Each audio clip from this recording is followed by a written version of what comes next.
Saga Egmont presents Snatched by Gillian Jackson. Read by Annie Aldington.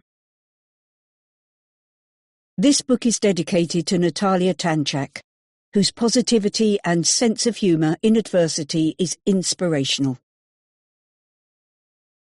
Chapter 1. February the 3rd, 1988. A late-night phone call to her colleague sent a thrill of excitement shooting through Helen. After 3 weeks on the job, and barely any time out of the office, newbie social worker Helen Hanna relished being on call under the supervision of Valerie Chapman. Secretly, Helen longed for excitement, something to get her out of her allocated dusty, cramped cubicle, and away from the endless, boring paperwork. It seemed her prayers were finally answered. The call, which was to initiate her to the seedier side of life, was from a concerned neighbour. A possible child left at home alone, Valerie explained, grabbing her coat and heading for the door, a deep frown on her face. The police will meet us at the scene. Helen scurried after her and shivered as the biting wind gusted around them. By 11:30 p.m, the two women arrived at the address they'd been given, to be greeted by an irate neighbour who threw out accusations like confetti. The council housing estate was one Valerie was all too familiar with. Many of her clients lived there. The house in question was in complete darkness, but the neighbour insisted children were inside. "That cow doesn't deserve to have kids. She leaves them to fend for themselves while she's off with her latest fella." Valerie was already peering through the letterbox, calling out to anyone who might be inside. For a few moments, there was silence, broken only by the insistent neighbour instructing them as to what they should be doing. Her raucous voice and colourful language did nothing to ease the situation, and if children were inside, they'd probably be more afraid of this woman than of being alone. Then, finally, a faint noise, a sob from within, confirmed the presence of at least one child. Valerie spoke softly through the letterbox, while flapping her arm behind her to keep the neighbour away. "Hello, sweetheart. My name's Valerie. Are you okay in there?" Silence, then another muffled sob. "Can you come to the door and tell me your name?" The police arrived during this rather one-sided conversation. Valerie stood and turned towards the two men who exited the car. "I'm pretty certain there's a child inside, and most probably alone." The officers made an immediate decision to forcibly enter the property. Valerie spoke through the letterbox once more, to warn the child of what would happen.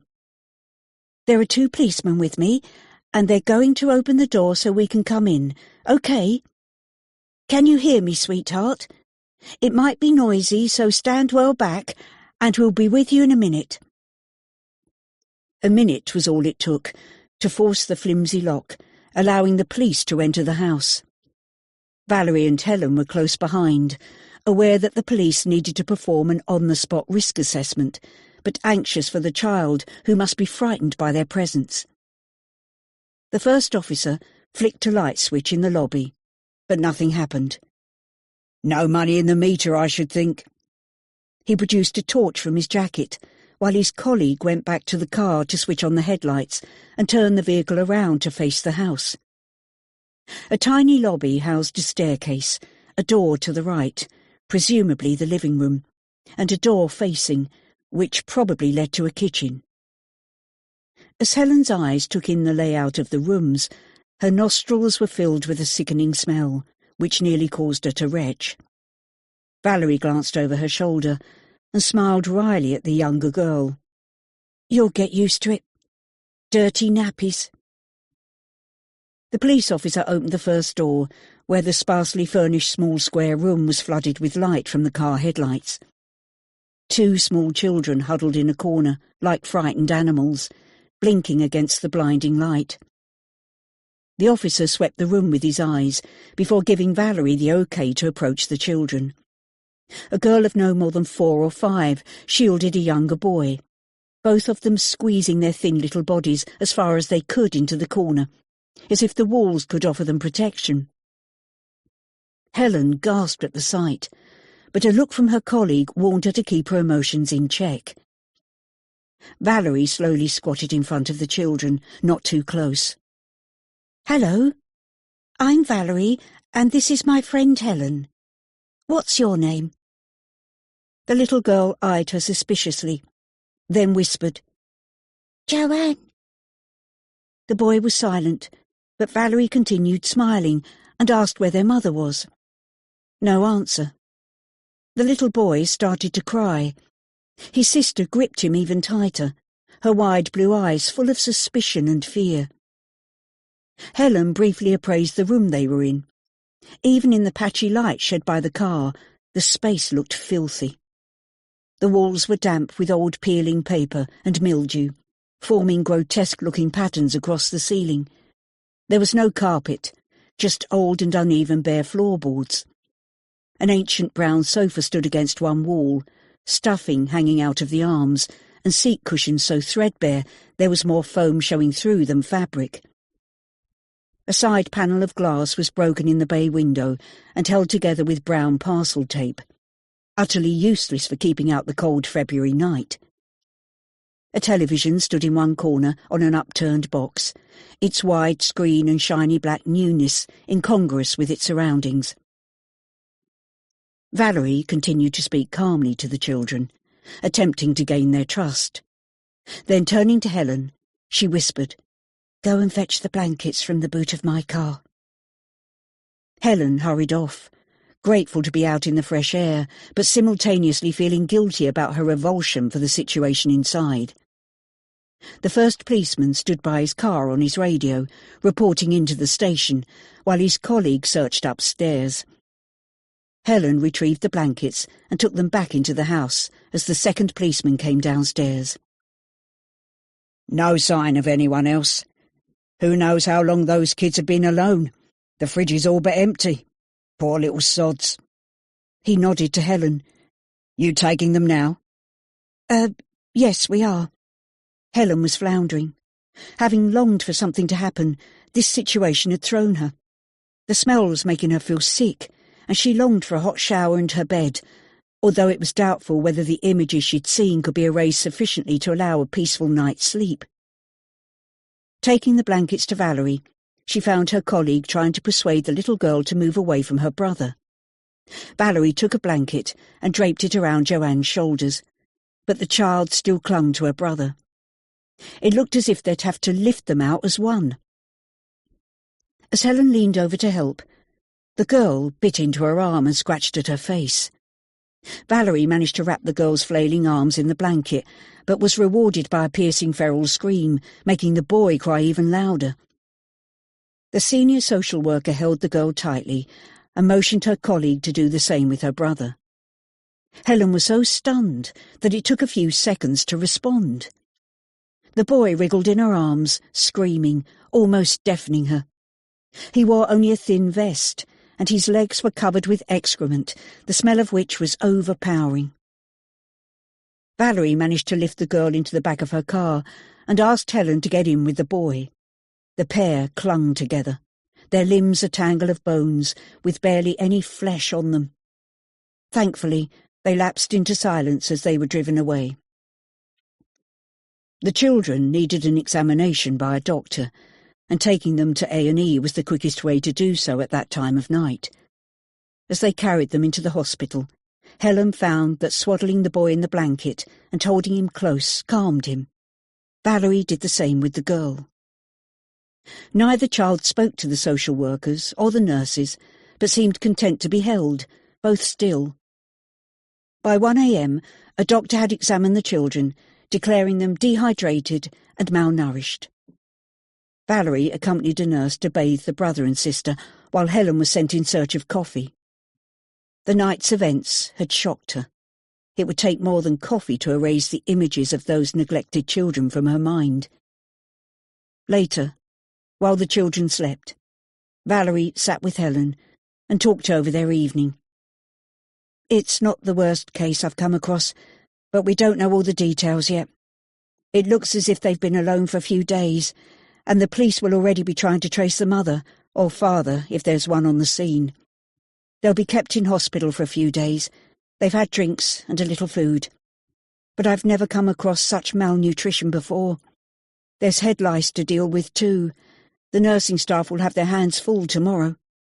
You need to check your hair when you go home, which I suggest you do now. It's been a difficult night, but it's even harder on those poor kids. Keep that in mind. Valerie smiled. Helen knew she'd never forget this case. The sight of those terrified children would stay with her forever. Walking away with tears in her eyes, Helen Hannah wondered what the future held for Joanne and her brother. Chapter 2. Day 1. April 2017. Even after 2 full terms at his new school, Danny loved it. The atmosphere and huge modern buildings still thrilled him, as did the full timetable crammed with subjects new to him, such as languages, chemistry and physics. That particular morning they'd had a French lesson with Mr. Armand, a real Frenchman who made his lessons fun. He told them his name was of German origin and meant bold or hardy, and the whole class laughed when he struck a pose like a strong man. Danny thought he might like to take German as well as French. His dad always said that languages can get you places. Danny declared St. Bede's to be awesome, with at least 5 times the number of pupils than the junior school he'd attended. He was finally growing up, and even his parents treated him differently. He owned his first mobile phone and was allowed to walk to and from school alone, a journey of almost half an hour, a pain in bad weather, yet exciting. Danny was also the proud owner of a door key, so he could let himself in to wait until his mother finished work, instead of going to the homework club. It was only for an hour or so, and Danny was pleased his parents trusted him to be in the house alone. As he made his way home on Monday afternoon, Danny's head was bowed against the driving rain, the hood of his parka limiting his vision, with nothing visible except the pavement in front of him. He heard a vehicle pull up nearby, but thought nothing of it until he was grabbed from behind. Wriggling and kicking, Danny did his best to break free, but whoever held him was strong. As he was lifted into the van, the door slammed shut behind him, and a hood of some kind was roughly pulled over his head. He could see nothing. Danny's heart sounded like a drum throbbing in his ears. He shouted to be released, but the effort only earned him a slap on the side of his head, and a man's voice growled at him to shut up. Then he was roughly tied with his hands by his side, so he couldn't move his arms, or pull the hood off his head. Danny began crying. He couldn't help it. Then, feeling a warm wetness trickle down his legs, he realised he'd peed himself. Shaking and sobbing, utter helplessness overwhelmed him, and he was ashamed for letting the man grab him without putting up more of a fight. The van seemed to drive for ages, although it was probably little more than an hour. The road became bumpy, and Danny was tossed about in the back of the van, curled up, wet, cold and whimpering. With his arms bound by his side, there was no way to stop himself from rolling about on the dirty van floor, occasionally bumping into the man and receiving a shove when he did. The smell of oil and burnt rubber made him feel quite nauseous, but he knew it would only add to his discomfort if he was sick. Danny had never before been so afraid, and he longed for his parents and the warm comfort of their home. Eventually, the engine stopped, and the sound of the driver getting out of the cab and coming to the back doors brought another rush of fear to Danny's mind. With his breath coming in shallow gulps, he squeezed into the corner of the van, trying to make himself as small as possible, in the futile hope that whoever they were, they might go away and forget about him. They didn't. The man who was in the back with him dragged Danny towards the doors before hoisting him over his shoulders as if he was no weight at all. Kicking his legs around was useless, and earned another, even harder slap to his head. For a moment, Danny felt sick and dizzy. Then he allowed his body to go limp. It seemed pointless to struggle with this large, strong man.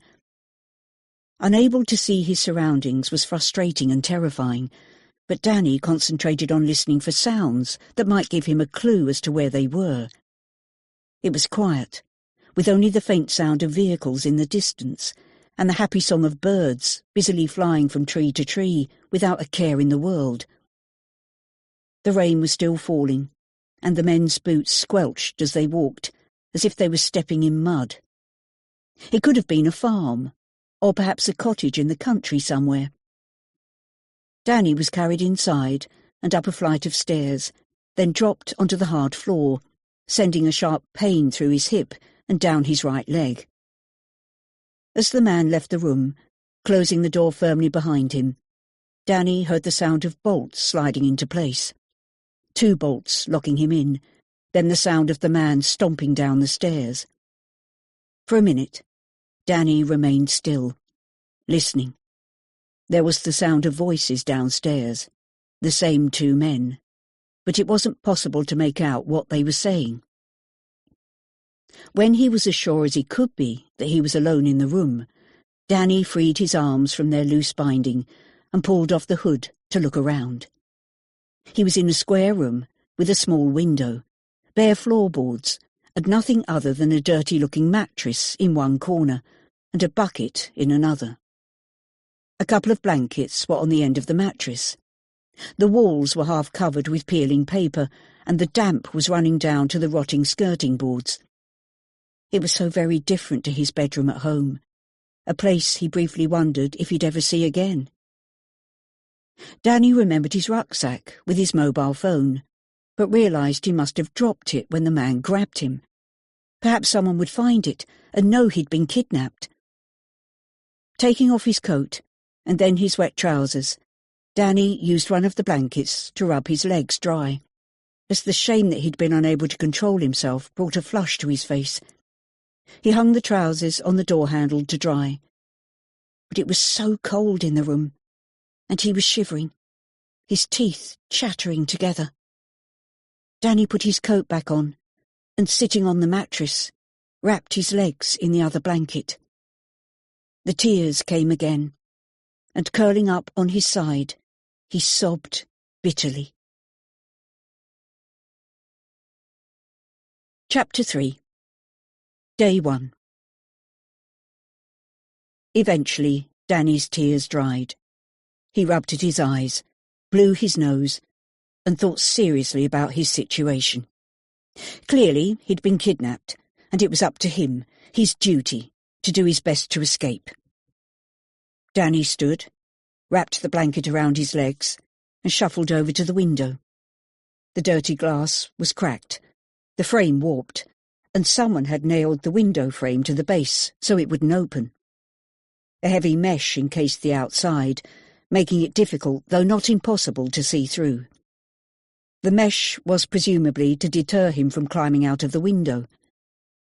Danny screwed up his eyes and peered into the distance. A main road was visible, separated from the house by a couple of fields. To the left was woodland, not particularly dense, but with a path leading into the trees, which could mean that someone walked through it, hopefully with regularity. The noise of the traffic couldn't be heard from inside. Adjacent to the house was a large barn, or what was left of one, with more holes than roof from what Danny could see, and only half a door swinging precariously on a large rusty hinge. A white van was parked near the house, too close to see little more than the roof, and certainly not the number plate, but he reckoned it was a Ford Transit. Danny sighed and went to sit back down on the dirty mattress to think. He expected his mother would be home, and wondering where he was by then. What would she do first? Probably ring Ethan to see if he was with him. Ethan lived a couple of blocks away from their house, and the 2 boys had been friends since their first day at primary school. Danny was glad when they both enrolled at St. Bede's, although they were in different classes. Both boys made other friends, yet still saw each other often, particularly during school holidays. If only Danny had waited to walk home with Ethan, this might not have happened. When Danny's mother learned he wasn't at Ethan's, what would she do? She wasn't one to panic, but he knew she'd worry when he wasn't home. He still had his watch on. It was 5:30 p.m. He wondered if she'd called the police yet. The front door banged, and Danny jumped up and ran to the window. It looked like both men were leaving. He could only just make them out through the murky glass, but there was the sound of 2 car doors slamming. Danny had been right. The van was a Ford Transit, and he watched it drive down the uneven lane they'd taken to get there, turn left, and disappear out of sight.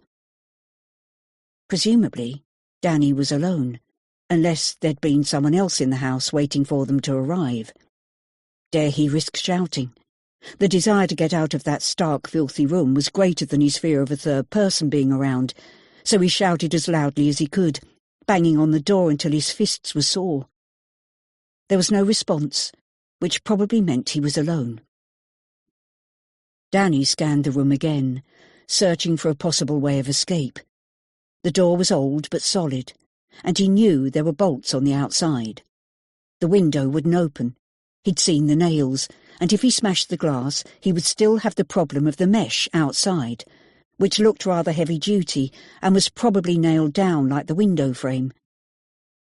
With such a bare room, and both ways of exit ruled out, Danny felt the tears sting his eyes once more. He sniffed, wiping his nose on his parka sleeve, and swallowed hard to stop himself crying. A bare light bulb hung from the ceiling, and when he flipped the switch, it was a relief to find it worked. It was bad enough being there, but the dark would only add to his misery. By 7:30 p.m, it was completely dark outside, and Danny had been alone for over 2 hours. Finally, after failing to come up with an escape plan, he sat on the mattress and watched a spider spinning a web in the corner of the window. Danny needed to use the bucket as a toilet, assuming that was why it was there, and he was feeling hungry and cold. Suddenly, headlights danced across the wall, and the sound of an engine in the drive told him his captors were returning. Should he be relieved? No, he was terrified, his heart pounding wildly. Being alone was so much better than having those men in the house. Would they hurt him? Danny sniffed back the tears and listened as the van doors opened, then slammed closed. He found he was holding his breath, listening, but the voices were just noise, the words indistinguishable. Danny thought one of the voices sounded like a woman. He heard them enter the house and wondered if they'd come upstairs to check on him, afraid they would, but somehow needing to know more about his captors, to be able to look at their faces and assess what his fate might be. Danny anxiously listened for over an hour, but no one came. There were sounds of a television and movement in the room directly below, but nothing more. Eventually, the van started up again, 2 doors slammed, and it drove away from the house. The television still blared downstairs, so probably someone had stayed behind. Within minutes, footsteps pounded on the stairs, the bolts were released, and the door creaked. Danny braced himself for seeing one of the men, afraid yet determined not to show it. He stood with his fists balled and his jaw tight, but relaxed when he saw who was standing in the open doorway. A skinny boy of about his age. The boy looked at him and grinned. "So you're the fat rich kid, then?" He showed a mouthful of chipped and crooked teeth, and wore old dirty jeans and a jumper at least 2 sizes too small for him, which was unravelling at the sleeves. Having expected to see one of his captors, this boy was a shock, and it wasn't until he'd stepped inside and closed the door that Danny realised he'd missed an opportunity to attempt an escape. As if the boy had read his mind, he stared at Danny. "Don't even think about making a run for it. They've got guns." Was he telling the truth? Danny wasn't sure. He thought only gangs in London carried guns. The boy peered at the bucket in the corner, which Danny had reluctantly used earlier. "Gor, it bloody stinks in here," There isn't a bathroom. Danny's voice was croaky and weak. There is, but you're not to be let out the room. The boy lifted his chin, as if he was the one making the rules. Who are you? Why am I here? Just call me Lewis. Is that your first name, or last? Doesn't matter. Lewis will do. Danny wanted to ask more, but was unsure about this boy. They eyed each other up, then Danny repeated, Why am I here? What do you think, idiot? You've been kidnapped, and your rich parents are going to have to pay up if they want to get you back. But they're not particularly rich. Why choose us? 'Cause they're rich. You go to that posh school, don't you? And live in a big house and all. Danny didn't know how to answer. Being rich was relative, he supposed. So, are you with the kidnappers, then? The question made Lewis laugh. Yeah, suppose I am. Me and my mum are going to watch you. For a cut of the money, of course. If you don't try to escape, it will be much easier, and we might even let you use the bathroom. Lewis nodded towards the bucket and wrinkled his nose. You might get some food, too. Danny was hungry. He'd only had a sandwich at lunchtime, but he also felt sick, probably from fear. Suddenly, an angry voice called from downstairs. Lewis turned sharply and quickly left the room, sliding the 2 bolts into place before going down. Danny saw no one else all evening. Although aware of voices and movement downstairs, the door to his bedroom remained firmly closed. Lewis brought no food or drink, as he'd hinted, and Danny's stomach ached with hunger. Thinking over his predicament, he decided that not knowing who his captors were, or seeing their faces, was far worse than if he'd seen them. Finally, Danny fell asleep, wrapped up as best as he could in his clothes and the 2 dirty blankets, which smelled of mould. Danny's sleep was fitful, filled with fearful dreams, as he tossed and turned in the shadowy darkness of his prison. Chapter 4. Day 2. Martha leaned on the kitchen table, her elbows on the wooden surface, and her head resting despondently in her hands. The house was quiet, with the only noise coming from the bathroom above, where her husband Richard was taking a shower. Neither had slept the previous night. Danny was missing, their son. Their only child was out there somewhere, afraid, possibly alone, maybe hurt. During the endless hours of night, Martha tortured herself with every possible scenario playing on a loop through her mind, over and over again. But outside, the blanket of darkness was lifting, and the wet streets would soon be filled with early morning commuters. For once, she would not be one of them. Please, God, let this not be happening. Let me wake up and find my world is back on its axis. The indignity of the previous evening still burned in her mind, even though Martha understood that the police must follow precise procedures. Within half an hour of reporting their son missing, the house swarmed with police officers who searched every inch of their home. It was a large house for 3 people, and the police were thorough, checking every cupboard, wardrobe, and any space big enough to hold a child, or, Martha thought, the body of a child. Inside her head, Martha was screaming at this waste of valuable time, and she could see the tension in Richard's face, clearly offended that the police could suspect them of harming their child, yet they were both sadly aware that it does happen. They held their silence, knowing the search must be completed before the police could begin the task of looking elsewhere for Danny. Martha couldn't bear to watch. A stranger's hands explored every space in her home, even beneath the beds. She was consumed with a desire to follow the police officers around and clean every door and cupboard they touched, but of course she didn't. The whole process left her with the uncomfortable feeling of having been violated. They may as well have searched her body, too. Every square foot of the garden was explored, the garage, the shed, and the greenhouse, and as Martha watched from the window, she saw uniformed officers poking around with sticks. looking in the flower beds for newly turned earth. An eager police dog sniffed everywhere, its tail wagging as it worked with its... That was an inspiring section. Let's now take a small interlude, a moment to rest, recharge, and get ready for more insightful discoveries. Thank you for watching this video and being part of the journey.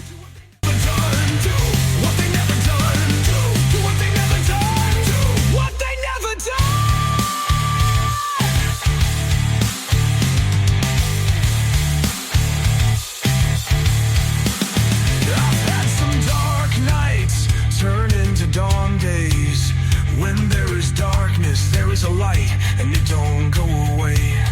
Got a strange feeling I'm on the right track. When they gonna do, we do better. In company we gon' die. Shatter the die. Shatter the die. Let's see 'em.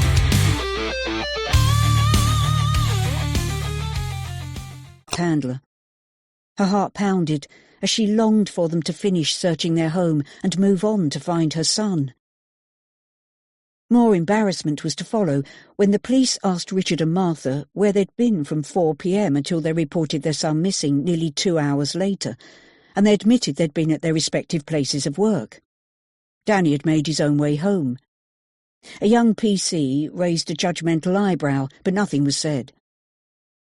Martha had tried ringing Danny's mobile dozens of times, but it went to voicemail on every occasion. This in itself was troubling. Danny always answered when his phone was switched on, which he did on leaving school.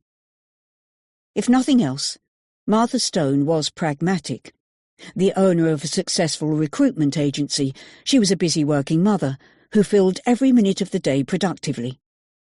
Martha was 43, with ash-blonde hair, usually tied neatly with a clasp at the base of her neck, and grey-green eyes, the same colouring as her son. She was 5 feet 6 inches tall and of slim build, more to do with genetics than any regular exercise. Martha had no time for such luxuries. Richard, too, worked more hours than was healthy as a barrister, and their 11-year-old son, Danny, had his own schedule to which he dutifully adhered. The Stones loved their only child, but had never the time nor the inclination to baby him. The small family were content in their world, with the cogs of everyday life slotting neatly into place. The family moved to their present address in Bristol 4 years previously in anticipation of getting Danny a place at St Bede's, a popular private school that consistently produced excellent academic results. Their son was a sensible boy, and despite only being 11, he was allowed an increasing amount of freedom, especially since leaving primary school. He walked to and from school alone, and his parents never feared for his safety, as they resided in a respectable leafy area on the outskirts of the city. Surely a boy could walk safely to and from school in such a place. Martha had thought the saying, "wrapping your child in cotton wool," to be a silly phrase, but that was before Danny went missing. Now, if she could only have him back, she'd take so much better care of him and cherish him as he deserved. All night long, Martha constantly questioned herself. Am I a bad mother? Do I somehow deserve this nightmare? Could this be punishment for what I've done in the past? Is this the price I have to pay? But the answers were irrelevant in the circumstances, and Martha knew that whatever the outcome of their present ordeal, she would always berate herself for her failings as a parent. Logic told her she was not to blame. She was only human, flesh and blood like everyone else. But she couldn't help wondering if she'd somehow brought this on herself. The questions haunted Martha, with not a single positive answer to soothe the rising panic within her.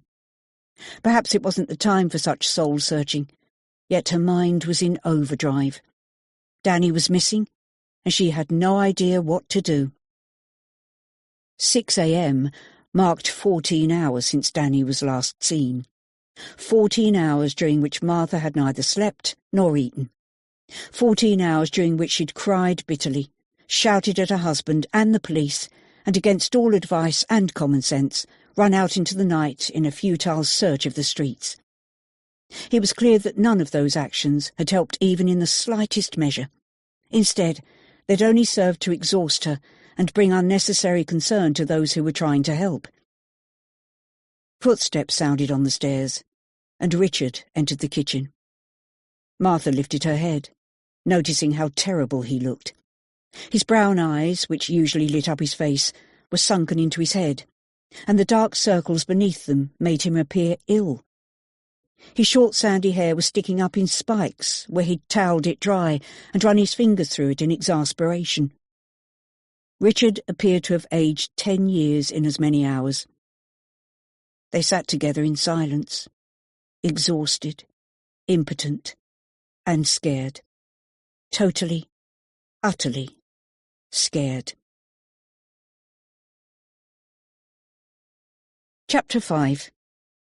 Day 2. It was the early hours of the morning before the police had finally left the Stones' house. They asked question after question, while directing the search for Danny from their living room. Martha desperately craved even the slightest grain of hope to grasp hold of, and consequently asked questions the police couldn't possibly answer. If only there were a set format for such cases, stage 1, 2, and 3. But there isn't. There are no rules and regulations for those involved in a child's disappearance to abide by. The police were still unsure if Danny's disappearance was a kidnap, an abduction, for reasons his parents couldn't bear to think about, or a case of a child running away, or simply being lost. The latter two, Martha thought, were unlikely. She knew their son, and he wouldn't go wandering off alone. If he were lost anywhere, which also seemed highly unlikely, Danny would use his mobile phone, or at least have the sense to seek help from an appropriate source. Martha and Richard were quizzed relentlessly about their relationship with Danny and his current state of mind. The detective inspector, Alex Radford, who introduced himself as the senior investigating officer, tried to reassure them that most cases of a missing child turned out to be an attempt to run away. So they listened to his questions about family arguments, recent disagreements, and any excessive discipline against which Danny might be rebelling. But they could think of nothing that would make him consider such an action, leaving only two possibilities: kidnap or abduction. So far there'd been no demand for a ransom, which made a targeted kidnapping seem unlikely. The thought of this being a random abduction frightened Martha. She didn't need to ask why children were abducted. She read the papers and watched the television news. Thoughts of child trafficking, sexual abuse, and all kinds of violence spun unchecked through Martha's mind, and, she presumed, through Richard's too. He was a barrister, and all too aware of some of the most appalling crimes imaginable. Trying to push such horrors out of her head and concentrate on something constructive was futile. Where was Danny? Had he slept at all? It was impossible to imagine he would be anything other than afraid. Martha could think of no scenario which would be anything other than traumatic for their son. Even if he was found now, unharmed, it was possible that some psychological damage would already have been suffered. Danny was an 11-year-old boy, intelligent and sensible, yes, but not in the least equipped to handle this cruel and possibly violent separation from his family. Whatever horrors he was experiencing would almost certainly cause irrevocable damage. When they got him back, Martha thought, she would most certainly wrap him up in cotton wool and never let him out of her sight again. The sound of the letterbox startled Martha, but it was only the paper boy on his rounds, unaware of the nightmare being lived out behind the front door he visited each day. Richard went into the hall to pick up their paper, and then moved to look out of the window at the sound of a car stopping. He dropped the newspaper on the kitchen table without a glance. Martha rose to join him, and he slipped a comforting arm around her shoulders. 2 cars pulled up, with 5 officers stepping out to make their way to the Stones' front door. The gruesome circus was beginning again. A huge sob rose in Martha's chest, and she covered her mouth with her hand to prevent it from escaping. Suni Hayward, a young constable, was the first to enter the house. She looked no more than a child, fresh-faced and eager to help. Martha wondered if this was her first case. Suni was designated as the family liaison officer, Flo, and would spend most of her time with the Stones. After saying hello, good morning seemed inappropriate, Suni went to the kitchen to make coffee, a task she'd repeated almost hourly the previous evening. She carried a large carton of milk with her, a thoughtful gesture, as Martha couldn't concentrate on anything practical. Following Suni were D.I. Alex Radford, the lead officer, D.S. Graham Foster, and two unfamiliar faces. The latter two were introduced, but Martha almost immediately forgot their names. It was evident from the expressions of all the visitors that there was no news, good or bad. Martha thought D.I. Radford looked rather crumpled. A tall man, perhaps the same age as Richard, or a little older. He had a long face with dark, deep-set eyes and an unreadable expression. His first question of the day was to ask if anyone had approached them concerning a ransom. "But you've put a trace on the phones. You know they haven't." Martha wasn't thinking straight. "Yes, but there's a slim possibility you may have been contacted personally, or by letter," Radford added. "Of course. Sorry." Martha felt foolish.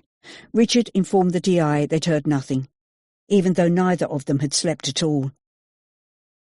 "It's only 6:30, so there's still a fair chance we might hear something today."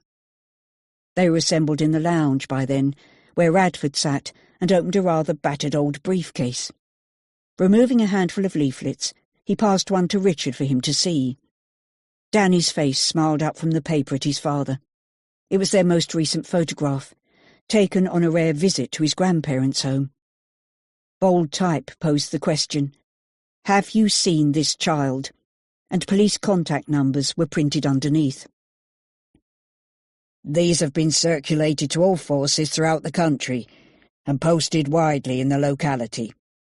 Our officers will shortly resume house-to-house inquiries, showing this picture, and the community officer will be at Danny's school this morning to address their assembly and interview his classmates." Suni appeared with a tray of steaming mugs, which they all accepted, whether they wanted drinks or not. She carried the morning paper under her arm and placed it on the coffee table. "Will the press know about this?" Martha asked, unsure if it would be a good thing or not. "It's bound to get out. These flyers in the house-to-house will ensure as much. What I'd like to do is hold a press conference so we can retain some control over what the press print, and hopefully the publicity will help us find Danny," Radford explained. He picked up the newspaper and a white envelope dropped onto the table. Everyone's eyes focused on it, but no one made a move to pick it up. "Has this come this morning?" Radford asked, waving the paper in the air. "Yes, the paper boy delivered it just before you arrived," Richard told him. Pulling a pair of latex gloves from his pocket, Alex Radford carefully lifted the envelope, pulled open the flap, and slid out the letter inside. Everyone in the room was aware of what it must be. Would it be put together with words cut from magazines, Martha wondered, or was that just in old films? Her heart pounded rapidly. She felt sure the others in the room would be able to hear it.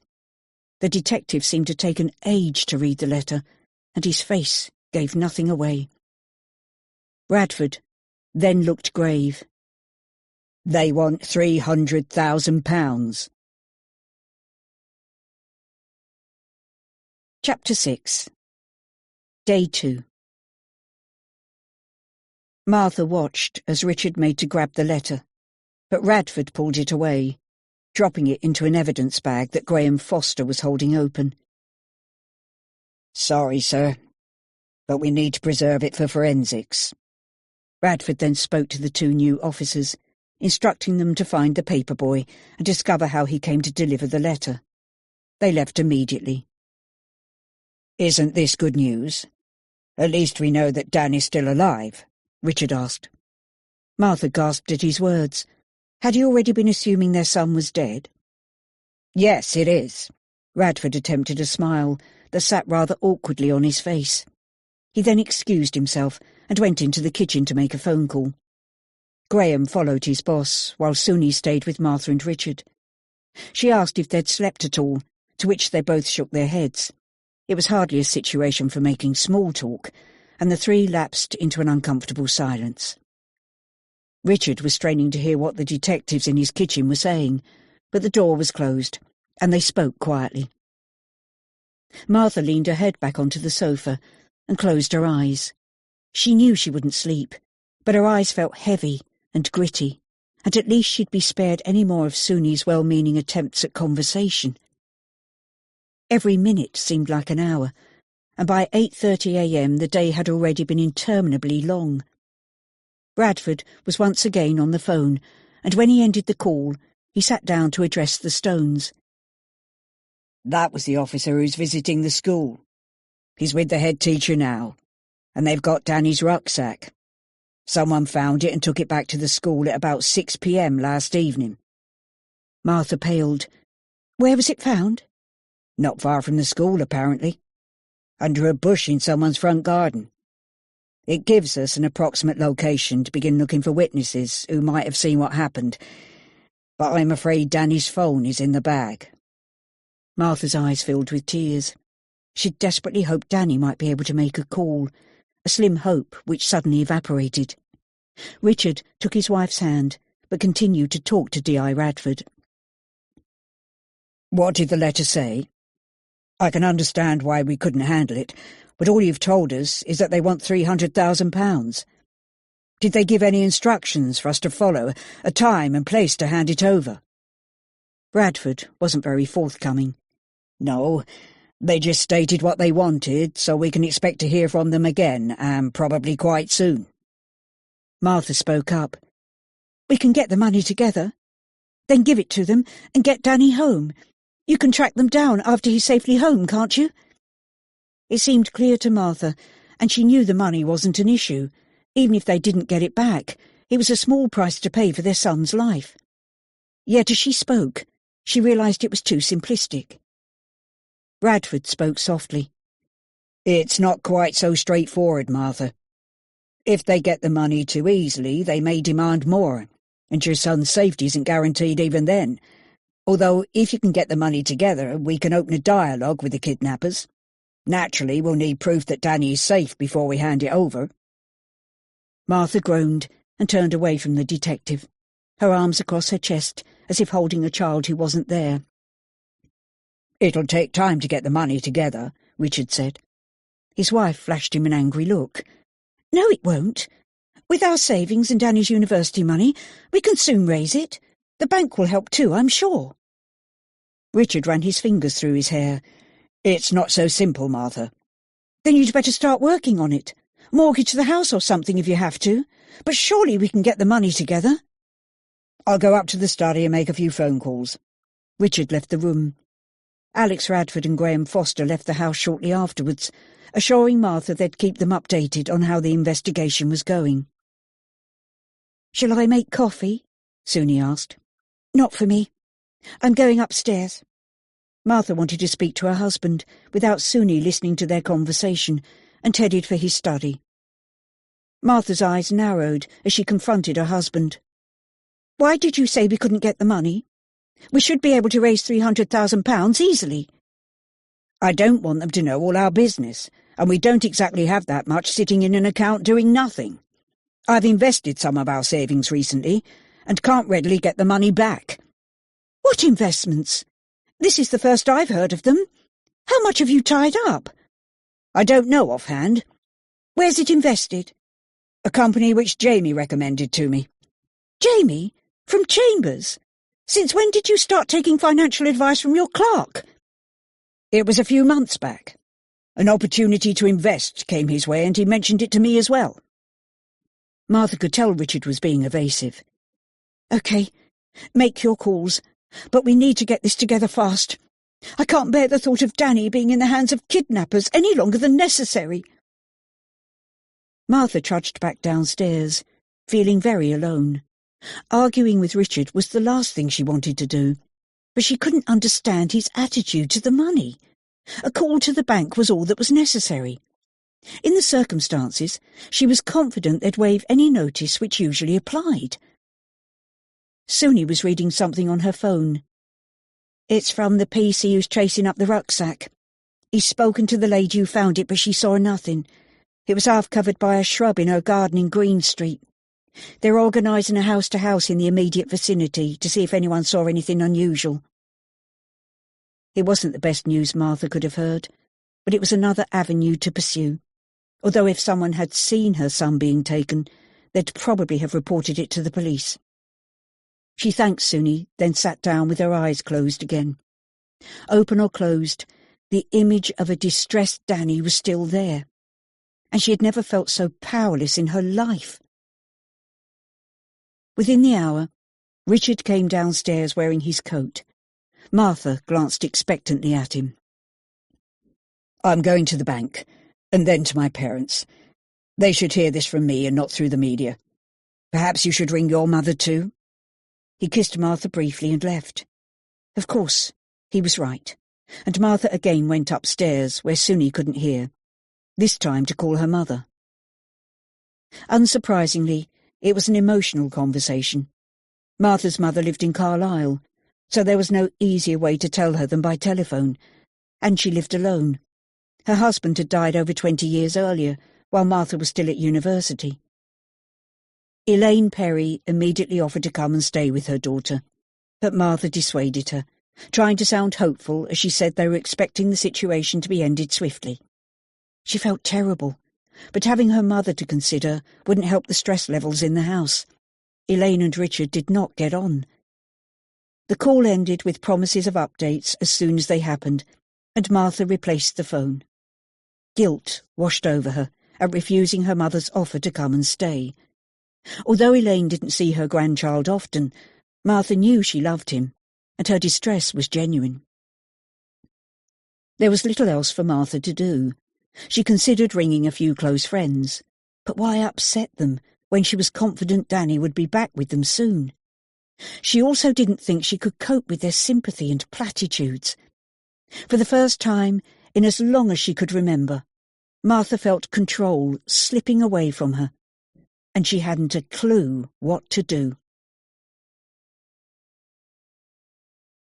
Chapter 7. Day 2. Days off work were rare for Martha, by choice, and her mind was always in the office. Today was different. She felt not the slightest desire to ring and find out how they were coping without her. The previous night, Martha had fired off a quick email to Kathy, her PA, briefly explaining that she wouldn't be in for the next couple of days, citing only a family emergency as the reason. The staff would cope, and there was nothing in the next few days which required her presence. Martha's head buzzed with thoughts of Danny rather than work, and she grew restless. Unused to inactivity or the terrible feeling of powerlessness, she wanted and needed to do something. Unsure how Richard would fare at the bank, Martha decided to apply herself to the financial problem. Richard's study was adjacent to their bedroom, while Martha used the box room next to Danny's bedroom as her study, one she didn't often use, preferring to be in the office at the helm of the thriving company. As she switched on her laptop and waited for it to warm up, Martha grabbed a notepad and pen to list the couple's assets. But before she could start, the telephone rang. Staring at it for what seemed like ages, Martha hardly dared to pick it up. The police would be listening in, and if it was the kidnappers, she'd been told to keep them talking for as long as possible. Martha picked up the phone, her voice little more than a whisper. "Hello? Martha, it's Kathy here. Are you all right? Yes. No, not really. What do you want?" Martha wanted to get off the phone as quickly as possible. It's just that a policeman's been here asking about you. He wanted to know what time you left the office yesterday. Is everything okay?" Martha sniffed and took a deep breath. "No, Kathy, it's not. Danny's been taken." "Taken? What, as in kidnapped?" "Yes. You might as well know, because I think it'll be in the papers later today. Look, I'll not be in the office for a while. I can't tell you how long. Will you be able to keep things running smoothly?" "Of course. No problem. I'm so sorry, Martha. And it goes without saying that if there's anything I can do, let me know." After ending the call, Martha's thoughts remained only briefly on work. Although it was embarrassing to have the police check up on her, she remembered them saying they would confirm her movements with the office. It would be the same for Richard. The police would contact Chambers to confirm he was there as he'd said. Martha rubbed her eyes. They still felt heavy and gritty, but there was work to do, and she turned her attention back to the money issue.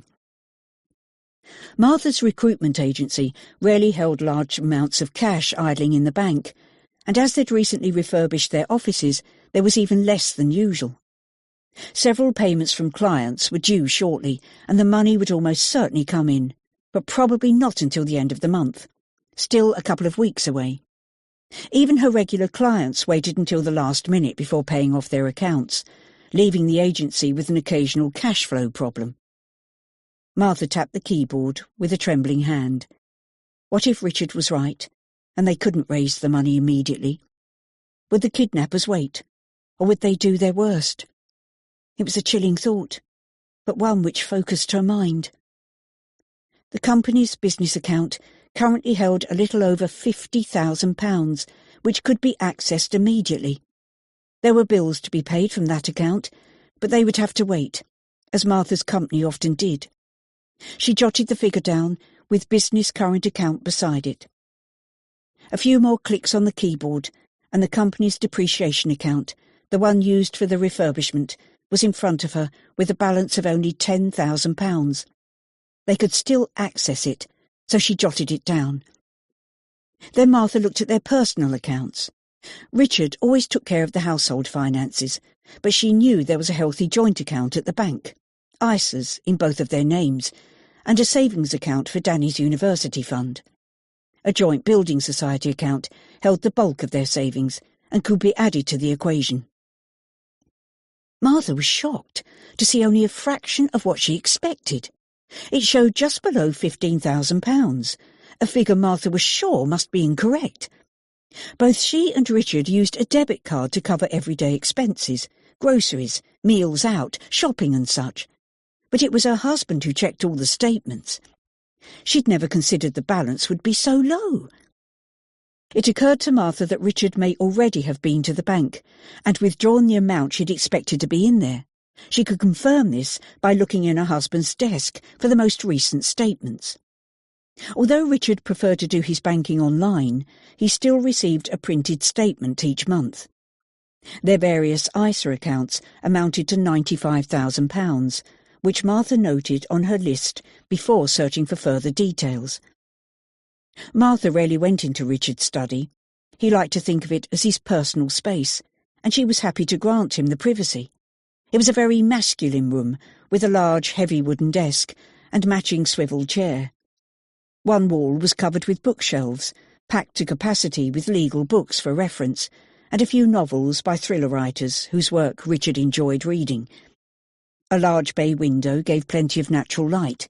It was a tidy, organised room. A couple of trays on top of the desk were probably the best place for Martha to start, and so she sat down in the swivel chair. Moving aside a wad of receipts held by a bulldog clip, she flicked through the papers which mainly related to their household expenditure. There were bills from the garage for servicing their cars, insurance quotes for house contents, mundane trivia, which Martha was generally happy to let Richard attend to. After sifting through the papers and not finding the statement she needed, Martha rummaged through the desk drawers. Various stationery items filled the top drawer, with envelopes and printer paper in the second. The third drawer was locked, which didn't strike her as unusual. The couple employed a cleaner, and Richard would want to keep personal financial details out of sight. Martha looked around for a key, trying to think where she would put one if this were her study. It was in the second place she checked, a wooden box, ostensibly holding pens and pencils. The box had a small drawer at the bottom, and several keys were inside. Perhaps it wasn't a brilliant hiding place, but she couldn't see their cleaner rooting through boxes to find the desk key, and presumably Richard thought likewise. Soon the drawer was open, and as expected, it held their bank statements and building society books. Martha scrutinised the paperwork. The statements were neatly collated and secured with a paperclip, typical of Richard's organised mind.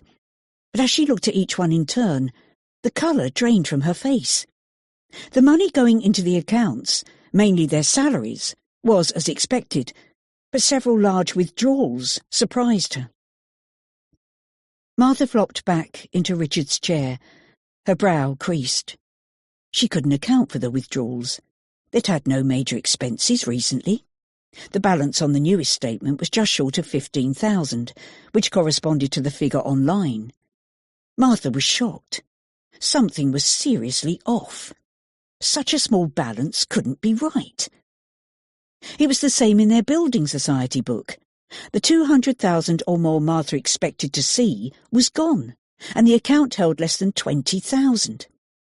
The money, which she would readily hand over to secure Danny's release, was missing, and cold fear gripped her heart.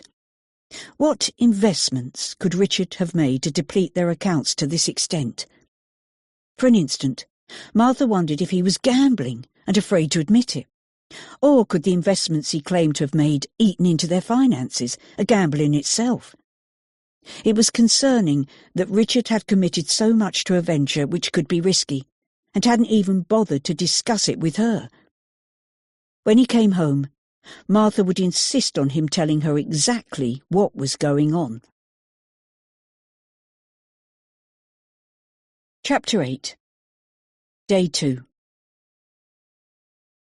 Richard knew the visit to his parents would prove difficult, not least because of his guilt at not visiting them often enough. He mentally braced himself to deal with their shock and distress at the news he was about to impart, when he was barely coping with his own emotions. William and Thelma Stone lived comfortably in a modest bungalow. They were the least materialistic people Richard knew, and much of their income was given away to various charities. It irked him that they gave so much to animal rescue charities, and in recent years they'd taken their philanthropy a step further, acquiring 2 kittens from a rescue shelter and regularly feeding several more feral cats. Richard discovered he had a previously unknown allergy to cats, which made visits to his parents' home uncomfortable. His eyes streamed almost as soon as he walked through the door. William Stone was a tall man, the same height as his son, but now stooped with age, his rounded shoulders giving the appearance of being the shorter of the two.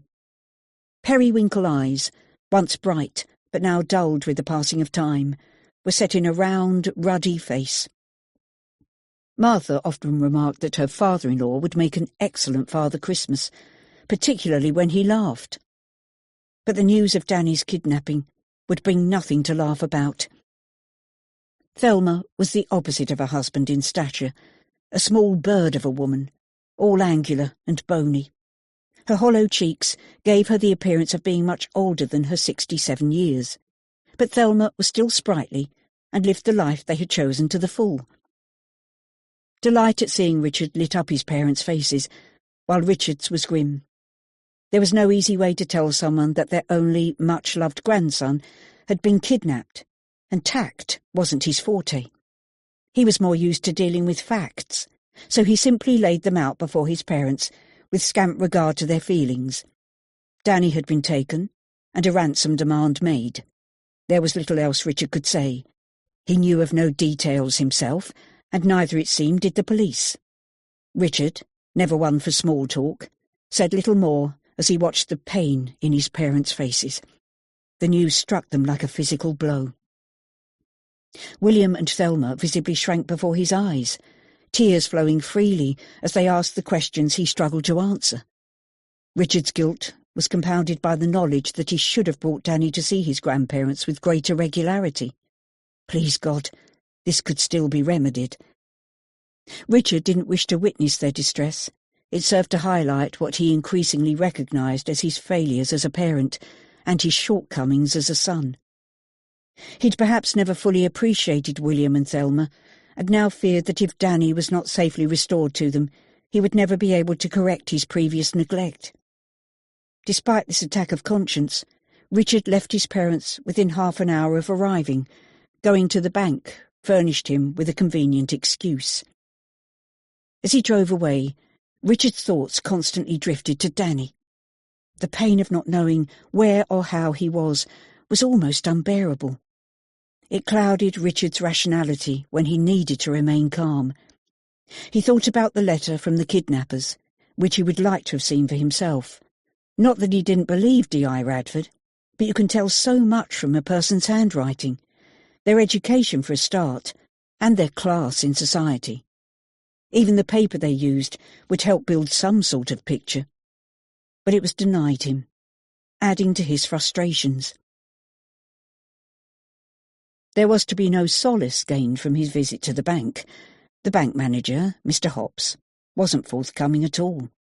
He was a man of pinched features, set in a thin face, with an unfortunate look of a Dickensian character. He raised a suspicious eyebrow when Richard asked to surrender his ISA accounts and withdraw the balance of their current account, all in cash. Richard then asked to borrow £150,000, also in cash. When set against his salary of nearly £90,000 a year and Martha's income from the agency, Richard thought this not an unreasonable figure. He even offered their house as collateral. Although stressing the gravity of their situation, Richard refrained from telling the bank manager about the kidnapping. With hindsight, maybe he should have done. It might have gained the man's empathy, but it seemed to him that the fewer people who knew about it, the easier it would be for them as a family to recover from the trauma afterwards.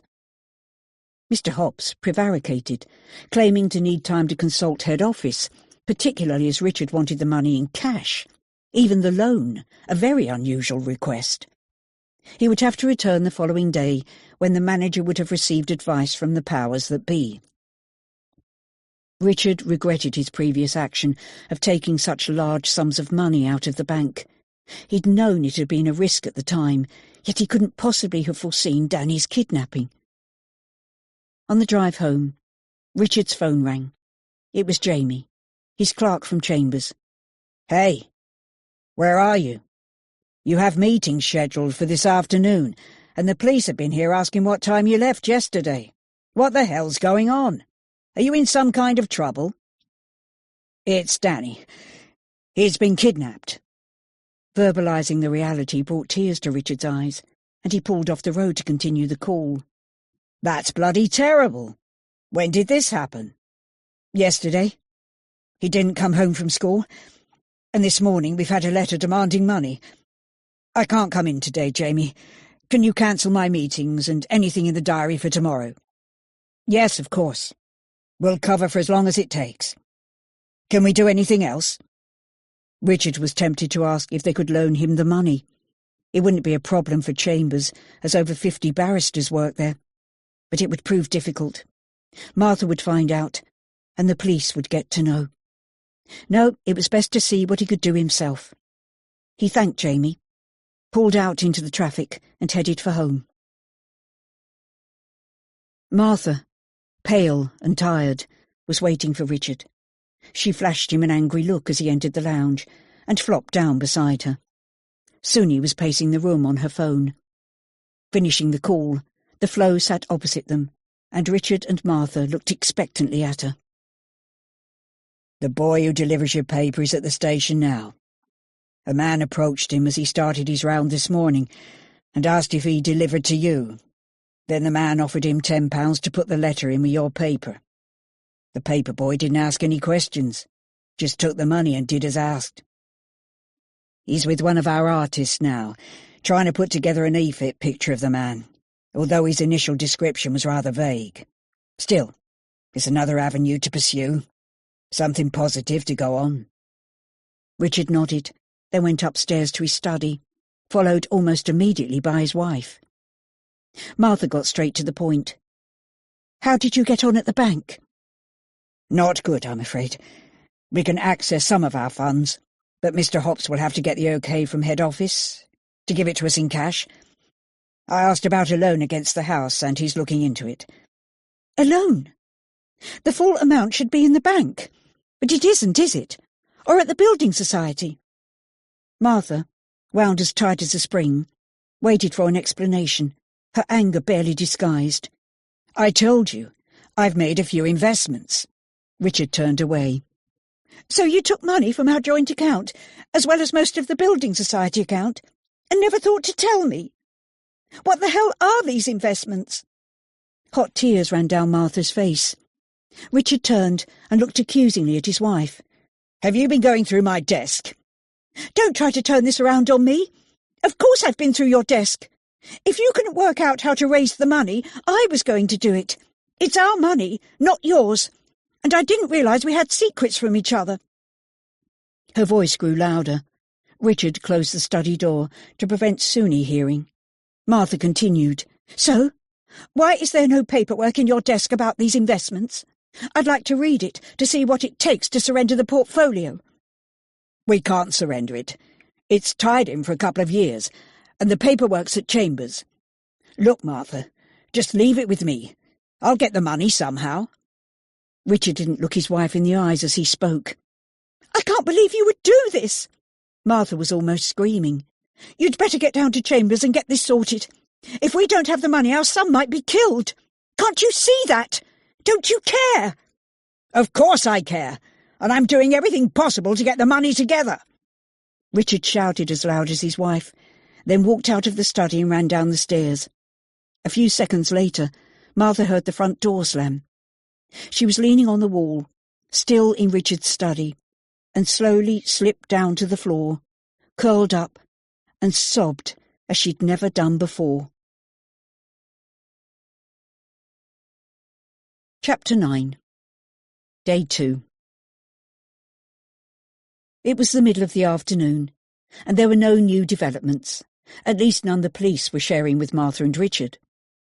Richard had returned home, and there was an uneasy silence between him and his wife. A necessary truce, if only because they knew Suni was observing everything they did or said. Although Suni was ostensibly there to support and update them, Martha knew she would also be reporting on the atmosphere in the house.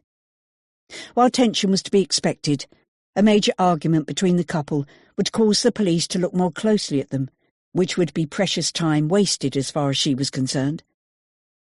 Bradford and Foster returned to the house shortly after Richard arrived home, their expressions inscrutable. What's happened? Have you found him yet? Martha wanted the police to do more than constantly ask questions. No, Martha, we haven't. But we have every available officer working on the case. And believe me, when a child's missing, every officer gives 110%. The paper boys provided an e-fit picture of the man who approached him, and I want you both to look at it, to see if you recognise him. He handed them an artist's impression of what could be anyone, regular features, mousy hair and grey eyes. I've never seen him before, Richard declared. No, neither have I, Martha agreed. I'll leave this copy with you. Have a good look at it. It might be a casual acquaintance or someone you've seen hanging around, perhaps. Alex Radford looked hopefully from Richard to Martha, but they shook their heads. Radford steered the conversation in another direction. Richard, I wonder if you could tell me a little more about your work. I know you're a barrister, but what kind of law do you practice? Richard snapped at the detective. However will talking about my work help to find Danny? We're looking at this from several different angles. With the kind of work you do, it's just possible that someone you've had dealings with has taken Danny as a way of getting at you, punishing you perhaps for what they perceive to be an injustice. But I specialise in intellectual property, patents, infringement of copyrights and registered trademarks. I don't see how that would fit in with kidnapping. Radford nodded, yet pursued the subject. I would imagine you've come up against people who haven't been too happy about verdicts going against them. Well, yes, I suppose so. Could it be someone who lost out to one of your clients and found themselves out of pocket? Someone who might be resentful towards you as well as your client? Yes, I see what you're saying, but it's hardly likely they'd turn to kidnap, is it? You'd be surprised at what some people might do. Resentment builds up, and if it's coupled with a heavy financial loss, it can drive some people to take revenge and try to recover their money at the same time. Richard was silent for a few moments. So are you asking for the names of people I've won cases against? I'm asking if you'll think about it. Whether anyone was particularly angry at a judgment going against them, or made a threat, even if it was only in the heat of the moment. So please consider it, and let us know if anyone comes to mind." Martha remained silent during the exchange between her husband and D.I. Radford. She rarely thought about Richard's work, being too busy with her own agency, but she understood what the detective was getting at.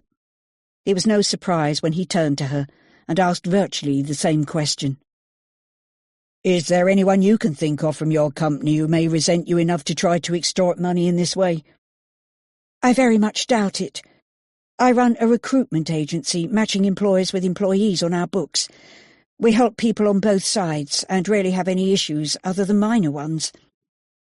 "And you've not fired a member of staff for any reason recently, or had any disgruntled clients?" "No, none I can think of, and I only employ about 10 staff, most of whom have been with me for a few years and are more like friends than employees." Martha couldn't entertain the idea that anyone she knew would be so cruel as to take her son. "If anyone does spring to mind, please say so." "Yes, of course." It was a sobering thought for Martha, that anyone could hate them so much. Chapter 10. Day 2.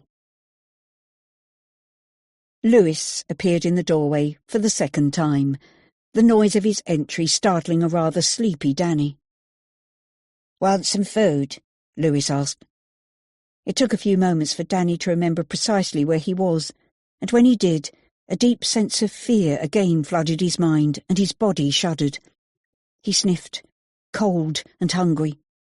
He nodded at his visitor. "Wanna come downstairs to get it?"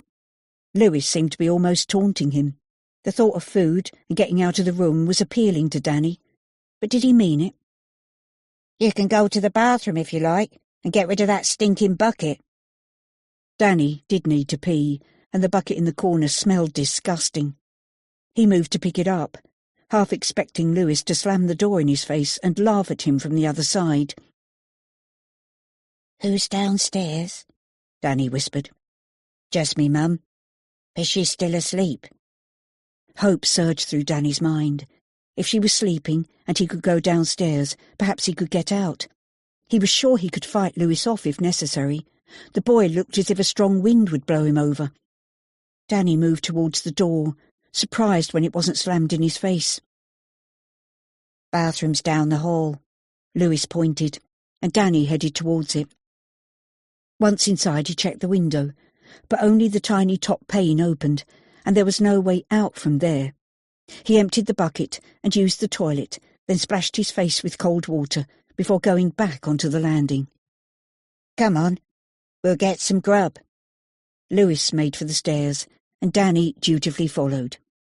The boy's attitude towards him was puzzling. The previous night he seemed to be one of the kidnappers, but that morning he was acting more like a friend, offering little concessions. It was totally weird. The boys went downstairs. Danny's eyes darted everywhere, mentally taking note of which would be the best way to get out. If there was only Lewis and his mother in the house, he felt sure he could outrun them. Danny was team captain for cross-country running at school, but he'd need to act swiftly before the men came back. The front door was the obvious choice. It was an old, solid-looking door, and would almost certainly be locked. A light shone from the opposite end of the hallway, possibly another door or a window. As they entered the living room, Danny noticed it was almost as sparse as the room upstairs, just an ancient sofa, a chair, and a small television on top of a coffee table.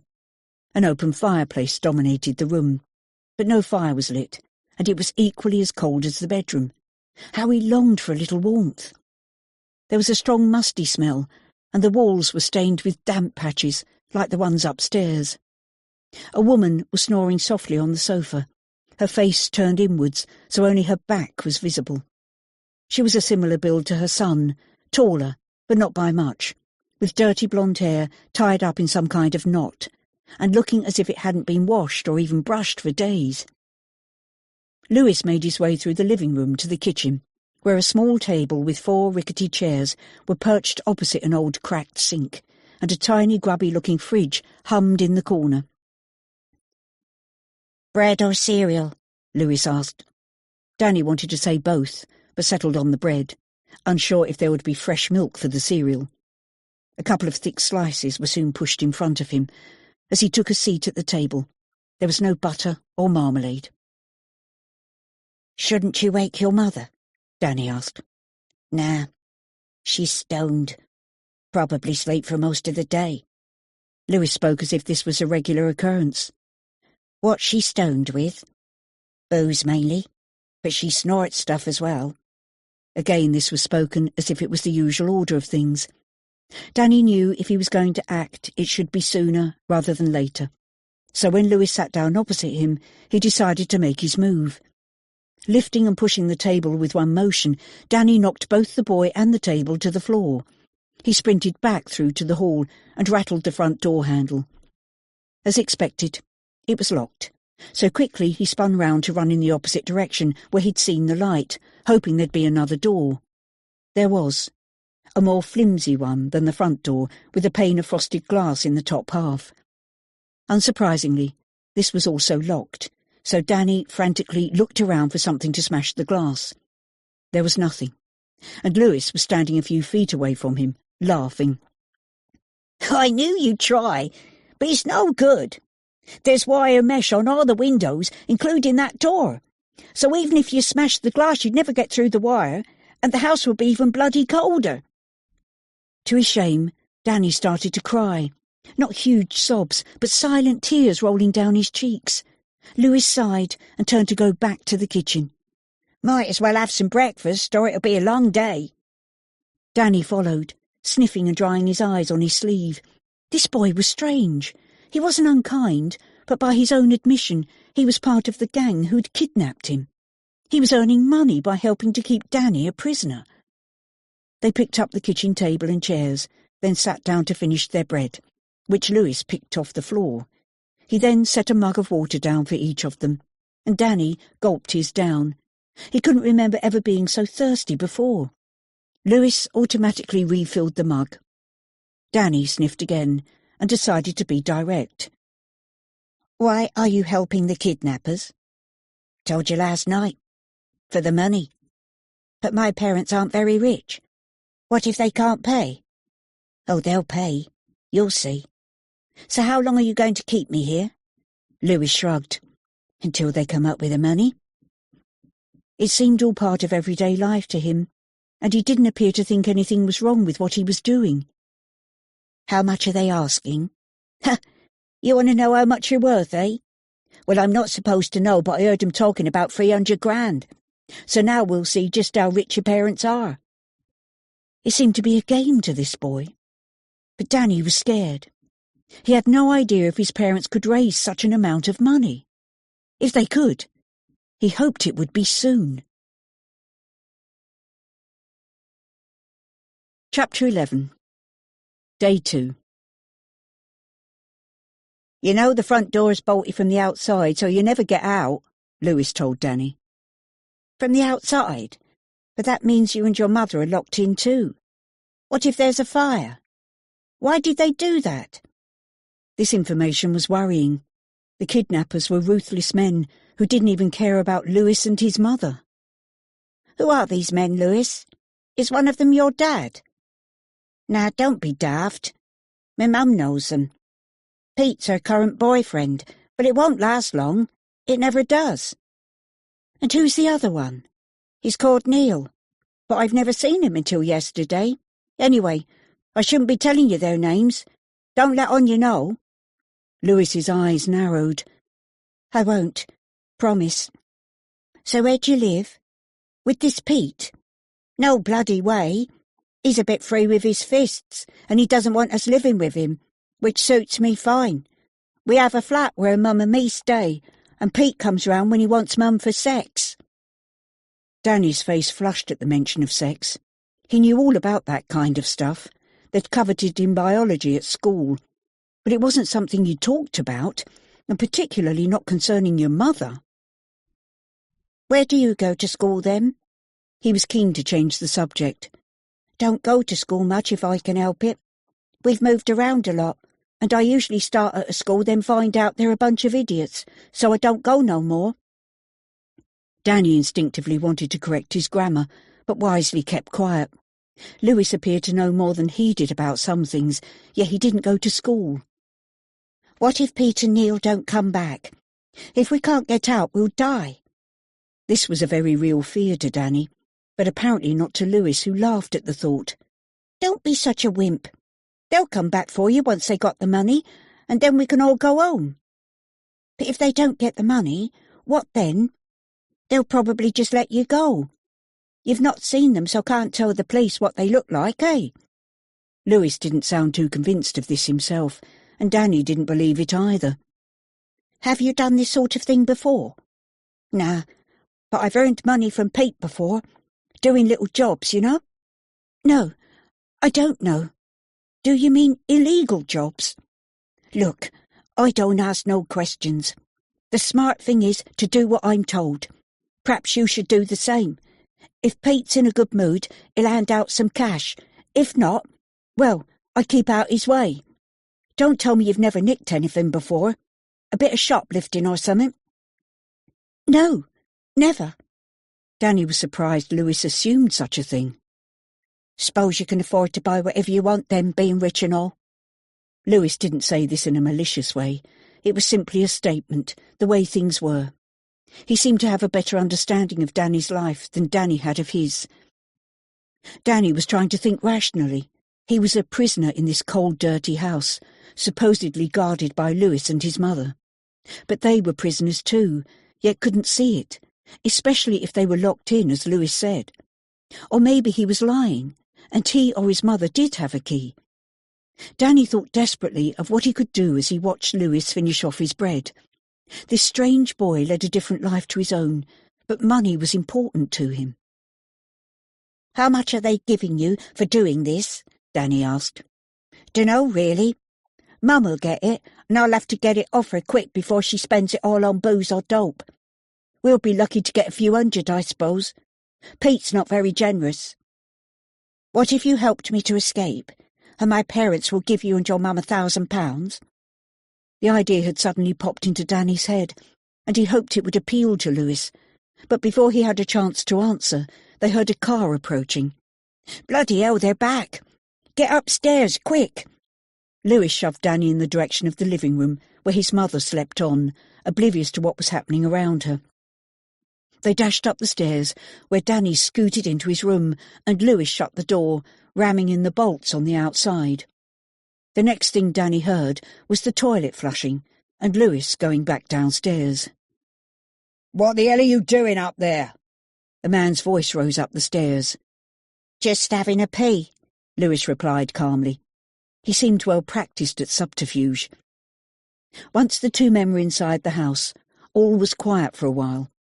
Danny feared they might come upstairs, and his heart was beating rapidly, but they didn't.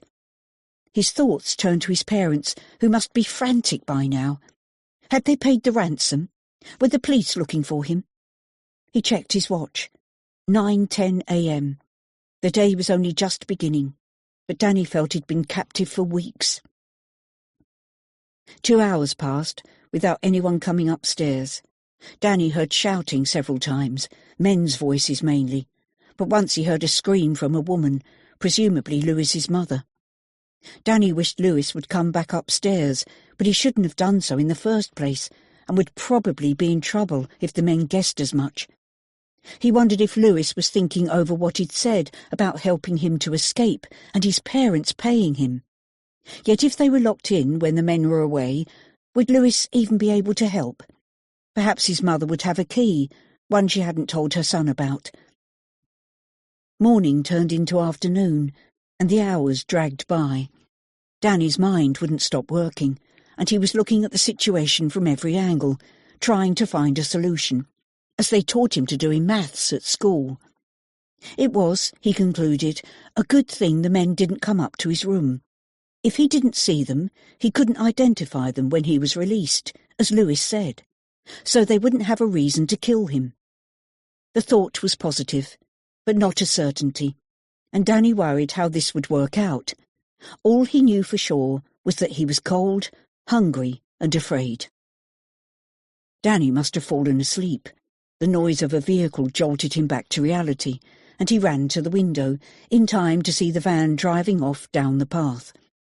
Flopping back on the mattress, he listened. Nothing. Danny's watch showed it to be almost 6 p.m. He'd slept longer than he thought. After a while, he heard footsteps coming upstairs, and the bolts being pulled back on the door. For a few moments, he trembled, not knowing if both men were gone, or if one of them was still in the house and coming into the room. Danny let out the breath he didn't know he was holding when Lewis appeared in the doorway, and almost smiled when he saw that the skinny boy was carrying a plate of food and a mug of something hot.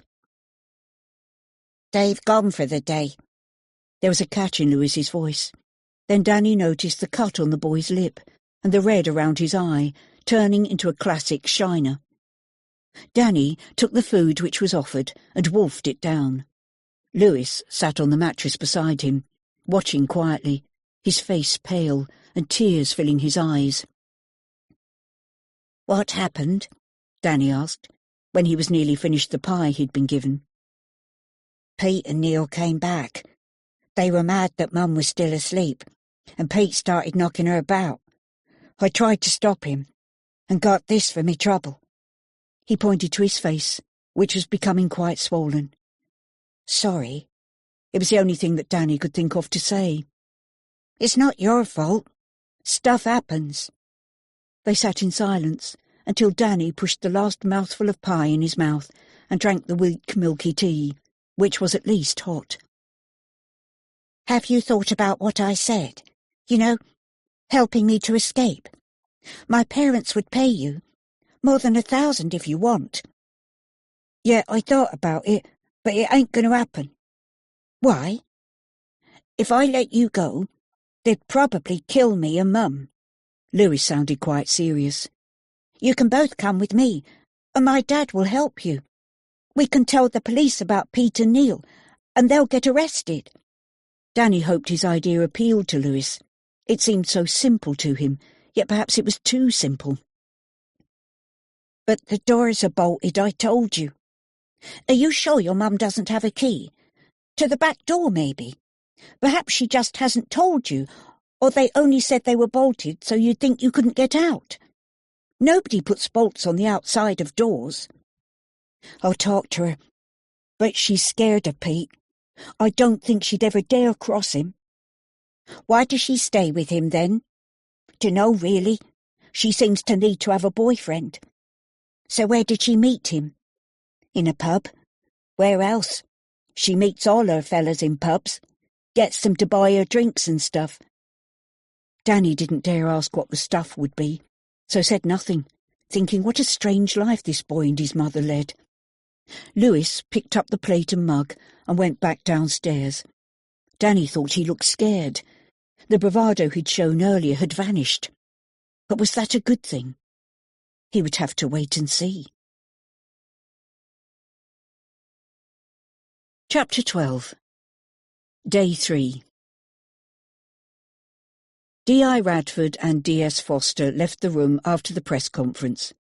Alex Radford hated these things, but they needed the media to get the public on side and possibly generate a few leads. They'd deliberately omitted revealing there'd been a ransom demand, allowing the press to assume it was a case of abduction, just another missing child. They'd also decided not to ask Martha and Richard to participate in the conference. Radford didn't want them involved at this point, unsure whether they'd be the sort of parents with whom the public could identify. Maybe the following day, or the day after, they could include the Stones in a second press conference, if one was necessary, and brief them on what to say to muster up a bit of public sympathy. Besides, the parents hadn't as yet been ruled out as suspects. They'd given solid alibis, but then the police had been working on the premise that the boy was snatched shortly after 4 p.m, on his way home from school. It was feasible that Danny could have arrived home, and one or both of the parents had done something before the police were called. Radford knew this theory had holes in it, such as finding Danny's school bag and the ransom demand which arrived at the house when the parents were present. Manipulating the ransom demand was a possibility, yet one which would mean the involvement of a third party, and therefore unlikely. Radford's gut feeling was that the parents weren't involved, although it was still early days. "What's your take on the stones, Graham?" he asked the DS. "They seem genuine enough, but there's a tension there which isn't only to do with the kidnapping. Sunny says they seem to be arguing about money, and they try to hide their conversations from her. Generally, though, I don't believe they're involved. Otherwise, they're damn good actors." "I'm inclined to agree. Their distress seems genuine enough to me, although I know what you mean about the undercurrent. Still, the Stones are a couple used to getting their own way, especially him, which probably accounts for them being rather prickly. It's a bit of a conundrum, this case. An unusually low amount for the kidnappers to demand, and an unusual family to pick. They're not uber-rich or in the public eye, which is why I still favour it being someone they know. If it's not one of them, of course." "Yeah, my money would be on someone known to them too. Someone on the periphery of their lives, perhaps, who they wouldn't initially think of. Let's hope they've done some serious thinking today and come up with an idea or two. If it's not a known person, then I'd bank on it being amateurs. As you say, it's an unusually small amount." The conversation was interrupted by Alex's telephone. He looked at the incoming number. "It's Sunny," he said, and put her on speaker so that they could both listen. "We've had a call from the kidnappers, sir. They've given us a time and place, and Mr. Stone asked for confirmation that Danny was safe and well, so they're going to ring later." "Thanks, Sunny. Right, Graham. Back to the Stones' house." Martha Stone was visibly upset. Richard had taken the call and remembered everything the police told him regarding keeping the kidnappers on the line as long as possible, and asking for confirmation that Danny was safe and well. Radford asked to hear the recording of the conversation, and Sunny played it back. He and Graham Foster listened carefully. "Well done for keeping your cool, Mr. Stone. The ball's back in their court now, and it's up to them to provide proof of Danny's well-being." "How will they do that?" Martha asked. "Probably just by letting him say a few words over the phone. Sunny, anything on the tracing?" He looked hopefully at the flow. "No, sir. They used a throwaway pay-as-you-go as expected, so tracing was out." Sunny already had the entire conversation transposed onto a laptop and sent a copy of the tape to the technical department to analyse it for any clues, background noises and such. Sunny explained this to Martha and Richard, but they struggled to understand some aspects of what was happening. "Why have they left it until today to give us a time and place? It's the third bloody day," Richard asked. "Probably to make you more anxious. If you're desperate, you're more likely to pay up, or they could simply be giving you the time to gather the money together." Radford turned to Sunny. "Play the tape back again, will you?" As they listened once more to the voice of the kidnapper, Martha could bear it no longer and rushed from the room, heading upstairs. The 3 police officers strained to hear every word and every pause, hoping to pick up a clue, but there was nothing. "Sounds as if you rang from an inside location. No background noises. Nothing really to help at all," Foster remarked. "Why the hell does it matter if they're inside or out?" Richard asked. A look passed between the detectives. Then Foster explained. "We had a case a few years back, when a bell chiming in the background revealed the kidnapper's location. One of the team recognised the distinctive sound of a church bell, which led to the safe recovery of the child involved. Sometimes the little things make a difference. Hopefully the tech team will come up with something useful." The DS's words silenced Richard. Radford turned to Richard. "Do you know the village he mentioned?" "Yes, but you heard him.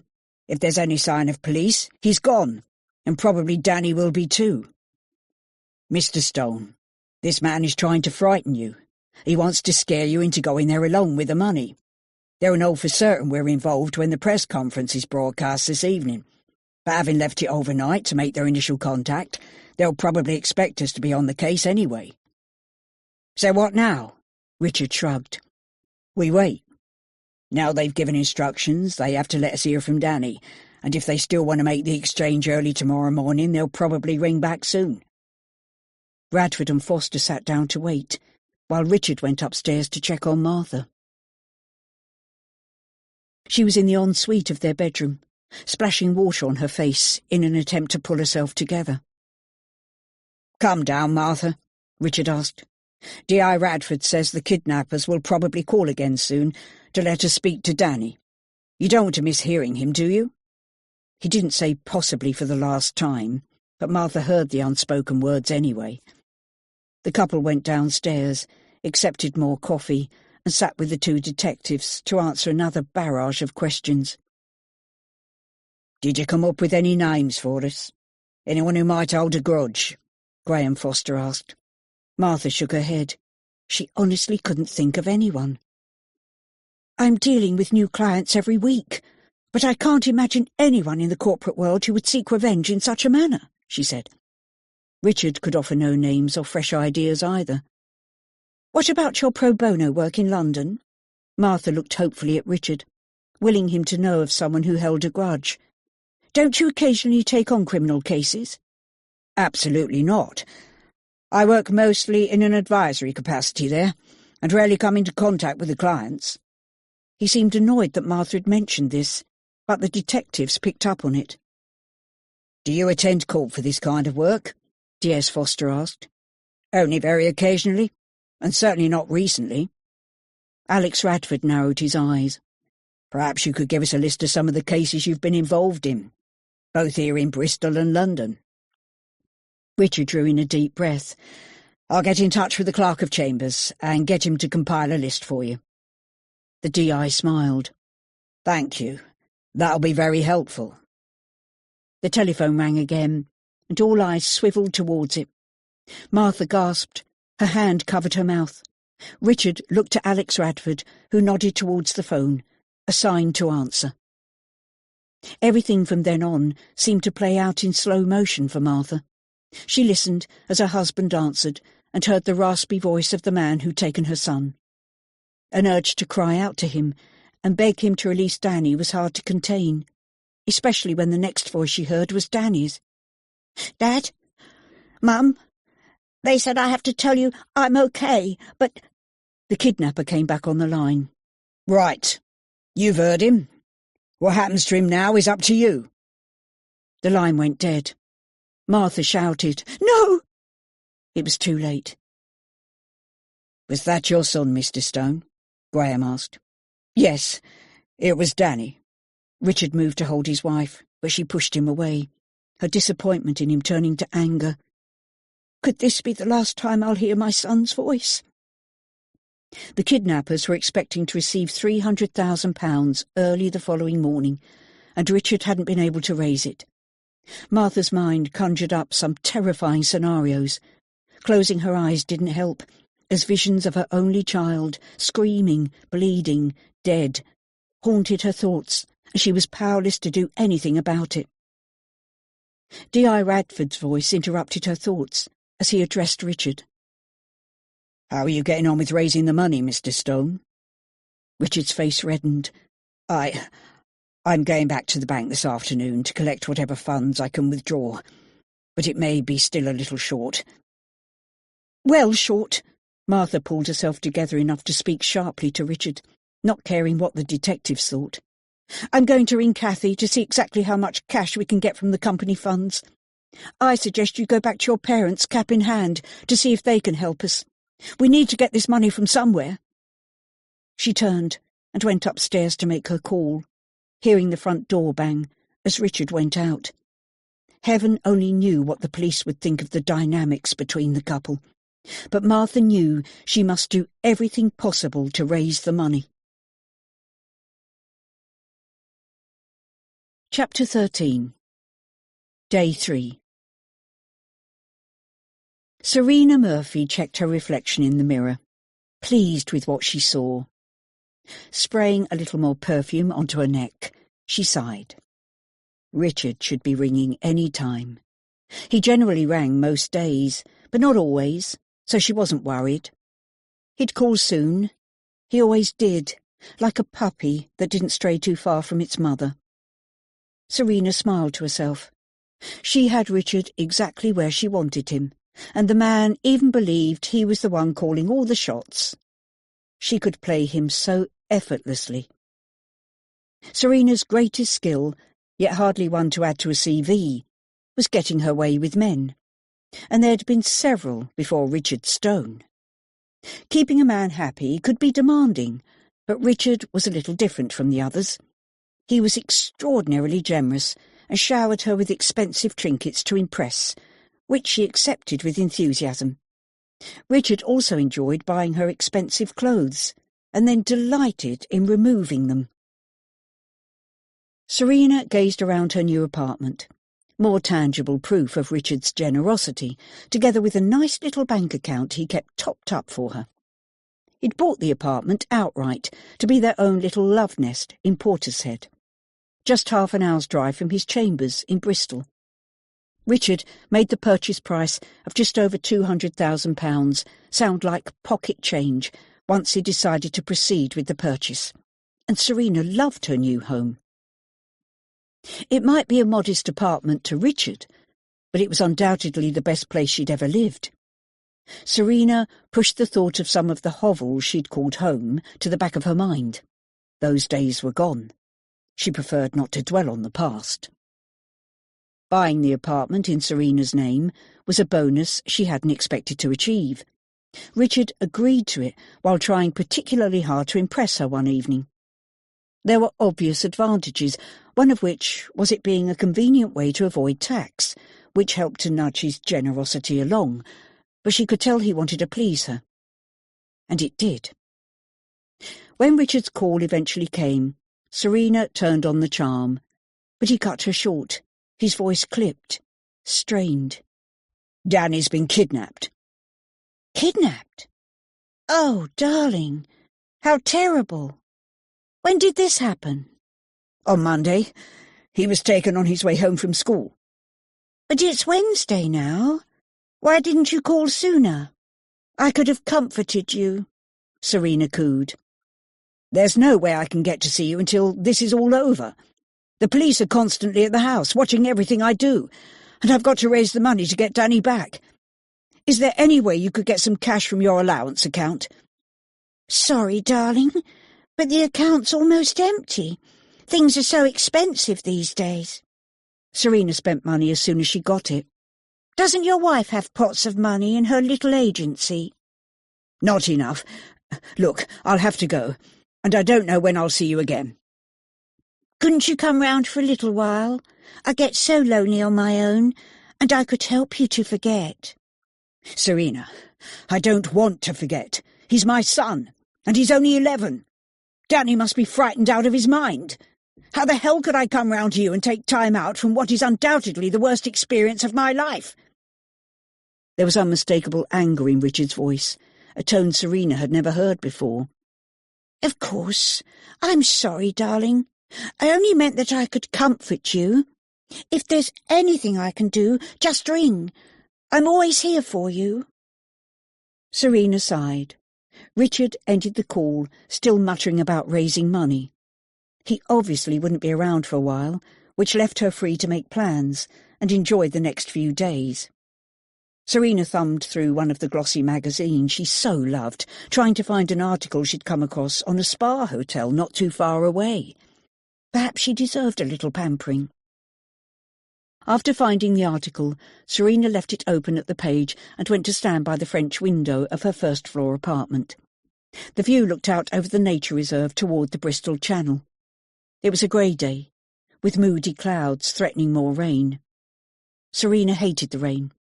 She was undoubtedly a sunshine girl, but it was unlikely that Richard would ever take her somewhere warm and exotic. Instead, she'd book a short break at the spa hotel while he was otherwise engaged. It would be quite a treat. Chapter 14. Day 3. Kathy, It's Martha. Hi. How are you? Any news on Danny? No, which is why I'm ringing. We need to get some money together. The police suggest we go along with the kidnappers' demands, but they only want cash. Could you go to the bank and ask to withdraw as much as they'll let you have? If you have to tell them what it's for, then do. I don't care about people knowing. It's going to be on the local news tonight. No problem. I'll get straight on with it. If I need your signature, can I come round to the house? Of course. Whatever it takes.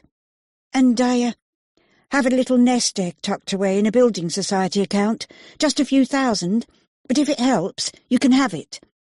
Cathy sounded almost embarrassed to be talking about the ransom money, but then Martha thought it wasn't an everyday occurrence. Oh, Cathy, bless you. You're so generous, but I'm still hoping we can raise it from other sources.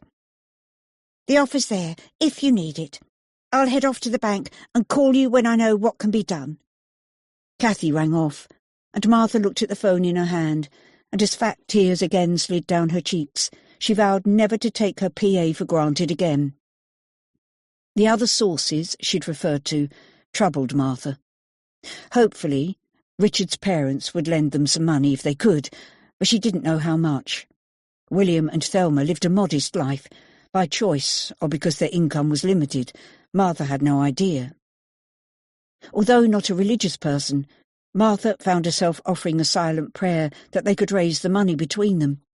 Having never been a sentimental woman, her grief and fear focused her mind on what was clearly the best thing in her life, Danny.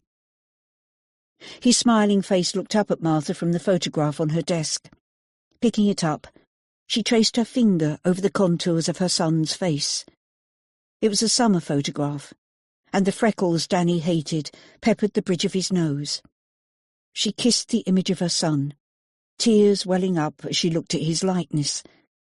Martha was not generally given to bouts of nostalgia, yet in a rare moment she allowed her thoughts to drift back nearly 12 years earlier, to the day Danny was born.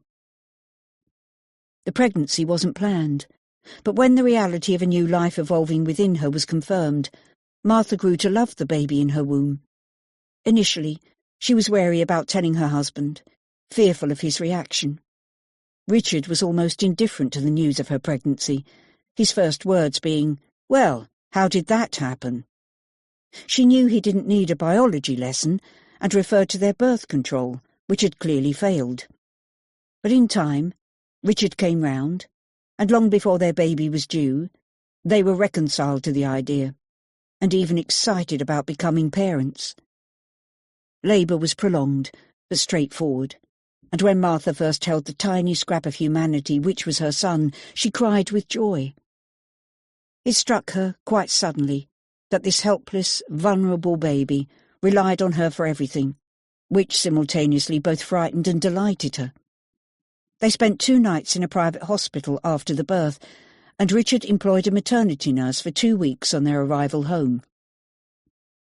They were such happy days, with both parents focused on Danny, who they decided would be their only child. A nanny was employed when Martha returned to work, and life settled into a well-oiled routine. Those early feelings of love for her child washed over her as she replaced the photograph and prayed for her son's release. Danny was once again vulnerable and needed his parents more than ever, but Martha was afraid they might not be able to help him. Even if they raised the money, would these ruthless men release him? If they were heartless enough to snatch a young child off the street for money, would they be compassionate enough to let him go? What if Danny could identify them?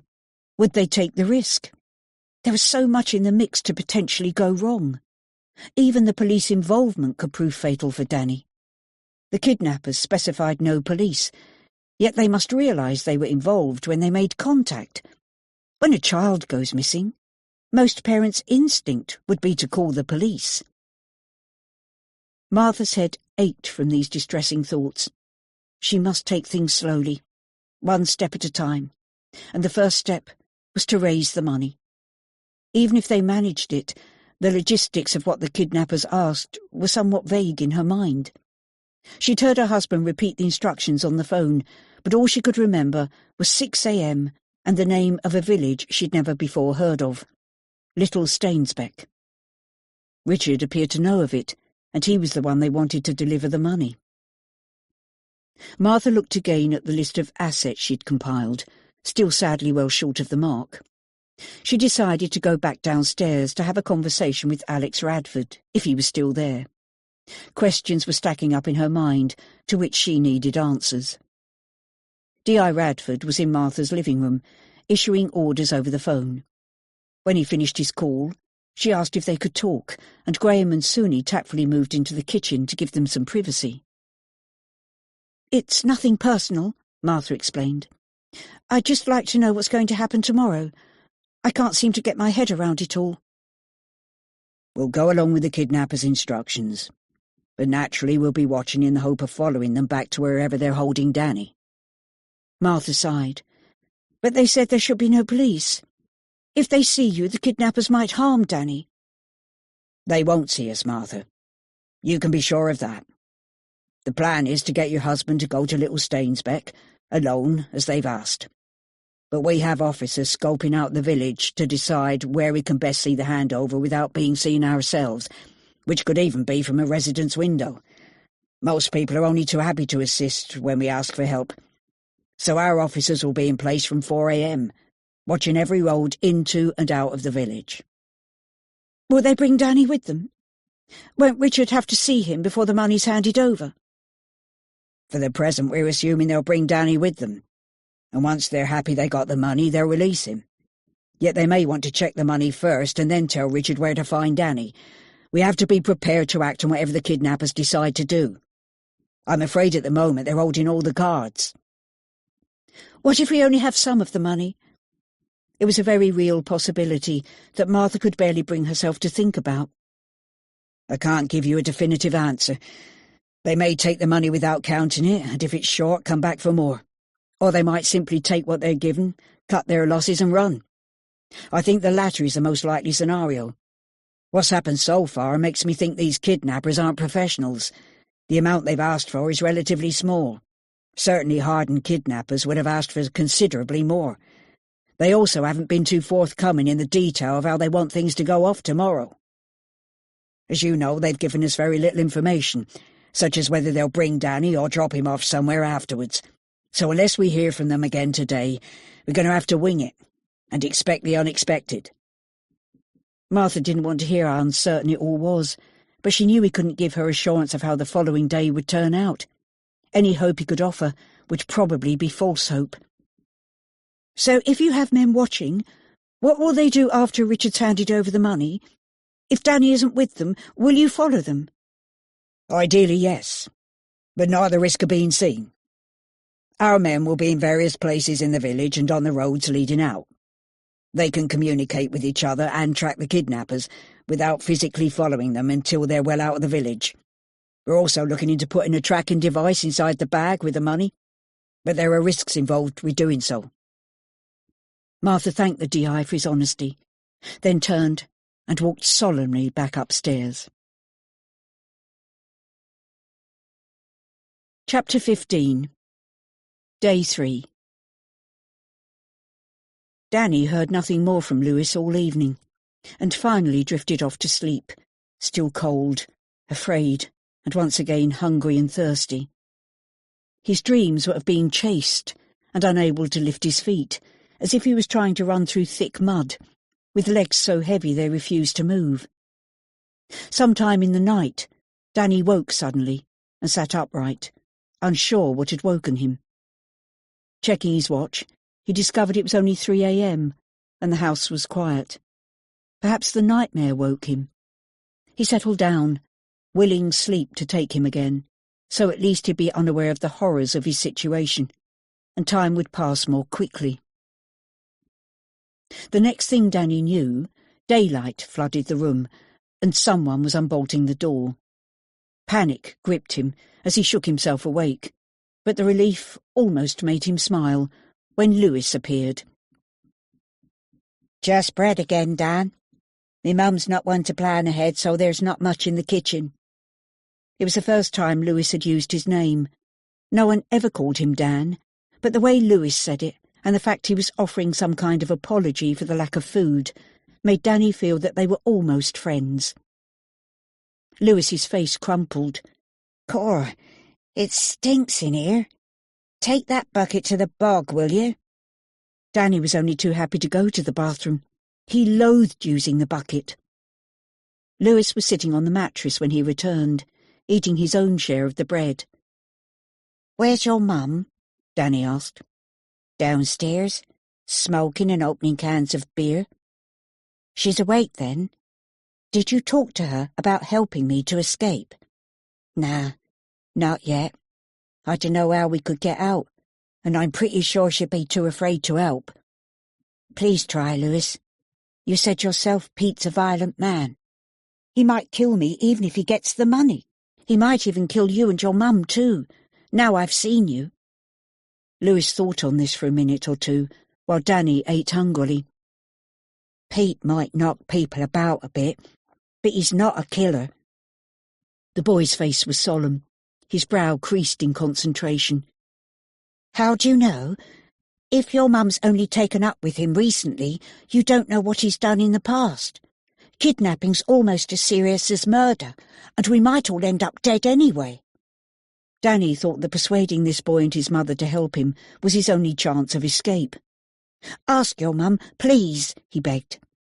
Lewis got up slowly, and still chewing the stale bread, said, OK.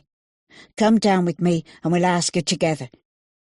Danny almost ran to the door. If only he could persuade Lewis's mother to help. He knew his parents would give them whatever they asked, and his dad was a barrister. He could help them if there was trouble with the police. If Danny thought Lewis's face looked a mess, his mother's was even worse. Her bottom lip was swollen, and congealing blood held together a painful-looking cut. Her right cheek was red and grazed, and her eye was turning black, like her son's. She frowned at the boys. Lewis, what the hell do you think you're doing? You know he's not supposed to come down here. If they get back and find him, we'll be in even more trouble. Her voice held a distinct tremor. He's got something to ask you, Mum. Lewis turned to Danny. I don't know how much they're giving you to look after me, but if you help me to escape, my parents will give you much more, and they'll help you with any trouble from the police. My dad's a barrister. He knows about such stuff. Danny didn't know if he'd said enough. He wasn't used to trying to persuade people to do things. Lewis's mum stared at him, her mouth open. And you know what Pete would do to me if I let you go? Danny could imagine. But he'll go to prison, and you can have more money than Pete would give you. My dad will sort it all out. He's good at that kind of thing. Lewis's mum shook her head. No, I can't take the risk. You think the police would just let me get away after I've been helping Pete? Well, it's not that easy. It's so much more complicated. She turned away, but Danny wouldn't give in. This could be his only chance. He moved to face her again, tears in his eyes from genuine fear. You could tell the police you were forced to help Pete. I'll back you up. But if you don't help me, Pete might kill me. I don't know if my parents have the money he wants, so what happens then? He might kill you and Lewis too if things don't go his way. Danny didn't know Pete, but assumed he was a ruthless man. Lewis and his mother were both afraid of him, and looking at their damaged faces, it was with good cause. It could be a chance for you to make a new start, and I know my mum and dad will help you. Get away and stop bothering me, will you? Lewis, lock him up again if he's going to nag me. She turned away, and Danny had no idea what she was thinking, or if his words had touched her at all. Lewis took hold of his arm and pulled him away. They went upstairs and sat on the mattress. Do you think she'll consider it? Danny asked. Maybe, Lewis shrugged. She's sober for a change, and I know she's not happy with Pete when she's sober. She drinks so she doesn't have to think about what a mess her life is. What you said about a new start was good. I'd like us to be able to start again somewhere different, Maybe even go to a posh school like you do, so I can be clever like you." With wide eyes, Danny turned to look at Lewis. "But you are clever. I don't think I'd know how to survive the life you live, but you do, and take care of your mum too. I'd never be able to do that." Danny was starting to look upon Lewis as a friend. He rather liked this skinny boy, who was so different to himself. If they'd met under any other circumstances, they probably wouldn't have had anything in common to talk about, and nothing to draw them together. So why was he feeling this way now? Danny had been born into a relatively wealthy family. Lewis was not only poor, but his life was hard and often violent. In this bizarre situation, they were both living in fear. Was this what drew them together? Danny listened to Lewis's dreams for the future. He wanted to play professional football, but hadn't even played as part of a team, mainly because he'd never stayed at any school long enough. He and his mother moved around a lot too.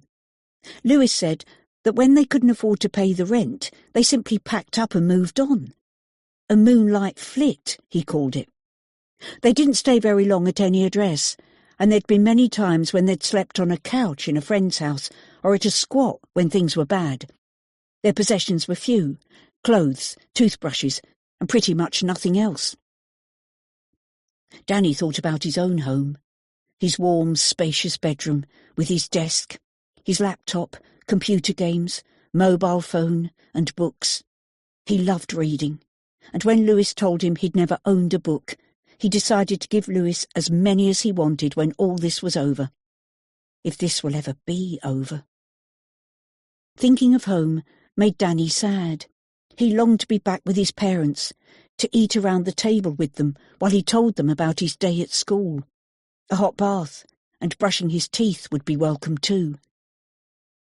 The boys talked for an hour or more, until Lewis thought he should go down to check on his mother. Lewis scrambled to his feet, complaining that Dan asked too many questions, which was probably true. But Danny had never met anyone quite like this boy, and he was naturally curious.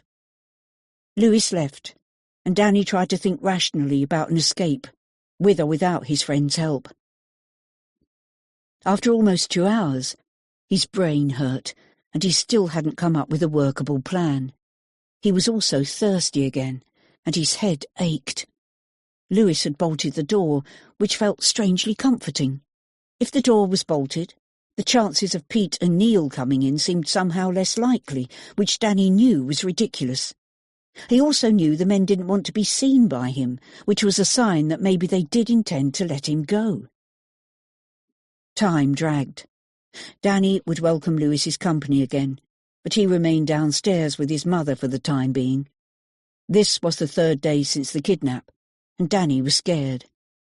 It was unnerving that nothing had happened yet. How long, he thought, would it take for Pete and Neil to contact his parents, make their demands, and release him when they got the money? What was taking so long? He was sure his parents would be desperate by now, and if Pete had demanded money, they'd pay him straight away. So why hadn't he been released? The noise of the van arriving outside gave Danny something else to focus upon, as cold fear once again gripped him, and he felt as if there was a huge throbbing lump in his chest. The front door banged, and he heard angry voices shouting words he couldn't distinguish. Soon footsteps sounded on the stairs, more than one person's, which was worrying. At the sound of the bolts being pulled back, Danny was on the verge of tears, but it was Lewis who came into the room and closed the door so the man behind him couldn't be seen. Lewis put his fingers to his lips, warning Danny not to speak, and then barked instructions in an exaggerated hard voice. "Put this over your head, and don't try to take it off, or you'll be sorry." Danny understood and pulled the hood over his head. It smelled of grease and rubber, like the inside of the van. He wondered if he was going to be taken back in the van, to go home perhaps. He heard Lewis open the door, and a man entered. "Right, kid. I'm going to let you speak to your parents, but don't take the hood off and only tell them you're okay. If you try to be clever, you'll regret it." The next thing Danny knew, a mobile phone was pushed under the hood against his ear, and he heard his father's voice calling his name on the other end of the line. "Dad! Mum! They said I have to tell you I'm okay, but—" The phone was roughly pulled away from his ear, and Danny sobbed. He'd spoken to his father, and the distance between them seemed almost impossible to breach, leaving Danny desolate and more depressed than ever. Would he ever see his parents again? The door closed, the bolts engaged. When he was sure no one was in the room with him, Danny removed the hood and threw it in the corner. Sitting alone on the stinking mattress, he gave way to heaving sobs, no longer able to feel in the least bit brave. His parents at least knew he was still alive. Did this mean his ordeal was nearly over? Had his mum and dad made a deal with the kidnappers? And if so, when would they let him go? His hope was fading, and subconsciously he changed the question in his mind from when to if. When Danny's sobbing ceased, he lay curled up on the mattress for what seemed like hours, listening to the noises from below and shivering until his teeth rattled. He longed for the men to leave, hopefully to collect the ransom money, and so Lewis could come back and tell him what was going on. He did come, eventually, but his face held no sign of hope. Lewis had clearly been crying too, and as he moved to sit on the mattress, he seemed reluctant to look Danny in the eyes. Chapter 16. Day 3. Martha and Richard had raised £190,000 in cash, still over £100,000 short of what the kidnappers were asking, and Martha was in no doubt that Richard was to blame. He was being stubbornly vague about the so-called investments, finally admitting that the money had gone into property. Martha accused him of buying into some bogus timeshare scheme in a foreign country, which he denied, yet could offer no alternative explanation, and insisted there was no paperwork to show her. When the police left for the night, the couple ended up having a blazing row, both shouting hurtful things when they should have been comforting each other. The atmosphere was decidedly frosty when Richard stormed off to bed. Martha knew there'd be no sleep for her that night, and didn't even bother to go upstairs to get ready for bed, intending instead to stay where she was and pray for things to go well the following day. Not being religious in any way, she barely knew where to start. A pang of guilt struck her, a feeling of hypocrisy for only turning to God out of desperation. Should she light a candle, offer God her confessions? Martha shook her head, then closed her eyes and simply whispered her dearest wish: to have Danny back home. Outside, the rain battered the windows, blown by a fierce wind which bent the trees in the garden and whistled in the chimney. Alone on the sofa, staring into the inky black night sky, Martha mentally took a step back from her marriage. Like most other couples, she would have described it as a happy one, until Monday. But then, replaying the argument of a few hours earlier, it struck Martha that she felt indifferent to her marriage and to Richard. Earlier, she'd come close to hating her husband. Rationally, she knew the kidnapping wasn't his fault or hers. Danny had been on his way home from school, like thousands of other children across the country, but he'd been the one selected to be snatched away, to be cruelly separated from her, for money. Martha did blame Richard for not succeeding in getting the cash together. When this was all over, she was going to think seriously about where their relationship was heading. Richard apparently kept secrets, so what kind of marriage was it? Then there was his work. She knew he dealt mainly with intellectual property, a field becoming increasingly complicated in the age of technology. But if the kidnapper was someone they knew, it was more likely to be from his contacts than hers. Yet Martha could understand Richard's reluctance to give the police any names, as she too didn't want to think it was one of her staff, or clients, behind something so cruel. Martha then thought of Richard as a man. Did she still find him attractive? Did he see her as attractive? After 20 years together, it was unsurprising that the physical side of their marriage had cooled down. They were busy people, generally exhausted when they fell into bed each night. But wasn't it the same for most married couples? Martha knew she was as much to blame for this indifference as her husband. It was too easy to flop into bed each night with nothing more than a perfunctory good-night kiss. They may as well have shaken hands. So why, Martha asked herself, did they work so hard? Was it for the financial gain, which admittedly they both enjoyed, or for the work itself, and the status it afforded them? Richard was always quick to tell new acquaintances what he did for a living, but then Martha was proud of her work too. She'd built the company from nothing, and relished the challenge and the competition from other firms. So they were perhaps equally at fault on the work front. And as for secrets and lies, she wasn't wholly blameless herself. Maybe she should remember that when she was lecturing her husband. Martha's head was spinning with all this soul-searching, when really what she was afraid to admit was that she, or both of them, had failed as parents. Of course, her son hadn't been taken because they were terrible parents, but this was a pretty big wake-up call, and perhaps Danny hadn't received the attention he deserved from her. Again, Martha offered a whispered prayer. Or was it a bargain with God? If Danny were returned safely to them, she would do things differently. She would work fewer hours to be home for him coming in from school. She would also let him have a pet, something he'd wanted for years, even if it was a big, slobbering, hairy dog. Martha wondered if Danny knew how much she loved him. Unable to remember the last time she'd told him, Martha wished he was there so she could do so now. There was an ache in her chest, as if her heart was being wrung out, and regrets flooded her mind. Both she and Richard praised Danny for his achievements, but did they show unconditional love? Did they perhaps give their son the impression that he needed to earn it? Did Danny know he was her universe? Martha doubted it, because it was only dawning on her how precious he was. If she didn't get Danny back, her life would be empty, work would be meaningless, and her marriage was already showing huge cracks. If Martha did get him back, life would be different. She would become a stay-at-home mum if Danny wanted.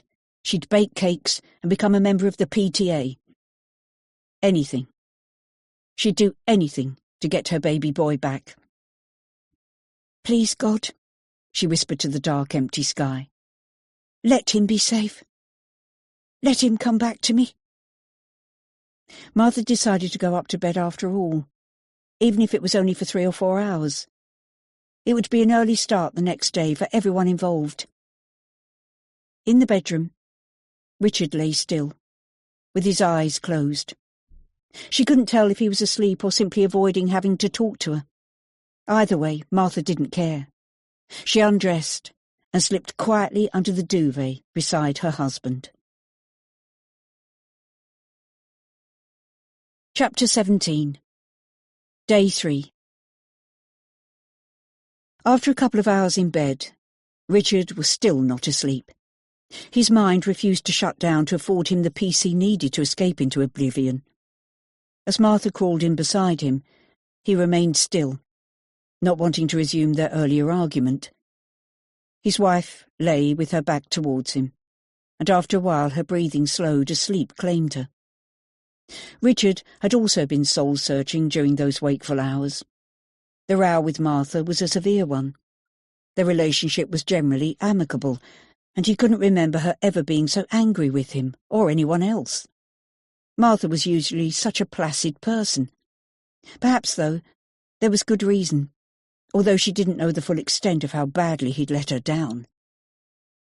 It was impossible for Richard to have anticipated needing such a large amount of cash without notice, but knowing he'd taken the money from their joint account made him burn with shame.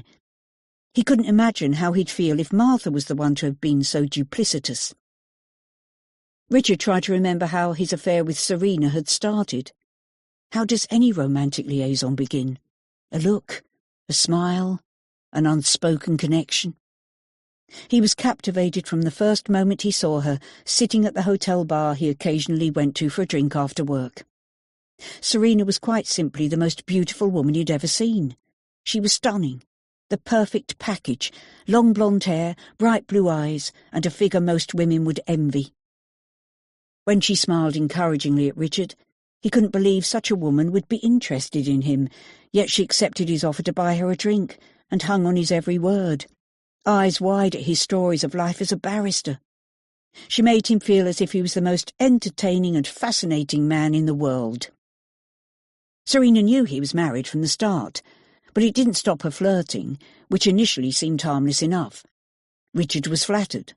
Martha hardly noticed him in a sexual way anymore, and he couldn't remember the last time they made love.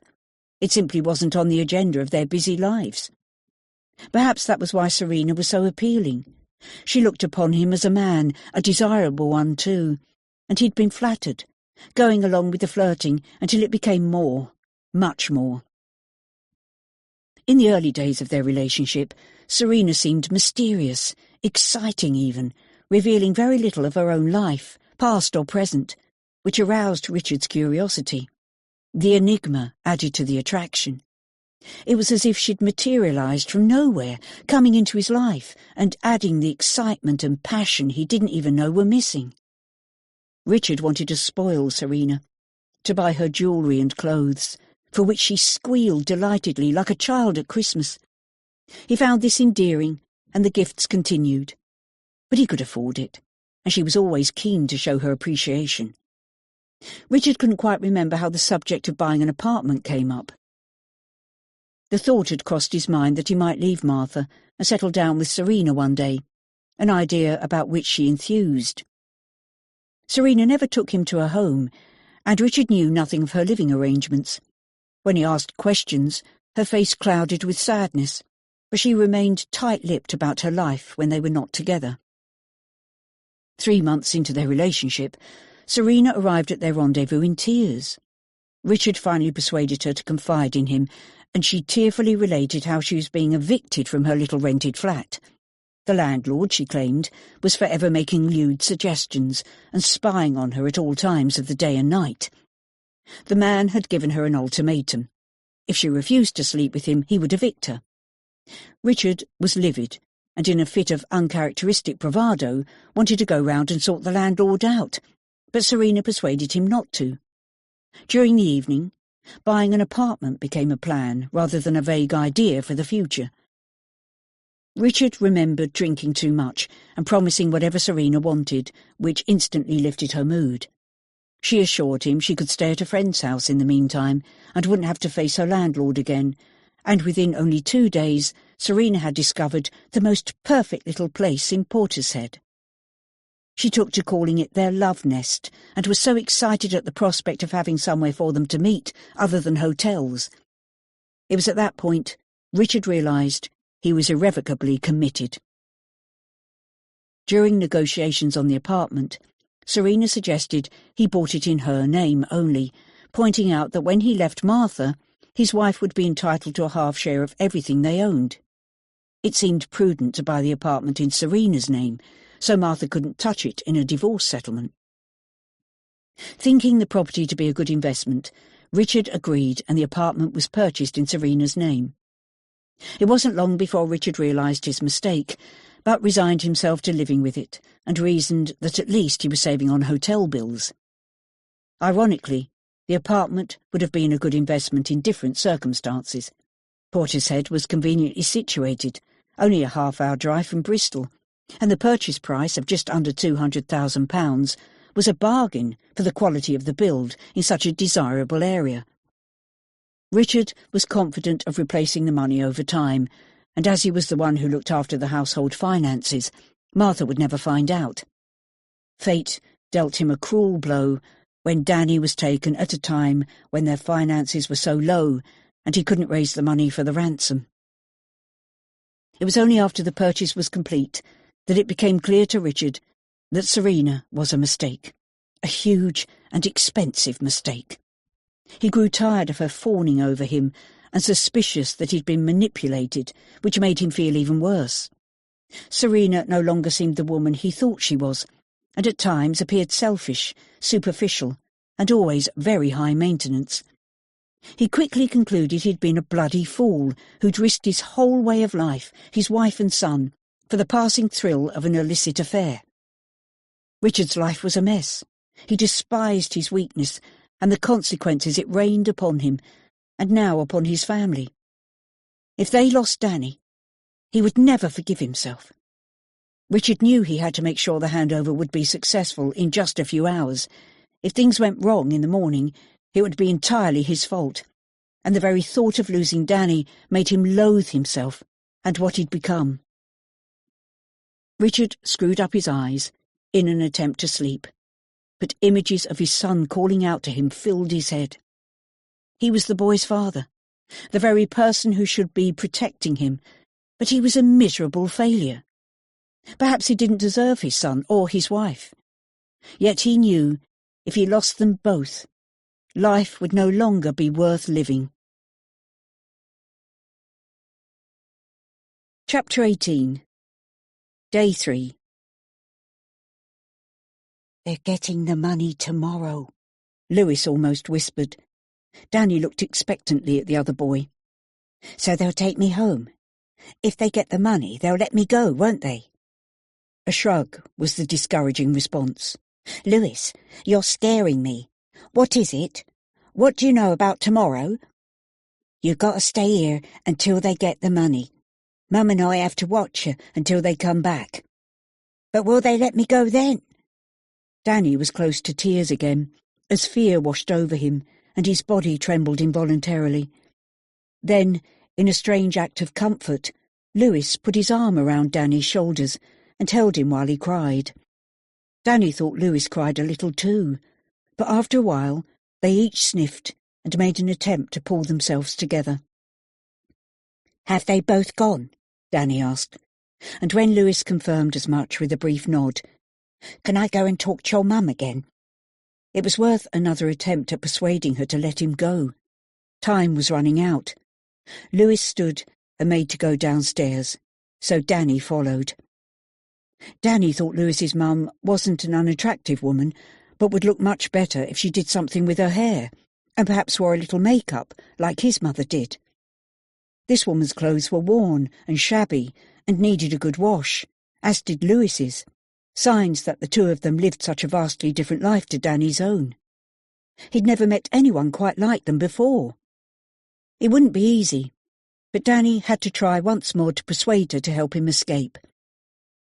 Lewis's mother was clearly annoyed that her son was again allowing the captive downstairs, and she shot her son an angry look. Dan wants to talk to you. Please, Mum, just listen. Danny took a deep breath. He could only repeat what he'd said before. I know you're scared of Pete, but if you let me go, you and Lewis can come with me. My parents will pay you well, and you'll be able to go away somewhere to make a new start. Please, let me go. I'm scared Pete might kill me. Danny's eyes filled with tears. There was little else he could say to make her change her mind. Lewis looked expectantly at his mother, while she turned her face away, chewing on a fingernail, a deep frown set in her forehead. Yeah, and the police will let me off with just a slap on the wrist? No way. Pete says I'm as involved as he is, and so is Lewis. But I'll tell them you didn't do anything, and you were both prisoners here too. It's true. If you can't get out, if you don't have a key, you're as trapped as me. Sally glanced at her son, as if seeking advice. Her eyes wouldn't meet Danny's gaze. Do you have a key, Mum? Can we get out if we want to? Lewis asked. His mother remained silent. She moved over to the window, but there was nothing to see except darkness. Best if we don't let him go, son. Pete'll find us if we cross him, and then heaven help us. It'll be all over tomorrow, so just go back upstairs. And Lewis, bolt the door. Once back upstairs, Lewis entered the room with Danny and became all bluster again. Just one more night, then. Tell you what, I've got a pack of cards in my pocket. Want to play poker? I don't know how. I've never played poker before. You're kidding. It's about time you learned then. As Lewis shuffled the cards, and rather expertly too, Danny thought, he started to outline the rules. It's all about what's in your hand. You could have a straight flush, a full house, 4 of a kind. Lewis droned on about poker, but Danny couldn't concentrate. How could they play cards, especially a game which sounded so complicated, when they might both die tomorrow? I don't want to play cards, Danny admitted. I can't think properly any more. Lewis looked at the boy sitting next to him. Danny's narrow shoulders were hunched, and there was a dejected look on his face. Oh, come on, Dan. What about Snap? You don't have to think much about that. When Danny didn't answer, Lewis asked, What do you want to do then? Danny shook his head, as a fat tear rolled down his cheek. Both boys were silent, until Lewis spoke again. Do you want me to go downstairs? No. Stay, please. I'm scared, Lewis. What if my parents haven't got the money? Or if something goes wrong when they hand it over to Pete? Nothing'll go wrong. Don't be so soppy. You'll go back to your rich parents, and I'll have a bit of cash. For a while, anyway. Lewis's words were of no comfort to Danny, and there was little conviction in his tone. Could you just forget to bolt the door when you go out, so I can at least try to escape? Danny ventured to ask. But the downstairs doors are locked too, remember? If Mum has a key, she's not letting on. And can you imagine what Pete would do if he found you'd got away? Lewis looked scared. The bruising on his face was a testament to the kind of pain the man could inflict. Sorry. You're right. The best way is still to convince your Mum to come with us. Could you have another go at persuading her? She seems to listen to what you say. I'll try again. But she's terrified of Pete. He's knocked her about so many times. Then isn't this a chance to escape from him? Please, Lewis, try again. With a sigh, Lewis went back downstairs to talk to his mother. Danny expected to hear the bolt slide into place, but there was nothing. Had Lewis forgotten, or was he doing as Danny had asked? Chapter 19. Day 3. Danny lost track of time. His head was pounding, and his stomach growled. He longed for a drink of water. His mother always drank water when she had a headache. She said it was caused by dehydration. Lewis hadn't bolted the door, and hadn't returned with any good news for Danny either. He knew this could be his last chance of escape, and he had to think it through carefully, use the opportunity wisely. What he knew of the layout of the house wasn't very encouraging. The front door was locked, and he still didn't know if there was a key, or if it really was bolted from the outside. From his earlier failed attempt to escape, he knew the back door, although not as strong as the front, was also locked, with wire mesh on the outside, making it unlikely he could get out that way. Upstairs, Danny had only been in the room he was in now, and the bathroom, both of which were escape-proof. There were 2 more doors upstairs, and it was time to check them out. As quietly as he could, he opened the door and stepped onto the landing. Lewis and his mother were talking downstairs, but it was only background noise, the words fuzzy. Moving silently down the corridor towards the front of the house, Danny opened the first door. It was an empty cupboard. No windows, no way out. The next door along must be another bedroom. Danny hadn't given much thought to where Lewis and his mum slept. He'd assumed it was downstairs, as he'd seen her sleeping on the sofa, and Lewis probably slept on the chair. Danny moved slowly towards the door and turned the handle a fraction at a time, willing it not to creak. It didn't, so very slowly he pushed the door open and stepped inside what was almost certainly another bedroom. It was a larger room than the one he'd been locked in, and completely empty. Danny instinctively went to the window. When he saw the nails in the frame and the familiar heavy wire mesh on the outside, he burst into tears. Sitting in the corner of the cold, empty room, Danny cried as he'd never done before. All hope gone. He was convinced he'd never get out of that miserable house alive. Danny hardly noticed Lewis and his mother entering the room. Lewis sat down beside him. Sally stood in the doorway, her arms folded. "It's only for another night, Dan. Tomorrow your parents will give Pete the money and they'll let you go. One more night. That's all." Lewis's eyes sparkled with tears, and Danny thought, not for the first time, what a strange boy he was. For someone involved in kidnapping for money, he was remarkably kind, far more than his mother. Danny would have liked them to become friends, but he knew realistically there was no chance of that ever happening. They lived in two such different worlds. Lewis stood up and reached down to pull Danny to his feet, and the two boys went back to the other room. As they passed Sally, Danny looked into her eyes, pleading silently to this woman he felt was his last hope of escape. She turned away, unable to meet his eyes, and went back downstairs, where she didn't have to look at Danny or her son. The boys sat side by side on the mattress. Danny sniffed and rubbed his eyes with his sleeve. "So, do you know what's happening tomorrow?" "Only that Pete and Neil are meeting with your dad to get the money. They said it'd be early, and they'd come straight back here." "And are you sure they'll let me go?"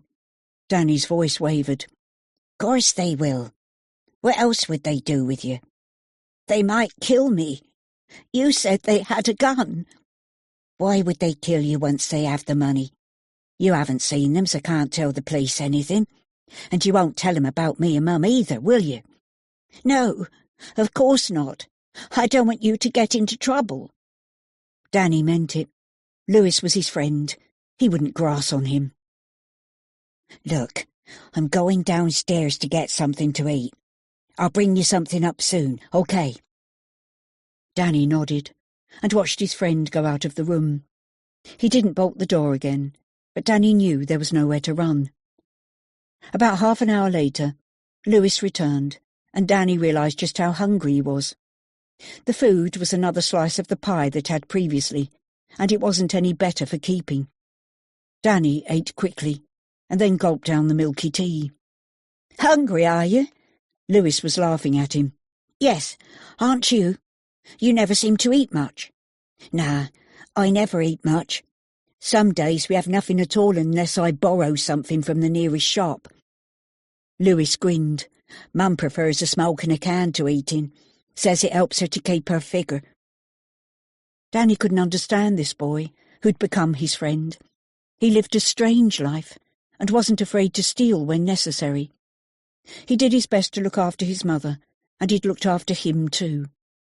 Lewis seemed to genuinely care about people, and Danny knew his ordeal would have been much worse had Lewis not been there to help him through it.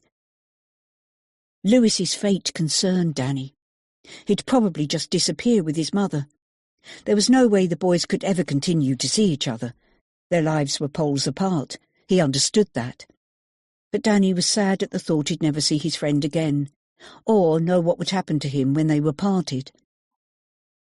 "Where will you go when this is all over?" he asked. Lewis shrugged. "Dunno. It depends on what Mum wants to do. And Pete too, of course.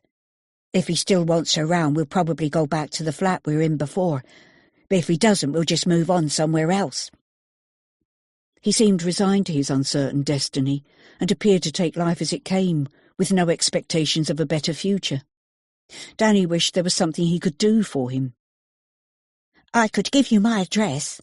Then if you needed anything, and I could help—" "Best not," Lewis interrupted. "We'll probably move on when Pete gets tired of Mum. You'll be back with your parents, and how would you explain me turning up on the doorstep?" He was right. Their lives were so different. They could never truly be friends. Danny wished there was something he could do for Lewis, but the reality was that they would never meet again. It was dark as the boys sat silently together on the dirty mattress, each with their own thoughts. The blackness of the outside world held nothing but fear for Danny. Every noise made him jump, and he expected his captors to appear at any time to drag him off somewhere unknown. maybe even to kill him. His heart beat frantically as he anticipated the worst. Strangely, this room had become a safe place, even though realistically he knew it wasn't. It was his space, and apart from the one time his kidnapper had entered, a place he'd only shared with Lewis. Danny hardly dared hope this would be the last night he would spend in the room, which was his prison, yet at the same time his refuge. Lewis eventually broke the silence and stood to leave. "You'd better get some sleep." "Don't go yet. "I don't think I'll be able to sleep." "You will." Lewis looked at him. "Dream of tomorrow? Of your parents and how happy they'll be to see you again?" "I better go down and see what Mum's up to. Pete won't be coming back tonight, so don't worry." Lewis smiled as he left. Danny lay down on the mattress and pulled his coat over him, thinking, as Lewis said he should, of his parents and the chance of seeing them again soon. Although Danny hadn't expected to sleep, he drifted off soon after Lewis left him, a sleep which afforded him the escape reality failed to offer.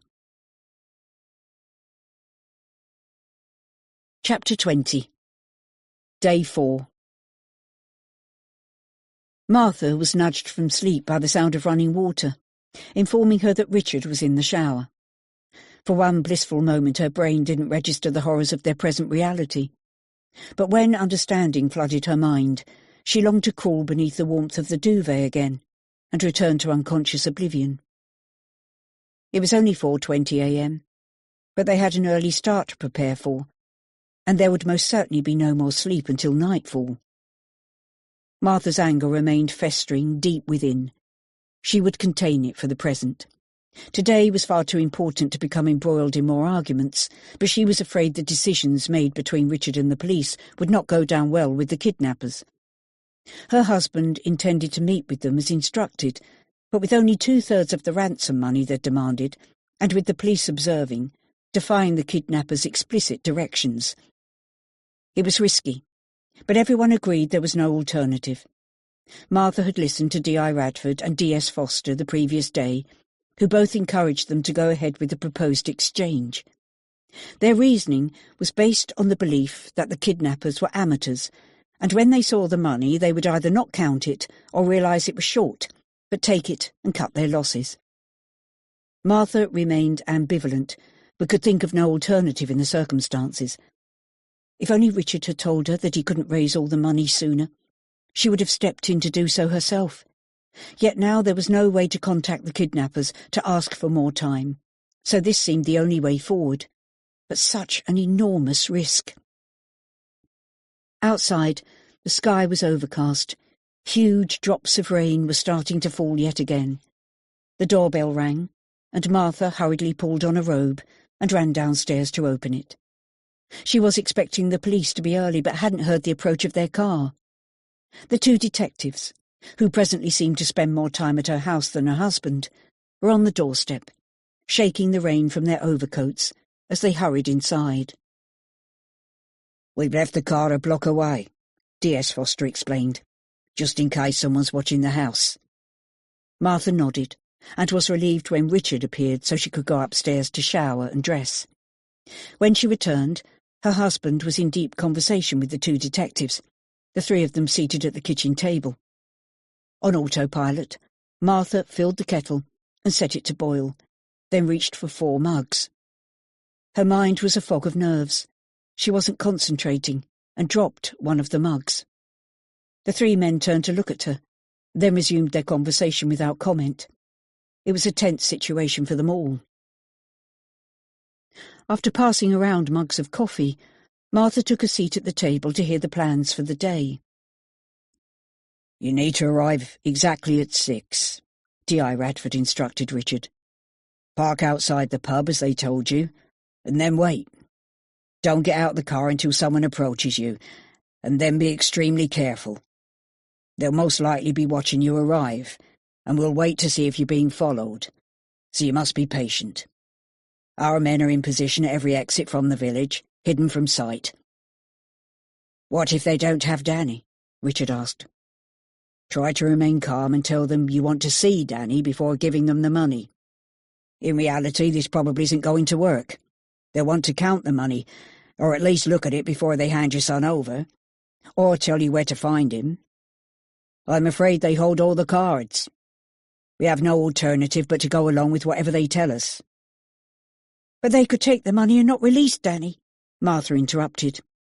That's always been a possibility, yet a slim one. They're not going to keep him any longer than necessary. Danny's a burden to them, so once they have the money, they'll want him out the way. And as we've said before, these people are amateurs, not killers, and statistics show that the victim is released unharmed in most kidnappings. So the possibilities are they'll have him with them in their vehicle and will let him out before they drive off, or they'll tell you where he is, which will probably be somewhere not too far away. And will you follow them? Richard asked. Yes, but only if it's safe to do so, and my officers can remain unseen. As the kidnappers enter the village, they'll be photographed from various points, and the vehicle registration will be put through the system, although we would expect it to be a stolen one. Keep your mobile open at all times, like we discussed, so we can be in touch throughout the whole operation, Alex Radford instructed. It was 5 a.m, too soon for Richard to set off. The early morning traffic would be light, and he would be heading north, out of the city, well before the roads clogged up with commuters. The detectives discussed other aspects of the investigation. Martha wondered if they were trying to prepare them for the possibility of things going wrong, for Danny not being returned to them later in the day. An awful thought occurred to Martha. The police could be planning to change the investigation from a kidnapping to a murder. She silently took the empty coffee cups to the sink, still listening to the conversation. We spoke to Jamie Madley, your clerk at Chambers. He was obliging in supplying names of recent clients who lost their cases and those you've prosecuted. We'd like to go through some of them with you. Not now. I'll be going in a few minutes. I need to go to the bathroom. Richard almost ran upstairs. Graham Foster turned to Martha. Does Richard talk much about his cases? No. It's a completely alien field to me, so I suppose I don't encourage him to tell me about his work. How often does he go to London, Martha? About once a month. He generally goes straight from Chambers on a Thursday evening and stays until Friday night or sometimes Saturday morning if it's been a long day. They must be very grateful for his help, Alex Radford remarked. Yes, they are. Richard's always happy to put something back into the system, and there are always clients who can't afford the fees. What about legal aid? If they're eligible, yes. But in some civil cases or immigration issues, it's not always the case. I don't fully understand it. Richard will be able to explain it better than I can later. But if all goes well today, you won't need to look into our contacts, will you? If we catch the kidnappers, which is the outcome we're all hoping for, then yes, we'll be able to tie up loose ends and make a prosecution. If they get away, our inquiries will continue, but hopefully with Danny safe at home. Radford smiled, and then checked his watch. Richard remained upstairs until it was time to go. He looked pale when he came down, and anxious, which was only expected. Martha momentarily felt sorry for him. He might have done some stupid things, but he loved Danny just as much as she did, for which she was grateful, and she knew he was nervous about the exchange. An ominous clap of thunder made Martha shiver. Alex stood up suddenly. It's time to go. Martha, if you could see your husband to the door, we'll keep out of sight in case someone is watching the house. She did as they asked. At the door, Richard bent to kiss her cheek, and she allowed him to do so, touching him lightly on the arm. "Be careful," she said. Martha had never been so frightened. Her husband and son were both in danger, and she could only sit helplessly and wait. Richard's car was parked on the drive. He pressed the key fob to open it and climbed into the driving seat. He appeared to be looking at his phone for a moment, but soon turned on the engine and drove up the path. The two detectives stood well back from the window and watched him leave the drive until he disappeared from sight at the bend in the road. Martha turned, and with a heavy feeling of dread, went back inside. Radford smiled reassuringly at her and explained again what would happen. Our vehicles are hidden at strategic points along the way, so we'll have someone watching his every move. Try not to worry. Hopefully this could be all over today. Martha nodded, not trusting her voice to form an answer, then went into the lounge to sit and wait, knowing this would be the longest morning of her life. She left the lounge door open so she could still see into the hall, and after 5 minutes passed, D.I. Radford was on his mobile phone once more. "He should have passed you by now." The detective sounded angry. He ended the call abruptly and immediately made another. "Have you got eyes on our subject yet?" He grunted, then beckoned Graham Foster to follow him into the kitchen. They closed the door, so Martha could no longer hear what they were saying. "Why did they shut me out? Danny's my son, and this is my house." She barged into the kitchen to confront them. "What's happening?" she asked. "Richard's only just left. Surely nothing's gone wrong already." Both men looked at her, then at each other, before Alex Radford answered. "Your husband's gone off in the wrong direction, Martha. He's not passed any of the vehicles waiting en route, and he isn't answering his phone."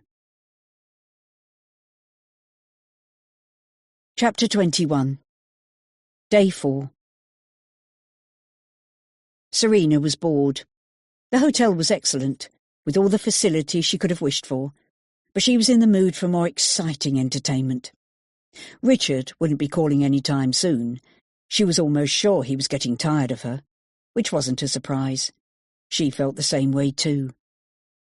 Richard had been fun to begin with, but it was always the same. The only difference was that he was the first man to actually buy her a property. Serena had tried that little scam a couple of times before during previous dalliances, but the other men were somewhat more circumspect than Richard. At times, Serena had lived in some quite luxurious rented apartments, courtesy of the then-current beau, but this was the first time she'd owned one.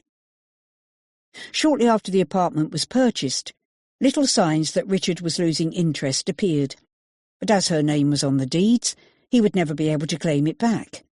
If he tried, he'd have some pretty uncomfortable explaining to do to his wife, and, Serena reckoned, Richard would simply disappear out of her life. To be brutally honest, she would miss the regular payments he deposited into her bank account more than the man himself, but it was time to move on.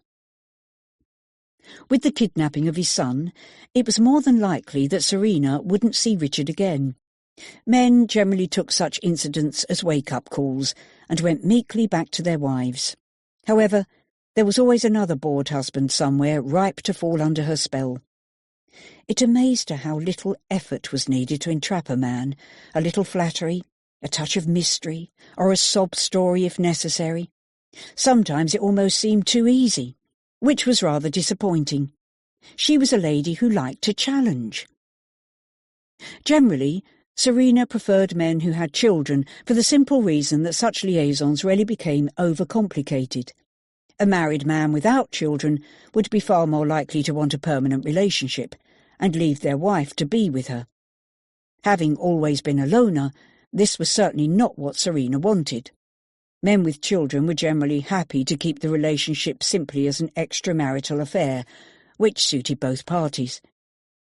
Serena liked to think she was offering a service, and generally her clients were happy with the arrangements. Extortion is such an ugly word, she thought, as were fraud and blackmail, when the way she earned her money could be described as something quite beautiful. The sting came when it was time to move on, and Serena left with a nice little bonus, a golden handshake as she liked to think of it. The apartment from Richard was the severance bonus in this case, which Serena thought she'd earned. A little sweetener to make the parting easier, for her at least.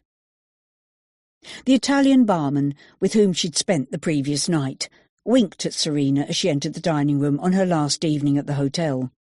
Serena smiled contentedly. She'd be returning home the next day, but perhaps the barman would be her evening's entertainment again. It would be fun to see his face when she didn't give him a large tip for his services like most hotel guests did. Serena instantly recognised in him a kindred spirit, but the poor boy thought he was the one taking advantage of her. Some men never learned. Life in Bristol had proved so much kinder to Serena than other cities where she'd lived, and in many ways she'd miss her present comfortable lifestyle. Her new apartment felt like home too, a place she'd love to keep, but common sense demanded it must be sold, even though only 2 other people knew where she was living. Never one to take chances or let sentiment dictate her actions, the apartment in Portishead was already on the market with an estate agent in Bristol.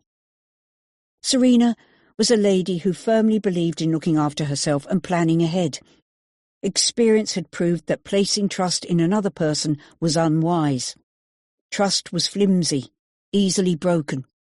She'd been let down too many times to have faith in anyone other than herself. Chapter 22. Day 4. As Richard hurried through the rain and into his car, he knew someone had been inside it.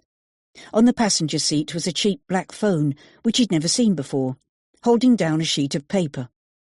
He fumbled with the paper, dropping the phone in the process. Richard was on edge when he needed to be calm and think rationally. His first instinct was to return to the house and tell the police that someone had broken into his car, but instead he read the note. At the end of the street, head south, not north, and then pull into the Red Lion car park. Wait for further instructions. No police. It was contrary to the previously arranged instructions, and Richard would be headed in the opposite direction. He made an instant decision to obey, even though he knew the police could not follow him. The kidnappers had Danny. Richard would do anything to get him back. The Red Lion was little more than a mile away, so he put the key in the ignition and moved off as was expected of him. The rain was heavy, and the wipers struggled to keep the windscreen clear, making visibility poor. Once at the car park, Richard didn't have long to wait before the black phone rang, and he immediately recognised the voice of the man he'd spoken to the day before. "Step out of the car with the money," the man instructed. "Go to the hedge where you'll see a black bin liner. Take all the money out of the holdall and drop it in the black sack. Throw the holdall over the hedge and your own phone with it. Then get back in the car and wait." The call ended abruptly. Richard did as he was instructed, stepping over the mud and puddles. Thankfully, it was early enough for no one to witness his furtive actions. After transferring the money, he threw the holdall, and reluctantly his phone, over the hedge, took the black sack and got back into the car. He was soaked through to his skin and shivering with both cold and fear. 2 long minutes passed before the phone rang again. "Drive 10 miles south to the village of High Cotham and park outside the post office." The phone went dead. Richard had wanted to ask if Danny was with him and if his son was okay, but wasn't given the opportunity. Left with no other choice except to obey these new instructions, he started the car and with trembling hands moved off. Richard thought of all the arrangements the police had made, the hidden officers at strategic points en route to the village of Little Stainsbeck, when he would be nearly 30 miles away in the opposite direction. Without his phone, he couldn't ring the police to let them know about the changes, and he didn't dare risk using the kidnapper's phone in case they rang him. By the time he'd covered the first 3 miles to High Cotham, he'd convinced himself that not having the police watching his every move was perhaps for the best. His respect and fear of the kidnappers had also grown to some degree. They correctly guessed that the holdall with the money inside also held a tracking device. Removing this from the equation eliminated all police involvement, as did making him throw away his phone. Richard attempted to lift his mood by telling himself there was now less to go wrong, and the transaction would be swift and hopefully uncomplicated. At 6:40 a.m, he pulled up in front of the village post office and general store, turned off the engine and looked around. It was pretty much a one-street village, with the post office being the only commercial premises within sight. The heavy rain bounced noisily off the car roof as he settled down for another wait, still trembling, wet and cold, and wondering if he'd done the right thing by obeying the kidnappers instead of the police. His eyes darted back and forth, searching for someone approaching the car, but the only moving thing in the village was a black cat, making its way lazily across the road despite the rain. Would the cat be lucky or unlucky, he wondered. 4 minutes passed before the phone rang again. "Are you in place?" the voice asked. "Yes. Where's my son?" Richard felt very much alone, which meant he was solely responsible for the outcome of the exchange. A sobering thought. "Start the engine and drive. Leave the phone open beside you so I can direct you to where I want you to go." "This is ridiculous. Where's Danny? I've brought your money. Now give me my son." "Shame on you. Losing your temper won't get you anywhere. Do you still want to do this, or shall we leave it a few more days?" Richard thought the man was probably enjoying messing with his mind. "No, I want Danny back now. Where do I go next?" "That's better. Much more reasonable. Drive out of the village and join the dual carriageway at the roundabout. A mile up the road is a lay-by. Pull into it and wait, but keep the phone open." Smart, Richard thought. That way he couldn't use it to call anyone and give away his location. He pulled away from the village and headed towards the dual carriageway. There was a smattering of early morning vehicles, commuters heading to work, leaving early to avoid the heavy traffic. He soon saw the signs for the lay-by and pulled in as instructed. They'd chosen the spot well. Shrubs and trees gave a reasonable degree of privacy, and the car couldn't be seen from the road. He turned off the engine and picked up the phone. "I'm here." "Good," the kidnapper said. "Now get the money out and put it on the verge, near the litter bin." "But where are you? Where's Danny?" "I'm right behind you." Richard turned sharply to see a white Ford Transit van pull up behind him. The adrenaline coursed through his veins, and for a moment he wanted to rush at the van and strangle the man who'd taken his son. But his rational mind quickly took over. There were 2 men in the van, so he was outnumbered, and physical violence had never been his thing. The van's number plate was covered by sacking, and the men inside both wore character masks. As Richard placed the bag on the verge, the man with the Bill Clinton mask jumped out of the van and snatched it up. "Where's Danny?"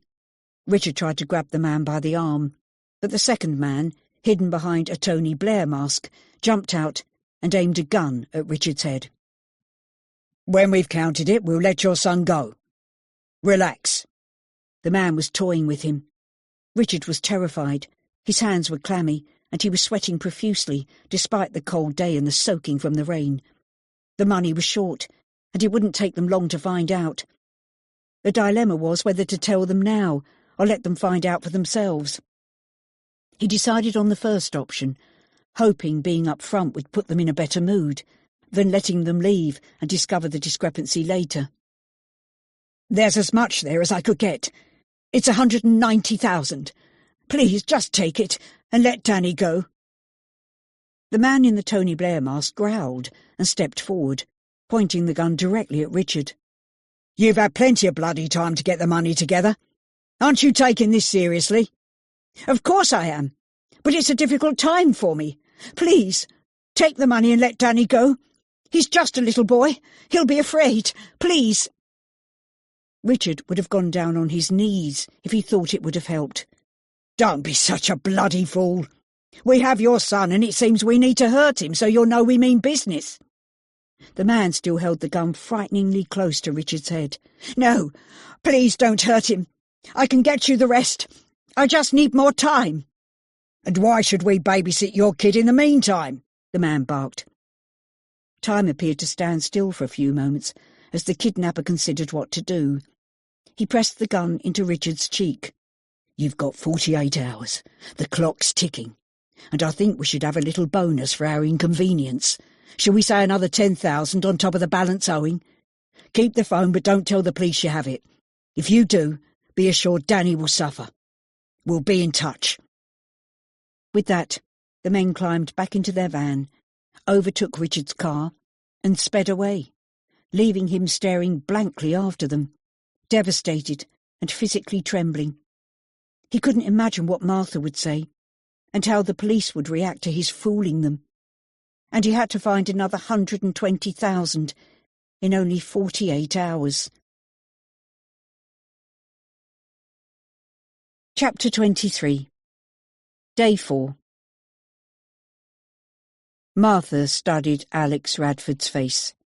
He was clearly livid, but doing his best to remain calm and rational. After he finished yet another phone call, Martha grabbed his arm. "What's going on? Why would he take a different route?" "I don't know, but we still have the tracker in the holdall, so we'll know where he is at all times." Suni, who'd arrived just after Richard left, was monitoring the tracker on her laptop, and interrupted to tell her boss the car had stopped, less than a mile away.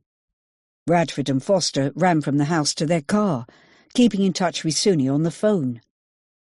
The tracker remained motionless. When the detectives arrived at the Red Lion car park, it was to find that Richard's car was nowhere in sight. They searched the area and eventually spotted the holdall on the other side of the hedge, empty, except for the tracker. Richard's phone was on the wet grass beside it. "Bloody hell. He's on his own now. Who the hell knows how this will work out?" Radford was angry, but mainly with himself. He'd put all his eggs in one basket, and Scramble didn't begin to describe what kind of fool he felt. All the resources and man-hours they'd put into this operation were wasted. Graham made calls to stand down most of the officers in the area, while Alex Radford called Suni and asked her to inform Martha what was happening. All they could do was to wait until Richard turned up, and waiting wasn't one of the DI's strong points. The detectives returned to the house, where the atmosphere was thick with tension. Martha glared at Radford as if he was personally responsible for the fiasco of losing her husband. She had a point. As the SIO, he should have covered every base, and he'd seriously misjudged the kidnappers, assuming they could be easily trapped because they were amateurs. They were all fearful for what would happen to Richard and Danny when they discovered the money was short. It seemed like a lifetime until Richard pulled into the drive. Martha ran out of the house, desperate to see if Danny was with him. As Richard stepped from the car, alone, she began to wail and pummeled him with her fists. "Where's Danny? You're supposed to have Danny!" Suni tried to pull her off, and between Suni and Richard, they steered a distraught Martha towards the house. "Let's not make a scene out here," Richard spoke wearily. "Who cares? I want my son! I want Danny!" Martha was on the point of collapse, and they half carried her inside, where they sat her on the sofa. "Where is he?" she sobbed. "They've still got him. They want the rest of the money and some more." Richard was soaked, pale and exhausted, and after discarding his wet coat and shoes, he too flopped down on the sofa. Radford immediately started questioning him, his jaws set firm as if trying to control his anger. "We need you to tell us everything that happened this morning, starting with when you got into the car. What made you go in the opposite direction?" Richard was visibly trembling. It was apparent the encounter with the kidnappers had shaken him more than he cared to admit. Martha sobbed quietly as she listened, gasping when he mentioned the gun. She wanted to scream at her husband, to make him pay for not bringing Danny home, but could hardly muster the energy. When Richard finished relating the story, Radford continued the questions. "Can you describe the men?" "They were wearing masks. I couldn't see their faces. They both wore dark jeans and T-shirts. One was average height, the other taller, over 6 foot with broad shoulders. He seemed to be the one in charge, the one with the gun." "So where's the phone they put in your car?" Radford asked. "They took it off me in the lay-by." Richard lied, hoping they didn't ask him to turn out his pockets. "So now you have to raise another 120,000. Any idea how you do it?" Radford looked from Richard to Martha. Neither of them answered him. Martha lowered her eyes as the DI looked from her to Richard. She wanted the police gone before they asked more probing questions. Martha blamed Richard for the whole sorry mess they were in, but there was work to do. She was determined to succeed where her husband had failed. When D.I. Radford and D.S. Foster left, Richard went upstairs to change out of his wet clothes and have a hot shower. Martha also went upstairs, leaving Sunny in the kitchen. Martha went straight to her study and switched on her laptop. She knew Richard would be hurting every bit as much as she was herself, but there was no desire within her to comfort him. Justified or not, she blamed him for Danny not being home with them, for their ordeal continuing.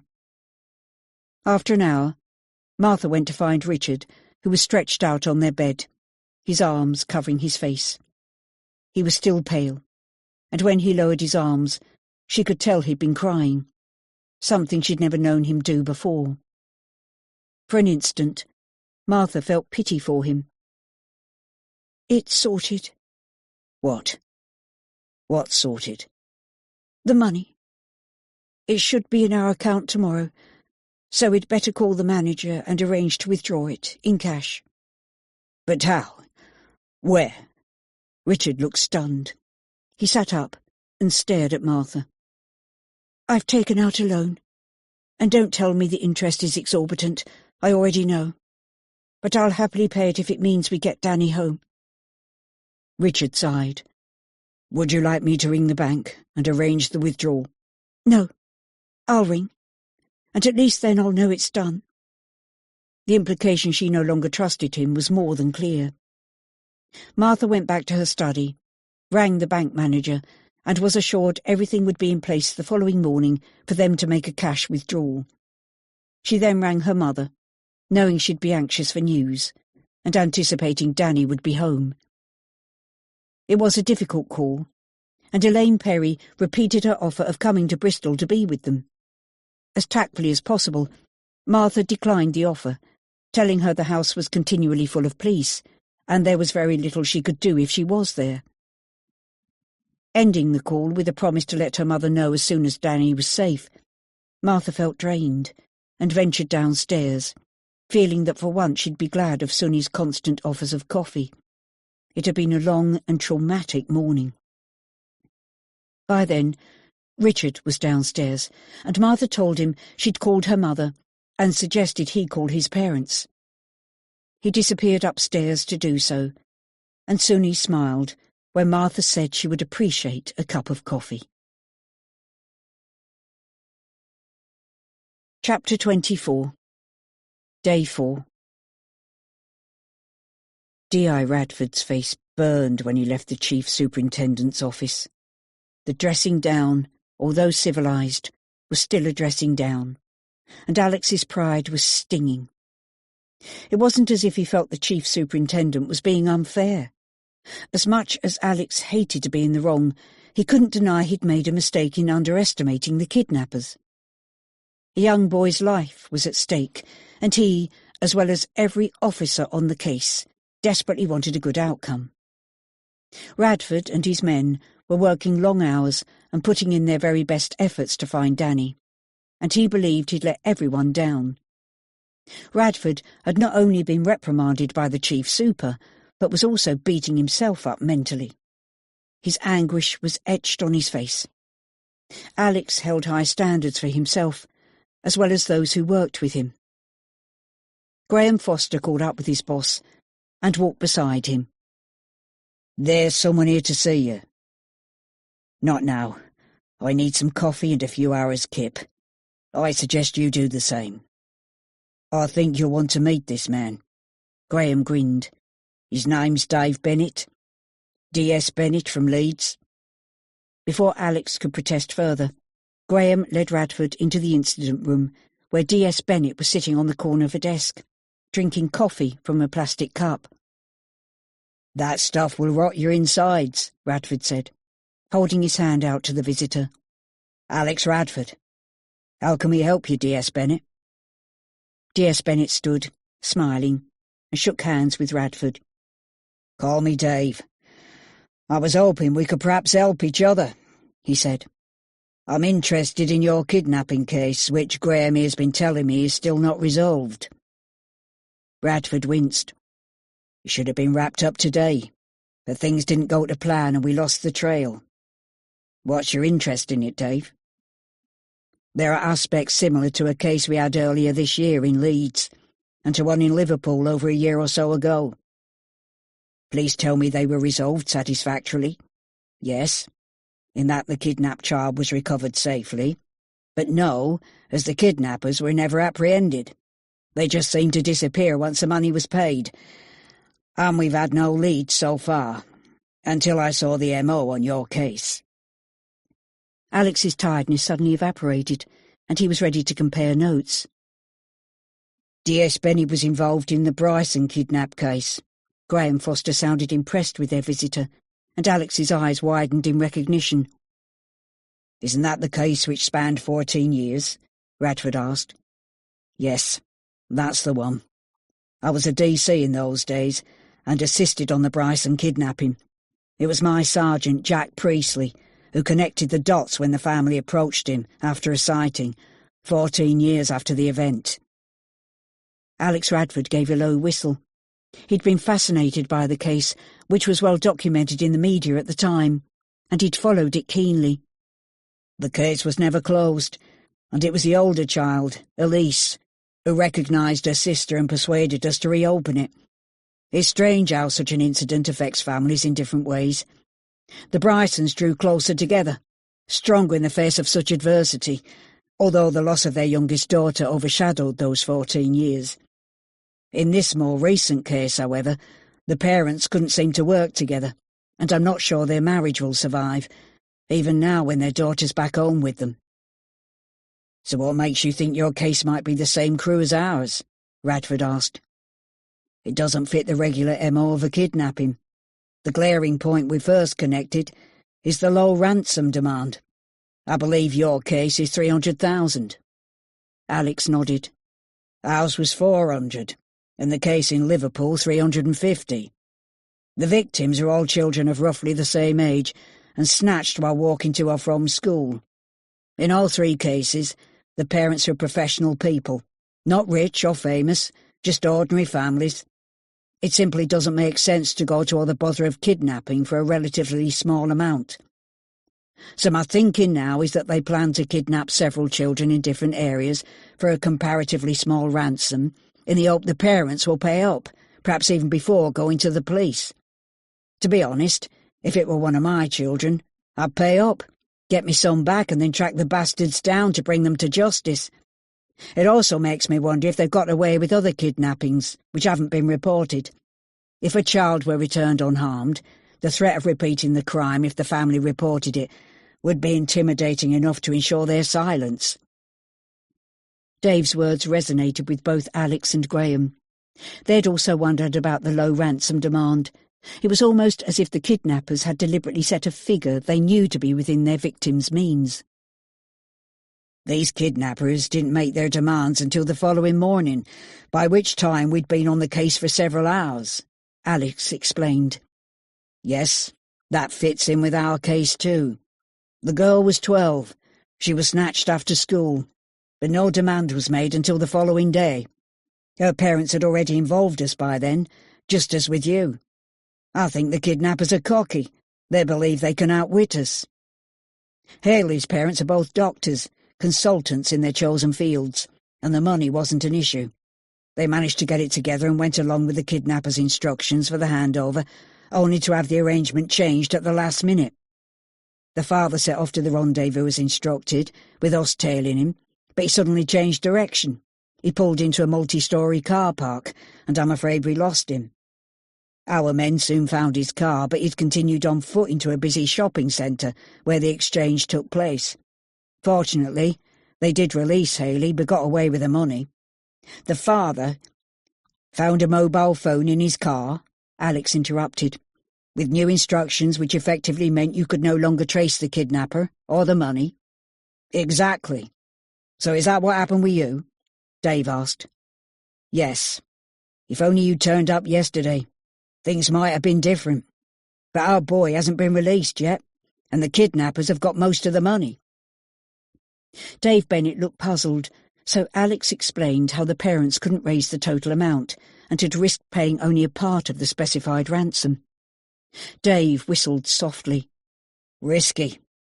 What was the reaction of the kidnappers? Surprisingly, they agreed to another 48 hours to allow the parents to find the balance, but they've added on a little extra for their trouble. So you'll be waiting for more instructions? Yes. The kidnappers took the phone they'd left in the car. It was a burner, so it's anyone's guess how they'll communicate now, but we'll be ready this time. Alex frowned. He'd heard from Sunny that the Stones had managed to raise the extra money and were picking it up at the bank the following morning. What do the parents do? Dave asked. He's a barrister and she runs a recruitment agency. I'd have thought the amount wouldn't have been a problem to them. He alone must be making near to $100,000 a year. My thoughts too, but it's come at a bad time for him. It appears he's committed to some investments recently. The money issue does seem to be causing a rift between the parents, but we're pretty sure they're not involved with the kidnapping in any way, and your information supports that theory now.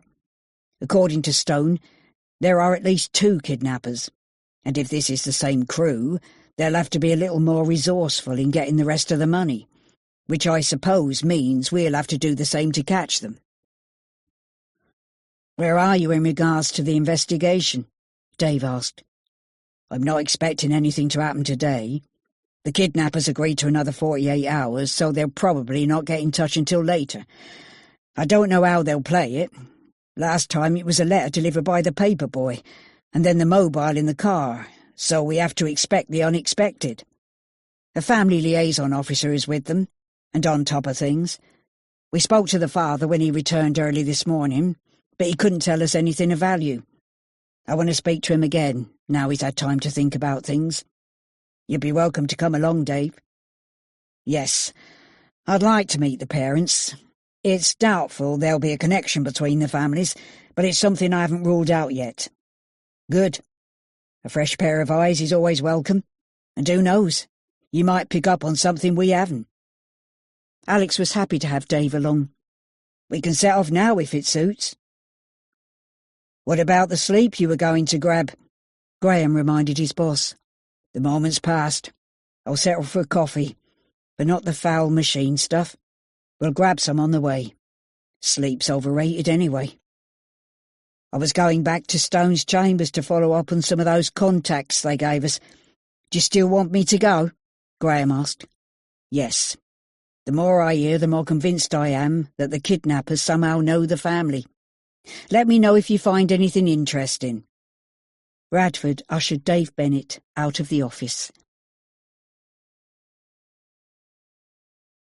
Chapter 25. Day 4. Danny woke to the low rumbling sound of thunder. His first thought was that this could be the day when he'd be released. His second thought was that it was his 12th birthday. Immediately, the latter thought was pushed to the back of his mind as he listened, straining to hear for any noise which might be coming from downstairs. Only the growl of the thunder and the splash of rain filled the room. It was 8 a.m. Danny felt sure he'd have woken if Pete and Neil were back. The van's engine was noisy. He was surprised he'd slept for so long and scrambled to his feet to try the door. It was open, so Danny went quietly along the corridor to the bathroom. When he came out, Lewis was waiting for him, with a slice of bread and a glass of water. Danny ate hungrily, while his friend watched. You did sleep, then? Lewis grinned. Yes. What time do you think Pete will come? Not sure. If your dad has the money and all goes well, then I guess he'll be here by lunchtime. You never know. He might even bring us something decent to eat if he's in a good mood. I'd rather he just let me go. If he does, where are we? Unless Pete takes me back to Bristol, I won't have a clue how to get home. Are we far from town? I'm not supposed to say. Lewis chewed his bottom lip. And I'm not sure. I do know they drove you around a lot to make you think it was a long way from Bristol, but it's not. They'll probably drop you near a road or a service station. Yeah, I should think that's what they'll do. And you can call your parents from there. Danny thought it was the best answer he'd get, and left the topic alone. It's my birthday today. He didn't know why he said it. What did a birthday matter now? So what? Do you want me to sing to you or something? Lewis laughed. No, but I was expecting a cake with candles. Danny tried to laugh too. What do you usually do for birthdays? I'm too old for parties, so we go out somewhere to eat. My choice. And then to see a film, if there's anything good on. My mate Ethan would probably come too. Danny grew melancholy at the thought of what he might have been doing. If all goes well, you might still get your cake. Who knows? When's your birthday? Lewis shrugged. December, I think. The 2nd or 3rd. I'm not sure. How can you not know when your birthday is? It's just another day. Not special. Danny felt sad for his friend. His life was difficult, and Danny wished there was something he could do for him. Lewis, however, didn't complain and seemed to accept his lot for what it was. Even looking after his mother and being hungry some days didn't make him grumble. It was just the way life was. The storm outside was worsening. A flash of lightning lit up the room and made both boys jump. Then they laughed at their reaction. Blimey! We've got enough to worry about without being struck by lightning, Lewis said. He went to the window to look out. This wall's soaked. He looked up at the ceiling to see water pouring through and down the wall. Let's go downstairs. Mum's still out of it, so we're not getting ear bashing from her. What about Pete and Neil? Won't they be coming soon? Danny didn't want to encounter them until he had to, which would hopefully be when he was to go home. They'll be ages yet, and if they do come, you can get back up here before they get in from the van. Lewis led the way. His mother was still on the sofa, snoring gently as they silently passed her by to get to the kitchen. An empty bread wrapper was on the table, and Lewis nodded at it. Good job today's the last day. All the food's gone. S'pose you'll be glad to get home for a decent meal. He helped himself to another glass of water. Danny stood quietly, not understanding the kaleidoscope of emotions he was feeling. There was no doubt in his mind that he wanted to get out of that awful house and home to his parents. But what would happen to Lewis? The realization that he cared about this boy's future struck Danny hard. Strangely, he wanted to keep in touch with him, although how it would be possible he didn't know. Lewis, if I give you my mobile phone number, will you ring me? You know, if ever you need help. And what help can a rich kid like you give to me? He laughed, then pulled a piece of paper from his pocket and picked up a pen. Go on, then. What is it? Danny recited his number, which Lewis copied down, then folded the paper and stuffed it deep into his pocket. It then occurred to Danny that he'd never seen Lewis in any other clothes, only the ones he wore now. Of course, he hadn't had a change of clothes either, but was this usual for Lewis? His mind whirled with thoughts of what he could do for this new friend, things he wanted to do for him. Danny had more clothes than he needed, and would gladly give some to Lewis. Even though they would be too large, he'd grow into them. He had piles of books and toys and electronic games that he'd gladly share. But it was impossible. They lived in such vastly different worlds. Danny would like to share his life with Lewis, as a brother of sorts, which was why he wanted him to have his phone number, just in case. A flash of lightning was followed by another rumble of thunder. The storm seemed much closer now. The noise sounded as if it was inside the house with them. If you count the seconds between the flash of lightning and the next rumble of thunder, it will tell you how many miles it is away from you, Danny said. So that's the sort of thing you learn at that posh school, is it? Lewis teased. Mum must be well away if even this storm can't wake her.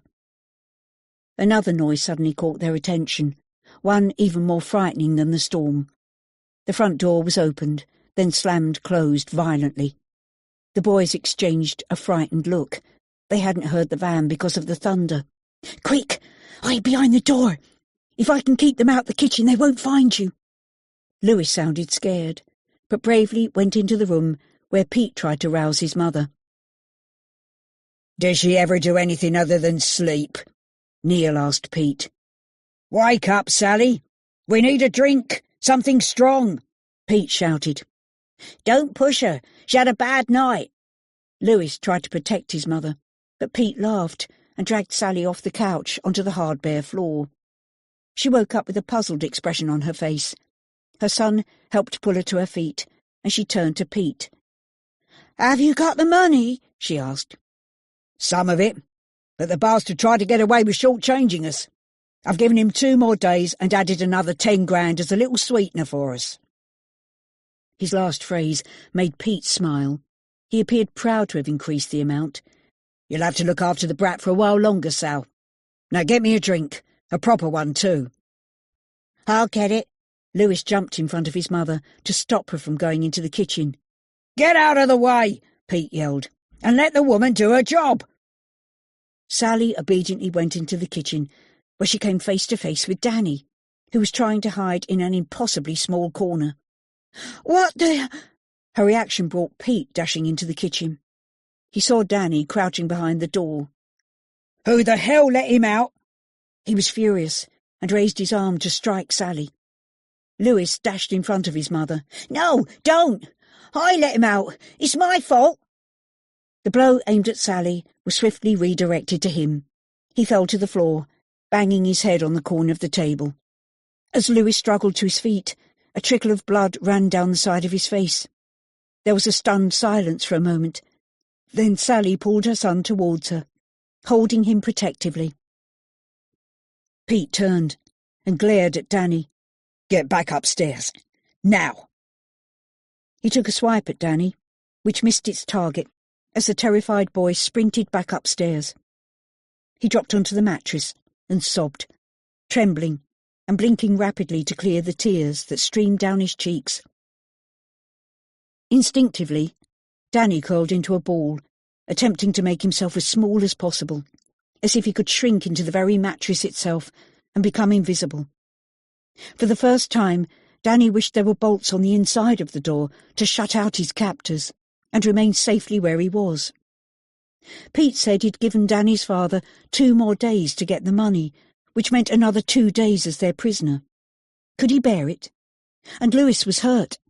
He'd looked dazed, disorientated, and the wound on his head probably needed stitching, but he doubted they'd take him to hospital.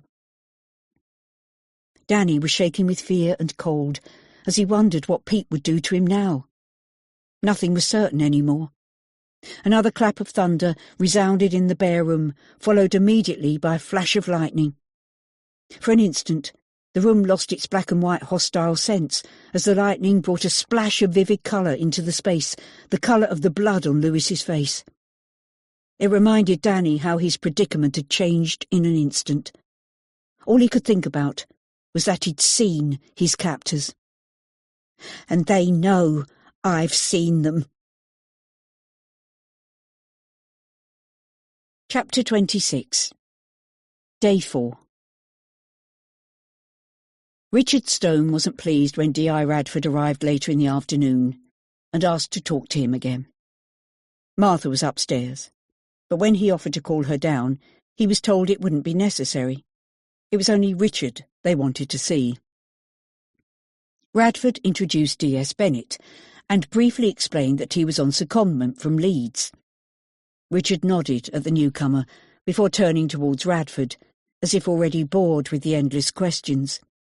He led them into the lounge, where the 3 men sat down.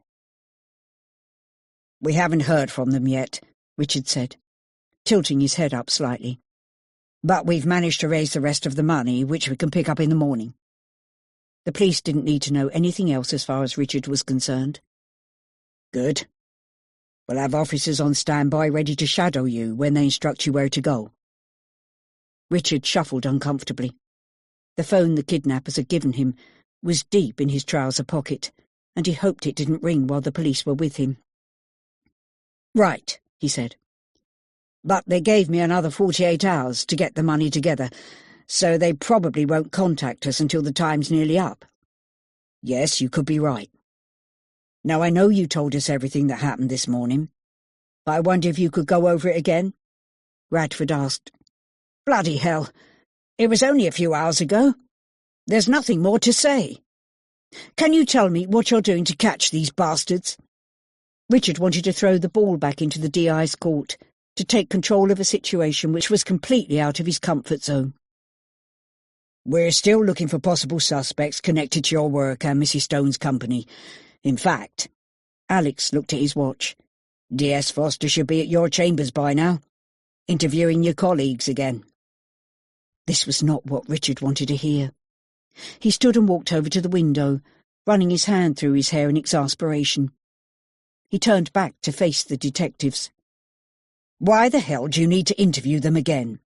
They've told you all they know, which is absolutely nothing.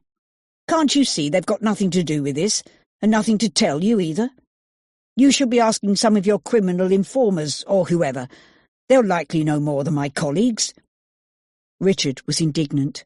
Returning to work would be embarrassing. It looked as if the police suspected he had something to do with his own son's kidnapping.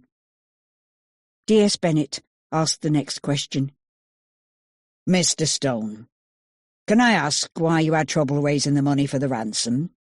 300,000 isn't a huge amount for someone in your position." Richard turned to stare at him, eyes wide and enraged by such a personal question from a relative stranger. "I've told D.I. Radford more than once. I recently made some investments and therefore didn't have such an amount readily available. But what's this got to do with you anyway?" His frown darkened his whole face. "I'm sorry if this offends you, but sometimes it's the details which give us a break or a new lead. I've recently been involved in a similar kidnapping and am trying to piece together all the aspects of your case to compare with mine." Dave spoke kindly but firmly, while Alex Radford appeared to be enjoying seeing Stone on the defensive. "So what happened in your case?" Richard was keen to know the outcome. "The parents paid the ransom and the little girl was released. And have you caught the kidnappers?" "No. Which is the reason I'm here. Kidnapping is a serious offence, and we won't let up until these people are caught." Radford broke into the conversation again. "Mr. Stone, is there anything else you can tell us about the two men you met this morning or their vehicle? Perhaps something's occurred to you which you forgot to mention earlier. Naturally, you were upset after your encounter with them." "Don't you think I haven't been over and over it in my mind ever since? They wore masks. The number plates were covered up. All I can tell you is that it was a Ford Transit, an older model and not in good condition, white but dirty." "You saw the van from the front, but also the back," Alex continued. "Can you try to remember if there was anything unusual about the back? A bumper sticker, perhaps?" Richard thought for a moment. He moved back to sit on the sofa opposite the detectives. When the van drove away from the lay-by, he'd been in a state and hardly took anything in. Now, closing his eyes, a mental picture ran through his head of the van accelerating past him and out of the lay-by. "Actually, there is something. The brake light. Yes, the left rear one wasn't working. I didn't think anything of it at the time, but I'm sure it wasn't working." "Good." Alex was already pulling out his phone to get the message circulating. "There are hundreds of Ford Transits out there, but there won't be too many with a broken rear light." A buzz of excitement filled the room. It was a break, not a huge one, but certainly a significant one. As soon as Radford finished his call, his mobile rang. It was Graham Foster. Alex excused himself and went into the hall, seeking privacy. After a few minutes, he returned. "That was D.S. Foster. He's spoken to some of your colleagues again, particularly Jamie Madley. His inquiries seem to have raised more questions than they've answered." Richard looked anxious. Radford was taking his time getting to the point. "Like what?" "We're particularly interested in the pro bono work you do in London. How long have you been doing this, Mr. Stone?" "Not long. About 6 months, I suppose." Richard could feel the colour rising in his face, and his hands were clammy. "We'd like to speak to someone there who's familiar with those cases. We're still following up the possibility that someone who knows you, perhaps someone who's been dissatisfied with the outcome of their case, might have something to do with the kidnapping." "And I've told you it's highly unlikely." "Yes, so it seems. In fact, Mr. Madley knew nothing at all about your pro bono work in London. He was surprised to hear of it, and therefore couldn't help us with the cases you've been involved in there. Mr. Madley was fairly certain you were not working in London at all." Richard looked stunned. He opened his mouth to speak, but no words came out. He was like a child caught with his hand in the cookie jar. The DI kept his gaze on him, allowing a few moments of silence. Eventually, Radford spoke again. "You can see my predicament here, Mr. Stone. If you've been lying to us about your work in London, and lying to your wife, then how can we believe anything you say?" Chapter 27. Day 4. Martha was aware of Richard talking to the police downstairs, and purposefully stayed upstairs. She was confused. Angry one moment, and weepy the next. Opening her wardrobe door, she saw the presents they'd wrapped for Danny's birthday. There was a new laptop computer. He had one they'd bought him 2 years earlier, but it was bulky and outdated. He needed a new one to keep up with his schoolwork. Most of his homework involved a degree of research that the internet made so easy. They'd also bought him a computer game he'd wanted for a while, and as Martha picked up the parcel, her tears flowed again. Will there be other birthdays? They'd planned surprises for him too. She knew Danny would love a trip to London at half-term with an overnight stay and a visit to the planetarium, and they'd bought tickets to see The Lion King. But would they ever be able to use them? The front door closed rather loudly, signalling the departure of the police. Martha was glad they hadn't asked to see her. Although confident they were doing all they could, she didn't understand why they repeatedly asked the same questions. Did they hope for a different answer? To catch them out in a lie, perhaps? Martha listened to the ensuing silence, waiting to see what her husband would do next. The sound of footsteps on the stairs told her Richard was coming up, but thankfully he went into his study and didn't seek her out. The doorbell rang again. Martha remained at her desk, assuming it was the police returning with a question they'd forgotten to ask. But Richard made no move to answer it. It rang for a second time, and soon he called up the stairs, asking if they wanted her to answer it. Martha said she was coming, and wearily took herself downstairs to see who was there. "Mother, what are you doing here?" Her mother was the last person she expected to see on her doorstep. "Can't I come in? It's been a long journey," Elaine Perry asked. Martha stepped aside to allow her mother in and noted her suitcase. "I only spoke to you on the phone this morning. Why didn't you tell me you were coming?" "I didn't tell you because I knew you'd try to persuade me not to." She was right. "Has he been found yet?" Elaine asked. "No, not yet." Martha hung her head, feeling responsible for not having better news. Her mother's presence often made her feel that way. "But I thought today was the day of the exchange. And it's Danny's birthday. A fitting time to get him home." Elaine was visibly disappointed, and Martha hugged her. A rare occurrence, but she knew Elaine was feeling the same anxiety as herself. Her mother had assumed she'd be arriving on the day they got Danny back home, a joyous reunion, but the outcome now was anybody's guess. We could only get so much of the ransom money together, and hoped they wouldn't count it, but it didn't go well. The kidnappers have given us another 48 hours, so we're waiting to hear from them. You make it sound like a business transaction. In some ways it is. Martha was on the verge of breaking down again and bit her bottom lip in an effort to hold back the tears. Elaine looked around for any sign of her son-in-law. Where's Richard? He's upstairs. The police have just gone, and we've nothing to do now except wait for the kidnappers to get in touch. I'll take your case up and tell him you're here. Thank you. I'll put the kettle on. Typical, Martha thought. Her mother was one of those women who believed that most problems could be solved by a strong, sweet cup of tea.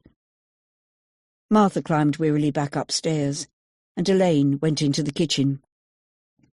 Richard rolled his eyes when Martha told him they had a visitor. What's she come for? There's nothing she can do. It just means we have one more thing to worry about. Martha felt defensive on her mother's behalf. She means well, and Danny is her only grandson. She loves him as much as we do. Come down and see her. Then we can update her on how things are going. Reluctantly, Richard followed his wife downstairs and into the kitchen, where Elaine had already met Suni. The Flo was sitting at the table with her laptop open. I introduced myself, Elaine said, and moved towards Richard to kiss him on the cheek.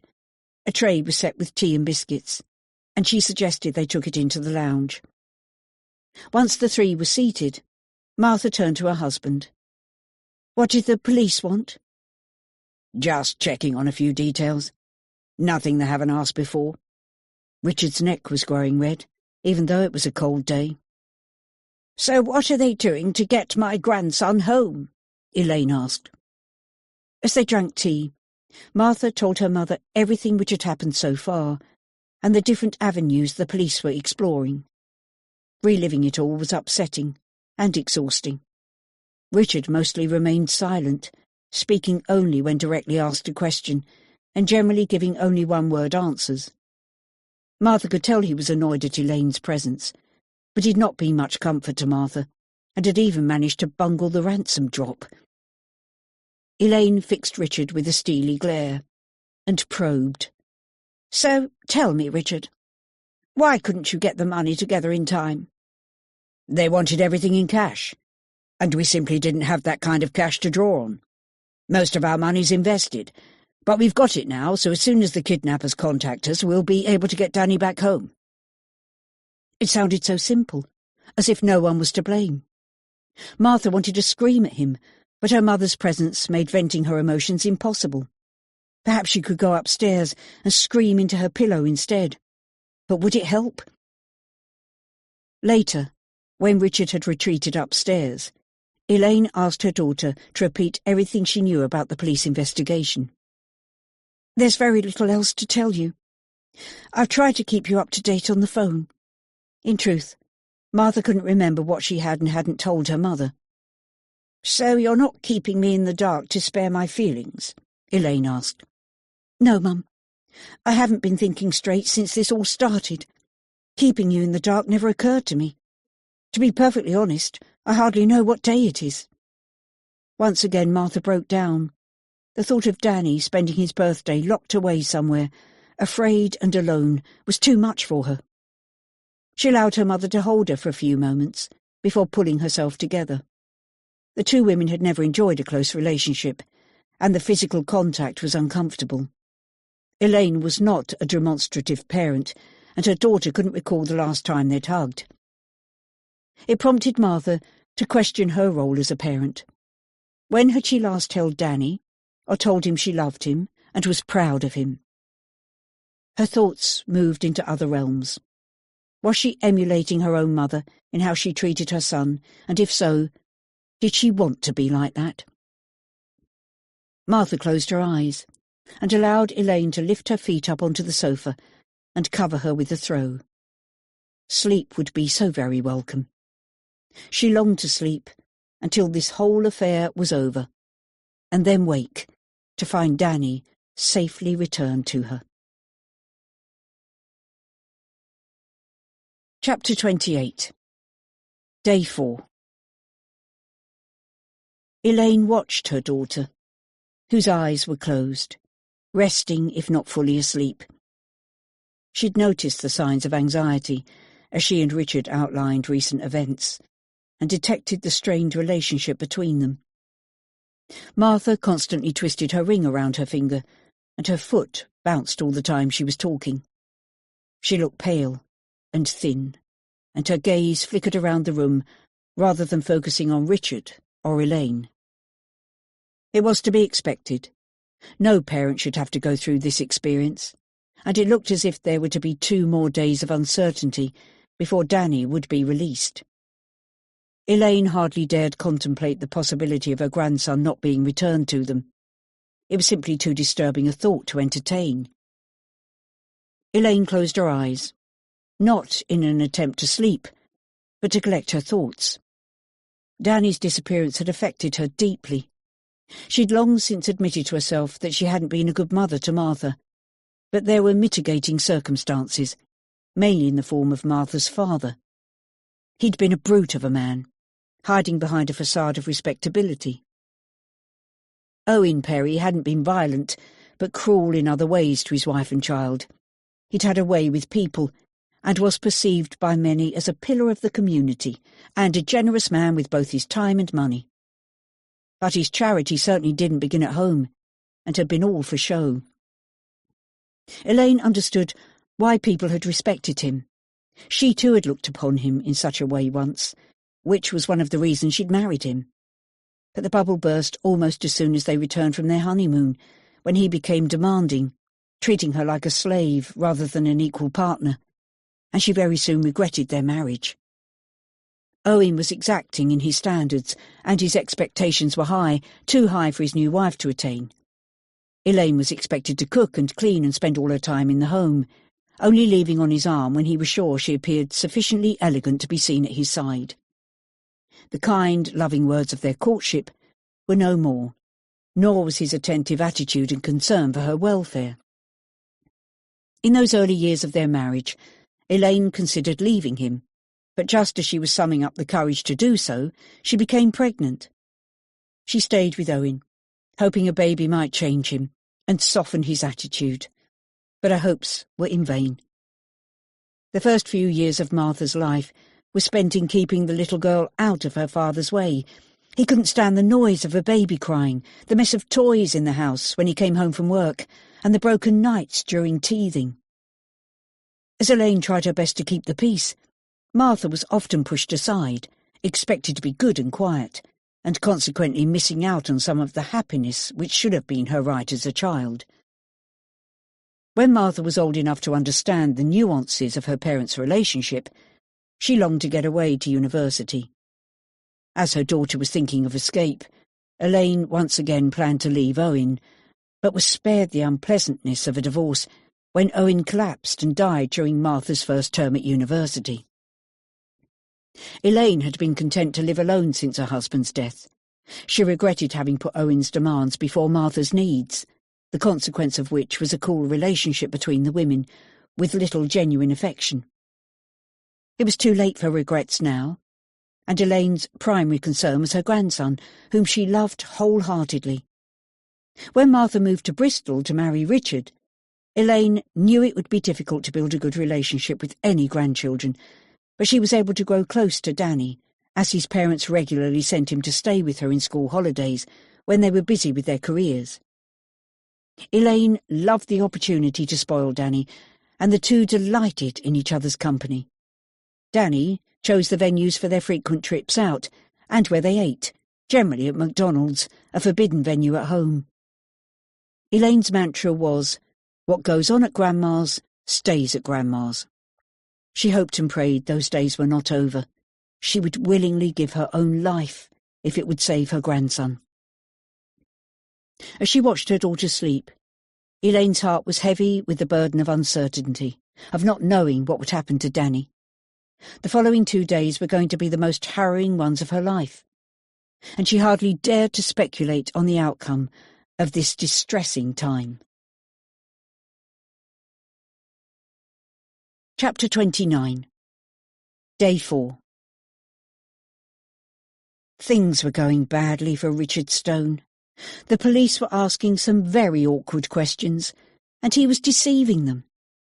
Not for the first time he wondered whether to admit to still having the kidnapper's mobile phone. He'd even thought about confiding in Martha, 2 heads and all that. But now his mother-in-law had turned up, as if he didn't have enough on his plate. As for the police, D.I. Radford had discovered he didn't do pro bono work in London, so Richard could no longer fudge the issue. He was certain the detective would have guessed why he'd lied, and he'd have to come clean about where he spent his time, and ask them not to tell Martha.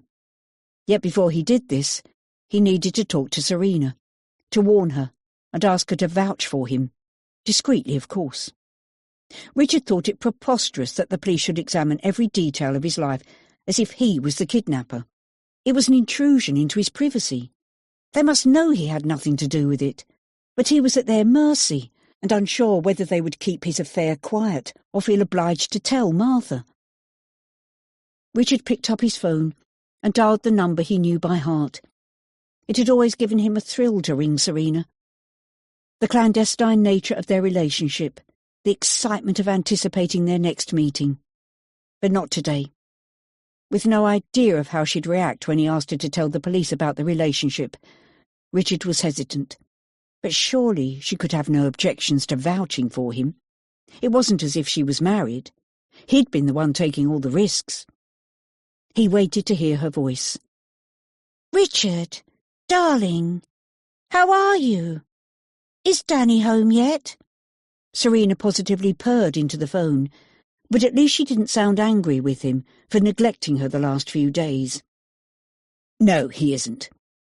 We should have had him home today, but there have been some problems raising the money, so we have another 2 days to endure.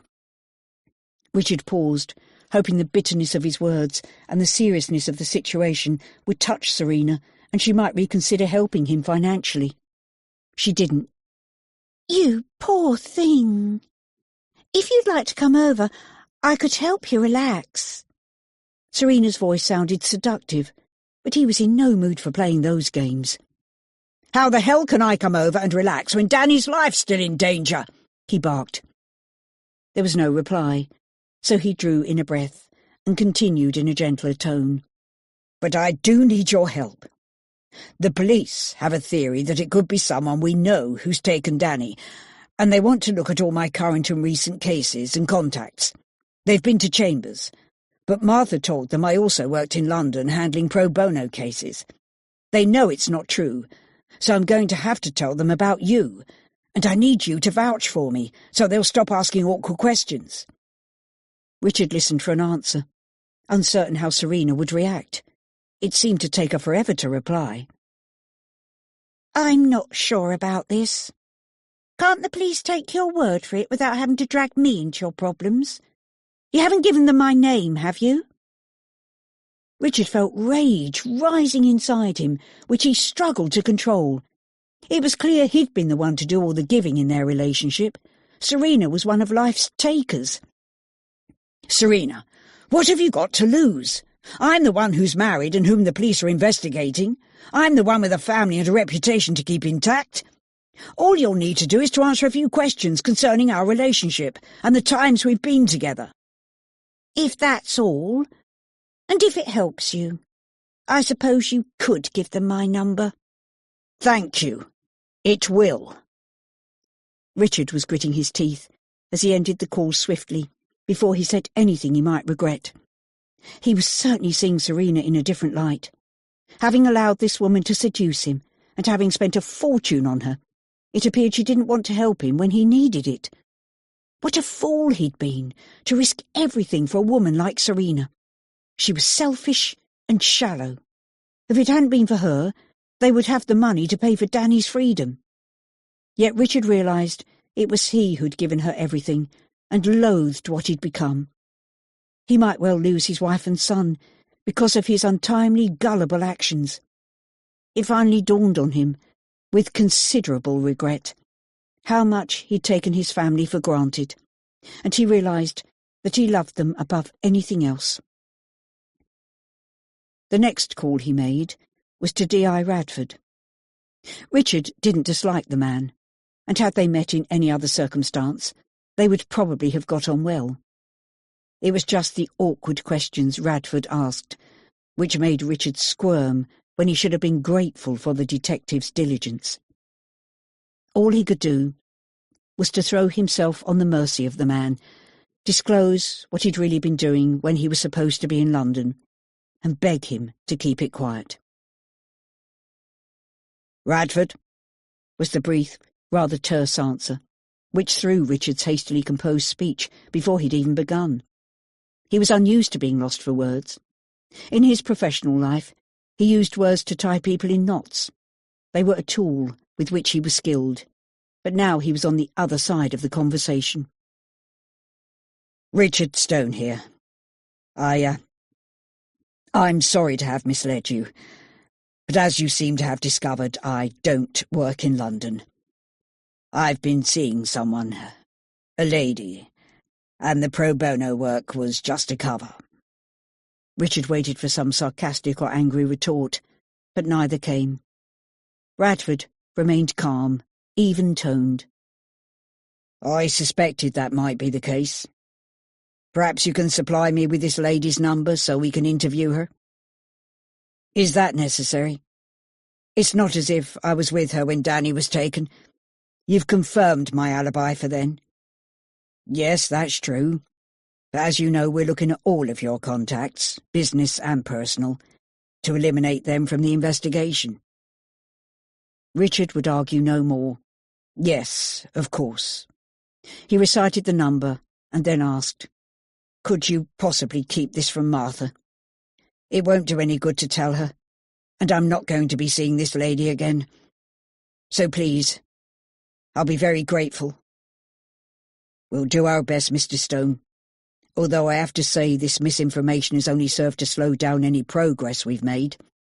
Any kind of non-cooperation wastes our time and resources. Yes, I see that, and I am truly sorry." "Thank you. Now, is there anything else you're not telling us?" Radford asked. Richard was again faced with a snap decision, as he thought immediately of the kidnapper's mobile phone, which he told the police they'd taken from him. "No, nothing," he said, feeling like scum as his cheeks burned in shame. The call ended, and Richard was disappointed not to experience the relief he'd expected. Radford was agreeable in trying to keep his secret about Serena, but deceiving him about the phone was sitting heavily on Richard's conscience. All in all, he felt he'd not covered himself in glory throughout this whole sequence of events, and wished it could be over, and his life returned to normal. But would he ever deserve such a prize? Chapter 30. Day 4. It was early evening, and Lewis's head still throbbed from his fall. It wasn't a fall, but his mother referred to it as such. It bled for ages, and only stopped after Sally held a wet cloth over it for several minutes, and applied pressure to try to knit the skin together again. After Danny ran back upstairs, all hell broke loose. Pete and Neil asked how many times Dan had been allowed out of his room, and why they'd disobeyed orders. Protecting his mother from Pete's wrath, Lewis bravely admitted to being the one who'd allowed Danny downstairs. Sally was too scared to say anything much to her boyfriend, and remained silent, only moving to do their bidding. The two men eventually settled down, and it appeared they were going to stay for a while. Lewis was willing them to leave, so he could go up and see how Danny was. The only good thing about them being there was that they'd brought a carrier bag of groceries, fresh milk and bread, a tin of beans, which the two men shared for dinner, and a box of cereal. There were 2 cartons of orange juice, too. At one point, Lewis whispered to his mother, "Can I take something up for Danny to eat?" "I'll have to ask Pete," she replied. But when she did, the answer was an emphatic no. Lewis remained quiet after that, and kept out of Pete's way. When darkness fell, Pete went outside to make a call.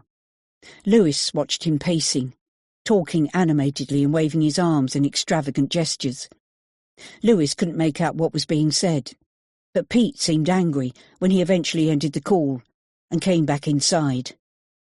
"We're off," Pete announced, and Neil jumped up. "Will you be back later?" Sally asked. "No, not until tomorrow. But don't let the kid out of the room, either of you." Pete's eyes swept over them both. Lewis understood the menace in his voice. When the van pulled away, Lewis looked at his mother. He didn't need to ask. She knew what he wanted. Sally put her hands on her hips and frowned. "He's not to come down again. It's more trouble than it's worth." In a way, she was right, but Lewis still wanted to see his friend. "He'll be starving, though. Can I take him some cereal and juice?" he asked. "OK, but not too much. It'll probably have to last us another 2 days. Lewis tipped some cornflakes into a chip bowl, splashed milk over them, and poured orange juice into a mug, which he carried carefully upstairs. When Danny heard Lewis's footsteps, he ran to the door. "I heard them leave," Danny said. "How are you?" He looked at Lewis's head wound. It was red and swollen. "It's nothing. I've had worse. It looks pretty bad. You should get stitches." "Yeah, and who's going to take me?" He shrugged and held out the bowl and mug for Danny. "Thanks. Have you had something?" "I ate earlier with Mum." A few moments of silence followed, while Danny ate hungrily. Even cereal tasted good when he was hungry, and the orange juice was pure nectar.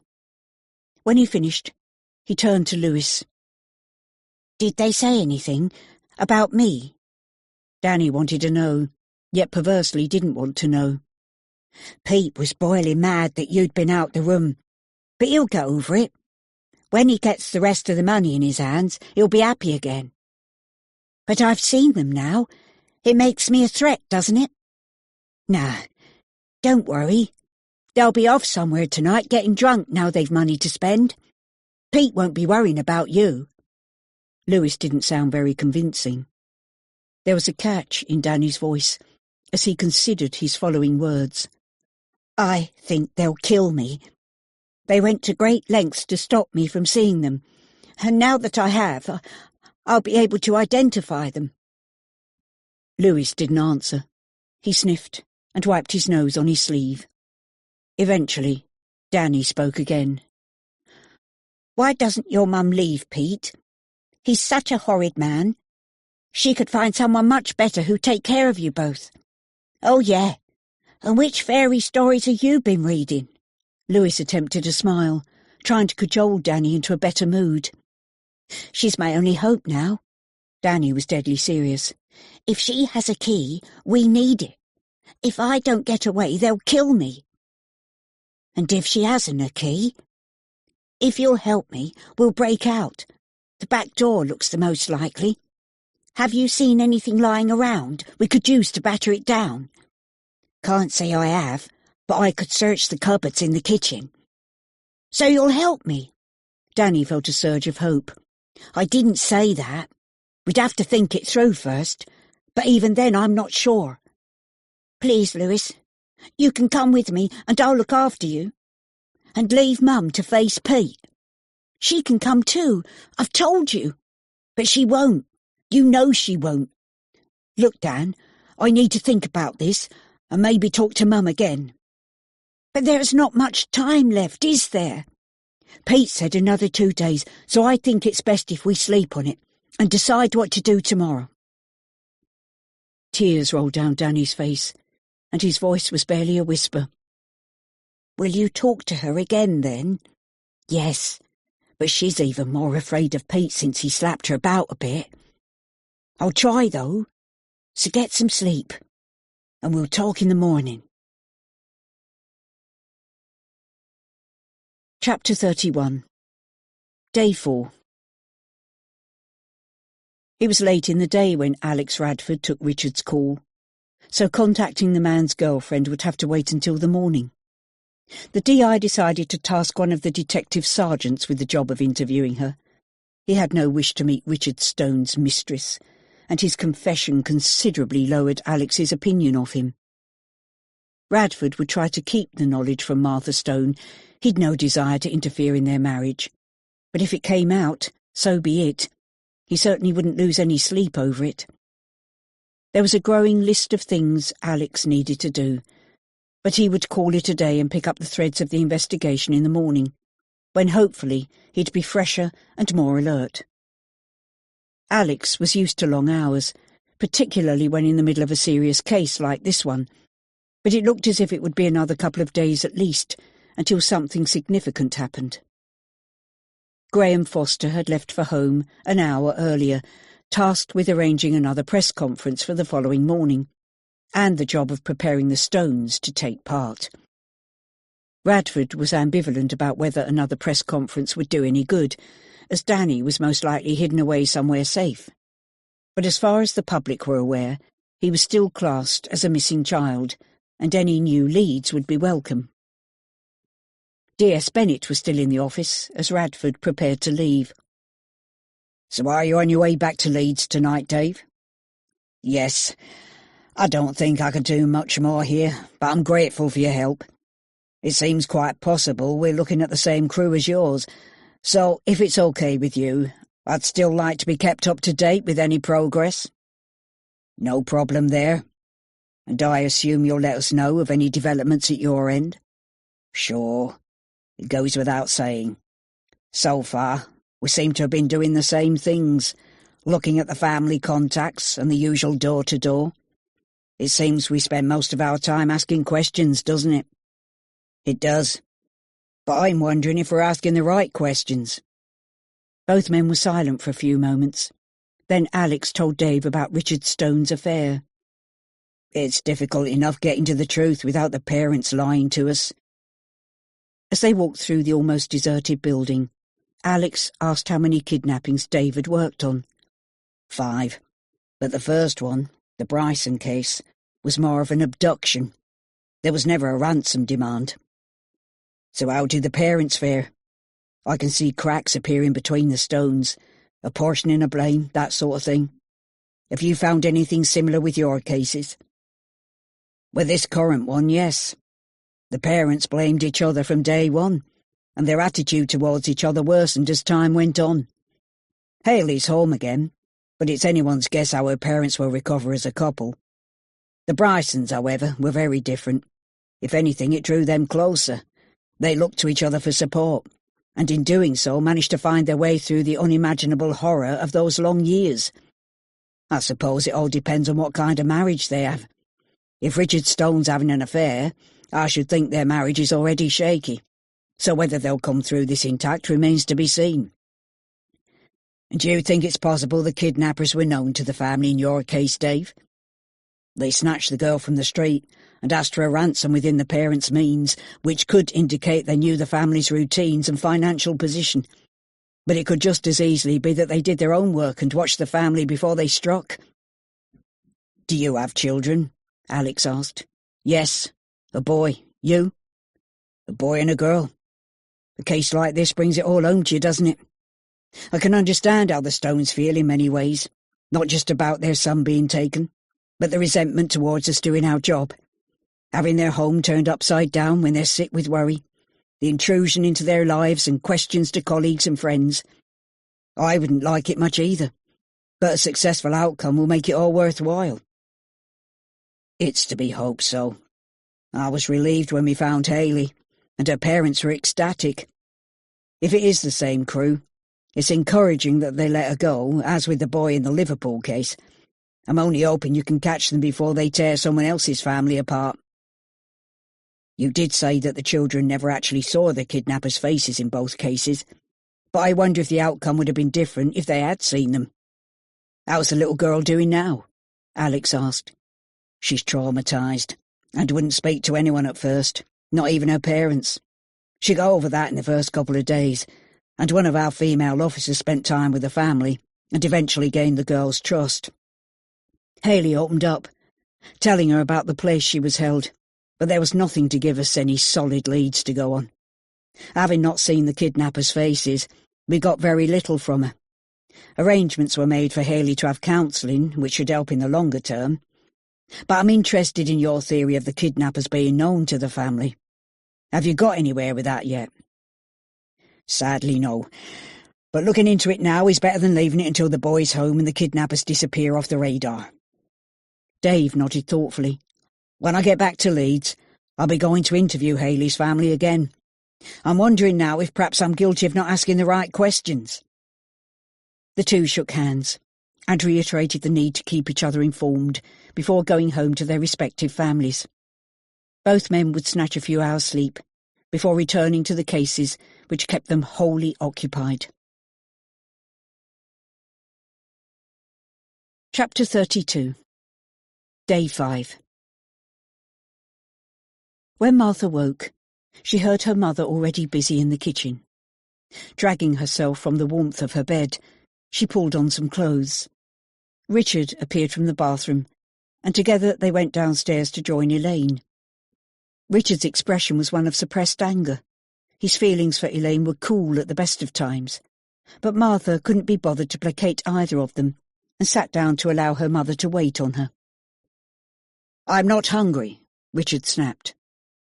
"It's not a good idea to neglect eating." Elaine pressed her mouth into a tight line, and her nostrils flared. "You need to be on top of your game to get through this." Richard didn't reply, and helping himself to a cup of coffee, he left the two women in the kitchen. Elaine poured coffee for her daughter. "If you were struggling to raise the money, Martha, why didn't you come to me?" Martha sighed. She didn't wish to have this conversation. "I know your capital is tied up to provide an income, and the amount you'd have been able to offer would barely help. It's academic now, Mum, as we have the money. Can we not talk about it?" "Is Suni coming today?" "No. She's on a rest day. But D.I. Radford said another officer could be here if we wanted one." "You didn't say yes, did you?" "No, Mum. Suni's been great for some things, but it's actually quite tiring having someone in your home all the time.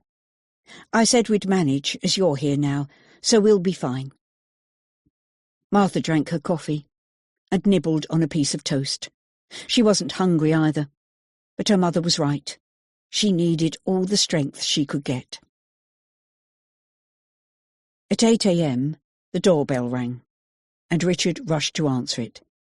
They'd grown accustomed to the odd hours the police worked, and Martha correctly assumed it would be either D.I. Radford or D.S. Foster. It was the latter of the two. "I don't suppose you've been approached by the kidnappers yet?" Foster asked. Richard shook his head. Foster asked to speak to him and Martha together, and with another flare of her nostrils, Elaine returned to her bedroom. "We've arranged another press conference for today at 1 p.m. and would like you both to attend." Martha gasped. "But what will we be expected to say?" "It will mainly be a case of answering questions. The best thing you can do is answer as honestly and as briefly as possible, but I'm afraid journalists can ask some pretty stupid questions, like, how are you feeling and how much do you want your son back? D.I. Radford or I will cut in if they ask anything too difficult, or something about the investigation that we don't want to reveal. Don't feel pressured into saying what you think they want to hear. But if they ask if you have a message for anyone who might be holding Danny, say you'd like them to return your son." "How long will the press conference last?" Richard asked. "Only a few minutes, 5 or 6 at the most, but we'll cut it short if we feel it's necessary." Martha thought 5 minutes could be an awfully long time in a situation like theirs. She frowned. "I don't know if I can do this without breaking down." "If you do, don't worry. It will gain public sympathy and hopefully prompt a positive response. Don't be afraid to let your emotions show. We want the public on side with this, which is why we're doing it." "Do you think this sort of approach actually helps, or does it just muddy the waters, so to speak?" Richard asked. "We wouldn't do it if we didn't think it worthwhile. Keeping Danny's image and name in the public eye might prompt someone who may have seen him or thinks a neighbour is holding him. It's a long shot, but certainly worth a try. So where do we have to go? Martha was willing to give anything a try, if the police thought it would help. It'll be at the police station, but I'll come and pick you up at noon so you don't have to worry about getting there. Please don't say anything about the kidnappers or the demand for a ransom. We want the public to be vigilant with this. If they think it's a kidnapping, they'll assume Danny's being held somewhere far away, when in reality it might be that their neighbour who was acting suspiciously is holding him next door. D.S. Foster left, and for the rest of the morning there were only the three of them in the house. Martha was aware of the tension between Richard and her mother, but did nothing about it. She had other things to worry about. They were grown adults and could sort it out for themselves. Richard left the house for an hour to go to the bank and collect the money from the loan company. Martha noticed his anxiety and assumed it was the thought of the press conference. When he returned, and they were waiting for D.S. Foster to arrive to drive them to the police station, Richard asked to talk to Martha alone. "If you like, I'll do all the talking," he said. Studying her husband's face, Martha asked, "Is that to spare me the ordeal? Or don't you trust me to be coherent?" She paused, but Richard had no answer. "I think we'll just have to see who the question is directed to." Martha turned and left the room. D.S. Foster arrived in good time, accompanied by a uniformed constable, and explained that the constable would remain with Elaine in case the kidnappers rang. Martha hadn't bothered to change out of her jeans and T-shirt, and wore no makeup. Foster smiled at her as he led them to the car. When they arrived at the station, D.I. Radford was waiting and briefly explained how the event would proceed, repeating much of what Graham had told them, and then it was time to face the press. Martha could feel a knot of anxiety in her stomach. She hadn't been outside the house since that first night, when she'd wildly run out into the streets looking for Danny. Madness had taken over then, but now all she felt was physically sick. She was scared of the conference and of what might happen to Danny. The room they were ushered into was crammed full of journalists, lighting and cameras. It seemed surreal, and Martha drifted along to a seat behind a table where Alex Radford steered her. Richard sat beside her and took her hand. The questions started immediately. Some were intrusive, some sympathetic, and others rather stupid, as Graham had warned them. Martha did leave most of the talking to Richard, as she felt spaced out, as if this wasn't real, and she would wake up soon to find it had all been a nightmare. The last question, however, was directed at her as a ruddy-faced, rather rotund journalist asked, "Mrs. Stone, do you think Danny is still alive?" Chapter 33. Day 5. While the Stones were attending the press conference, Pete Turner's anger increased by the minute.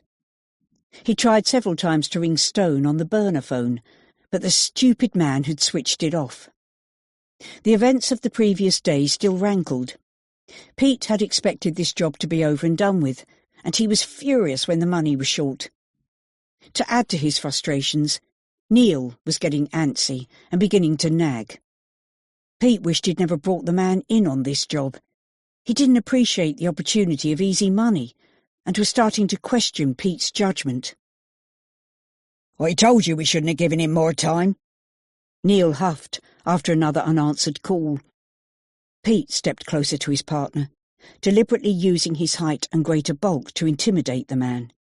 "Shut it, Neil. It was a good call. If we'd settled for what Stone brought, it would hardly be worth the effort we've put into this. Maybe you're happy to settle for such a paltry sum, but I'm not. And I'm in charge." He glared at Neil. Pete hated being challenged, and his accomplice was silenced by the tone of his voice, allowing him to consider their other dilemma, what to do with the kid now he'd seen their faces. They were on their way back to the farmhouse, and had stopped the van to make the call to Stone. Neil lit a cigarette, and kept any more thoughts to himself, as Pete walked away from the van to try Stone again, and ponder his options. Pete was used to looking out for himself, making his own decisions. He'd been passed from one foster home to another throughout his childhood, without ever experiencing a sense of belonging. As a teenager, he was known to have a very short fuse, which was possibly why he never stayed very long with any of the foster parents he'd lived with. "He has anger issues," was a phrase often used by the adults who dictated his fate. Being moved on became the norm. There were at least 6 foster homes he could remember, which meant different schools too, and over time Pete developed a hard, protective shell, his way of coping with change. From an early age, Pete discovered that his fists could get results. Even as a skinny kid, Pete used violence, or the threat of it, to get what he wanted. From another boy's dinner money, to a pack of cigarettes, or whatever he fancied lifting from the local shops. As he grew older, and his needs changed, violence and intimidation continued to furnish him with the material things he desired. Pete's creativity was employed in finding new ways to make money, and the prizes became greater. Kidnapping was a reasonably lucrative enterprise, and if he didn't get greedy, which Pete reckoned he didn't, it was an easy way to make money with minimal effort. Previous successes increased his confidence, but this was the first time someone had the nerve to give him only part of the money, and he was making Stone pay for his impudence. And now there was the added dilemma of what to do with the kid. Pete was always cautious, but the kid had seen him, thanks to Sal's little brat. Could he take the risk that Danny wouldn't be able to identify him? He intended to move on as soon as he got the money, but this was an unexpected and problematic development. Neil was getting nervous too. When the men first met in the bookies, Neil was bemoaning his mounting debts and a nagging wife. He admitted to liking the horses and told Pete his wife was threatening to leave him and take their son if he didn't sort himself out. Pete offered an opportunity to make some easy money for little effort, which Neil jumped at. Pete assumed the man's desperation would keep him in line, but now he questioned his initial opinion. His partner was clearly too soft. How, Pete wondered, would Neil react if he decided to kill the boy? The decision wouldn't be made until the rest of the money was in their possession, which Pete planned to happen in the early morning of the following day. Pete promised Neil 15 grand, and although she hadn't done a particularly good job, Sal would expect a few hundred for her trouble. He would then use his share to move on. Pete was tired of Sal and her slovenly ways. There was always another job, in another city, and another woman. But how could he be sure the kid wouldn't identify him? There really was only one solution, only one permanent way to ensure his silence. Chapter 34. Day 5. Richard was appalled by the press conference, and only thankful for its brevity. D.S. Foster had warned them the journalist might ask some awkward, even stupid questions, and he'd been right about that. Martha was visibly upset by the last question in particular. It was the first time the possibility of Danny being dead had been verbalised, and although it had been in all their minds, it made the prospect of losing their son real and frightening, and Martha broke down in tears at the very thought. Richard was furious. It was as if Danny was suddenly public property, and everyone had a right to offer an opinion on where and how he was. D.I. Radford took the last question as a prompt to end the conference, and as Richard led his wife from the room, he wondered if the whole sickening experience was worth any new leads it might turn up. "I need to get Martha home," he told the detectives, who nodded in understanding. Yet it was himself he wanted to get home, or away from the police station at least. Richard was conscious that a phone call could come at any time, and he wanted to be alone when it did.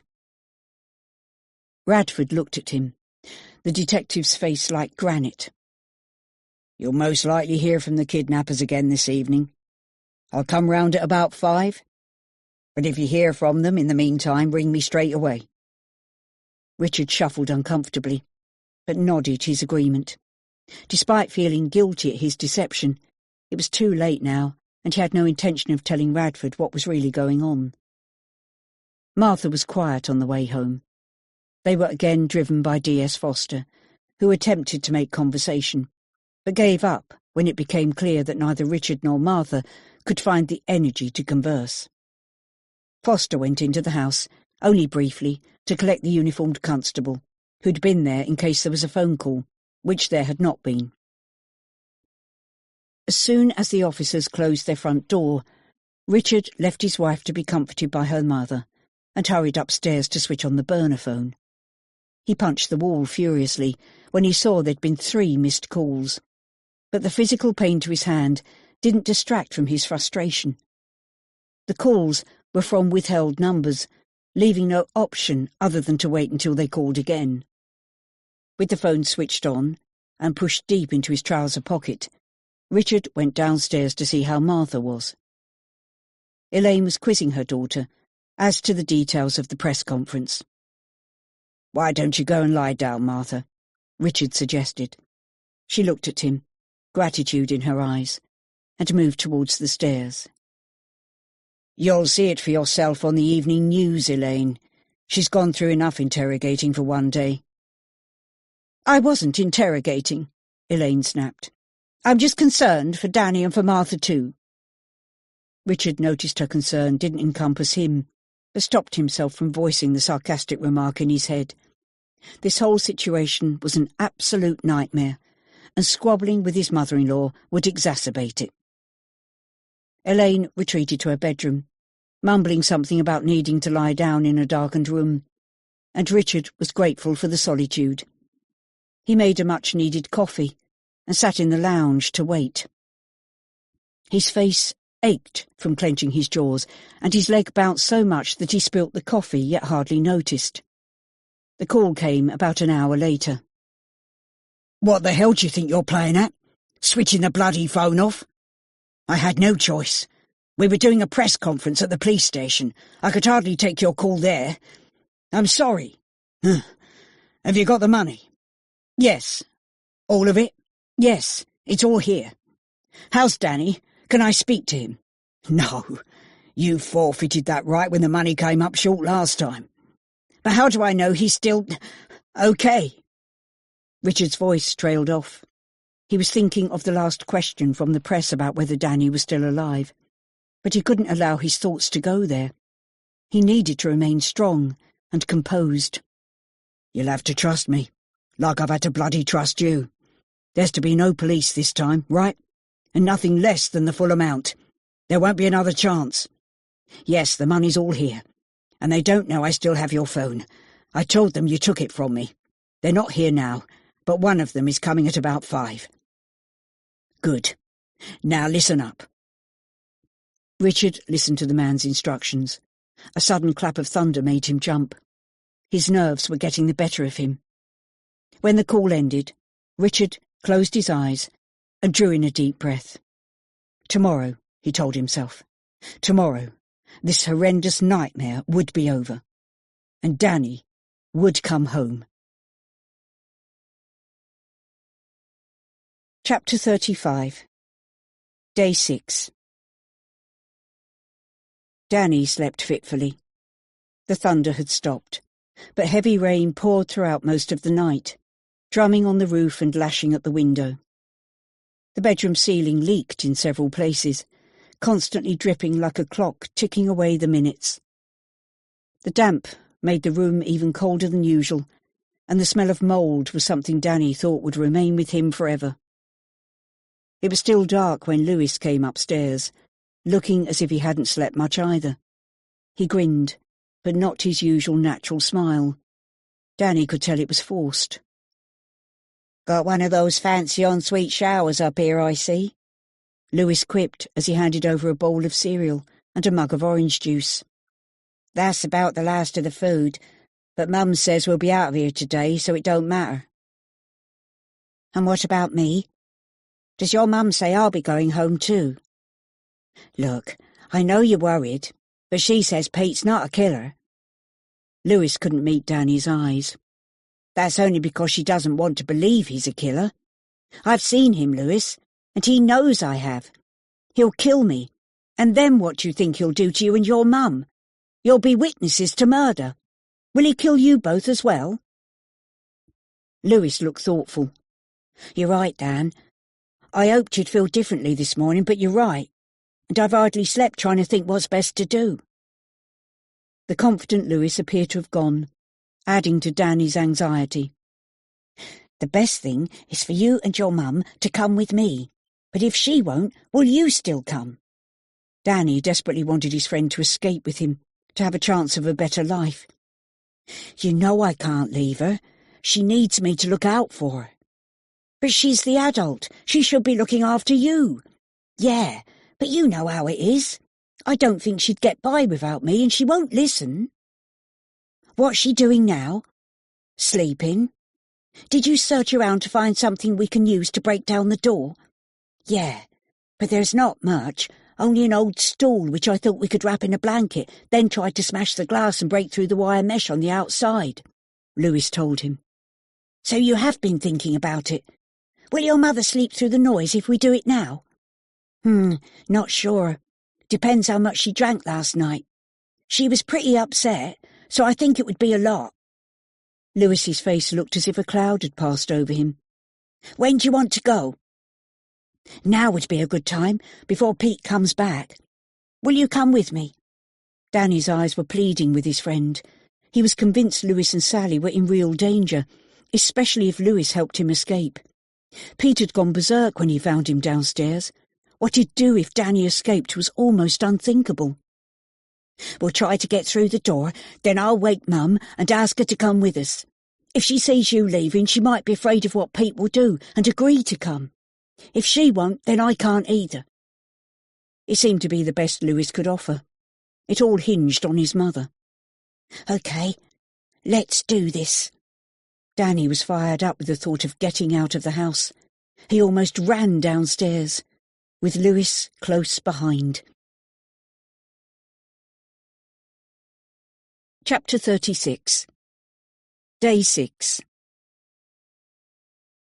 Richard's instructions were to take the money to the same lay-by they'd used 2 days previously, and to set off early while it was still dark outside. The rain was torrential, and the wipers on his car worked overtime to clear the windscreen, until eventually he reached the lay-by and switched the engine off. Martha was sleeping when he left, and Richard wondered what she'd think when she woke. He'd written a note, telling her not to worry and that he'd be back as soon as he could. She would probably guess he'd gone to meet the kidnappers, and he hardly dared to think what her reaction would be, especially if he returned home alone again. When D.I. Radford had arrived the evening before, he stayed for 4 hours, perplexed and more than a little annoyed when the kidnappers didn't make contact. Richard played the innocent and feigned frustration, mirroring his wife's genuine feelings. Richard hoped Martha would sleep late. It would be wonderful to return home with their son before she woke, but he wasn't confident it would be so easy. 15 long minutes passed before the phone rang. "Go to the motorway and drive west for 5 miles. Pull in at the service station immediately after Junction 6. Drive to the farthest corner and park beside the rubbish bins. Wait there, and if we're happy you're alone, we'll come to meet you." "Is Danny with you?" Richard desperately needed to know. "That doesn't matter. Just get yourself to the service station." The voice changed. It was much lower and more menacing. "It matters to me," Richard couldn't help shouting. "Don't play the big man with me, Stone. Remember, I've got your kid, and I could walk away from this now, leaving him locked away, alone. How long do you think it would take for a child to die of starvation?" Okay, I'm on my way." Richard trembled with fear as the kidnapper ended the call. He set off at speed, not caring how many cameras he drove through. He needed to get this over with and take Danny home where he belonged. Richard's mind was so full of terrifying thoughts that he almost missed the service station entrance. He braked hard, swerving into the practically deserted lot, and parked in the spot he'd been directed to, which was well away from the public car park and relatively secluded. Another 10 minutes passed before he saw the white transit van pulling up behind him. Once again, the place had been carefully chosen, so even the few travellers using the facility so early in the morning couldn't see them. The rain was also in their favour. No one was going to be walking around. The men wore the same masks as before. They alighted quickly from the van, hurrying towards Richard, who was also out of his car. Even in the semi-darkness, the Tony Blair character's gun was visible, and the reality of the situation suddenly hit Richard hard. This was his only and last chance to secure his son's freedom. The money was in plastic carrier bags, which he held out to the men, while at the same time trying to peer over their shoulders to see if he could catch a glimpse of Danny. He imagined his son tied up and gagged on the floor of the van, scared beyond belief. Richard longed to hold Danny in his arms, to comfort and protect him. The man in the Tony Blair mask grabbed the bags and took a quick look inside. Satisfied it was actually money, he turned to walk away, followed by his partner. "What about Danny? Where's my son?" "Relax. Go and grab yourself a coffee, and when we know the money's all here, we'll ring to let you know where to find the kid." Something in Richard snapped, and he ran after them in a frenzy. He grabbed a sleeve of the man with the gun, and they both slipped and fell onto the muddy ground. The gun fell from the man's hand and skidded away from the pair. Richard didn't know what he was trying to achieve, but surmised if he could get the gun, the balance of power would switch from the kidnappers to him. He slid again as he tried to stand and reached out towards the gun. It seemed the only solution. The second man turned and took 2 paces back towards them. He kicked Richard in the stomach, causing him to double up in pain, and then grabbed his partner's arm and dragged him to his feet.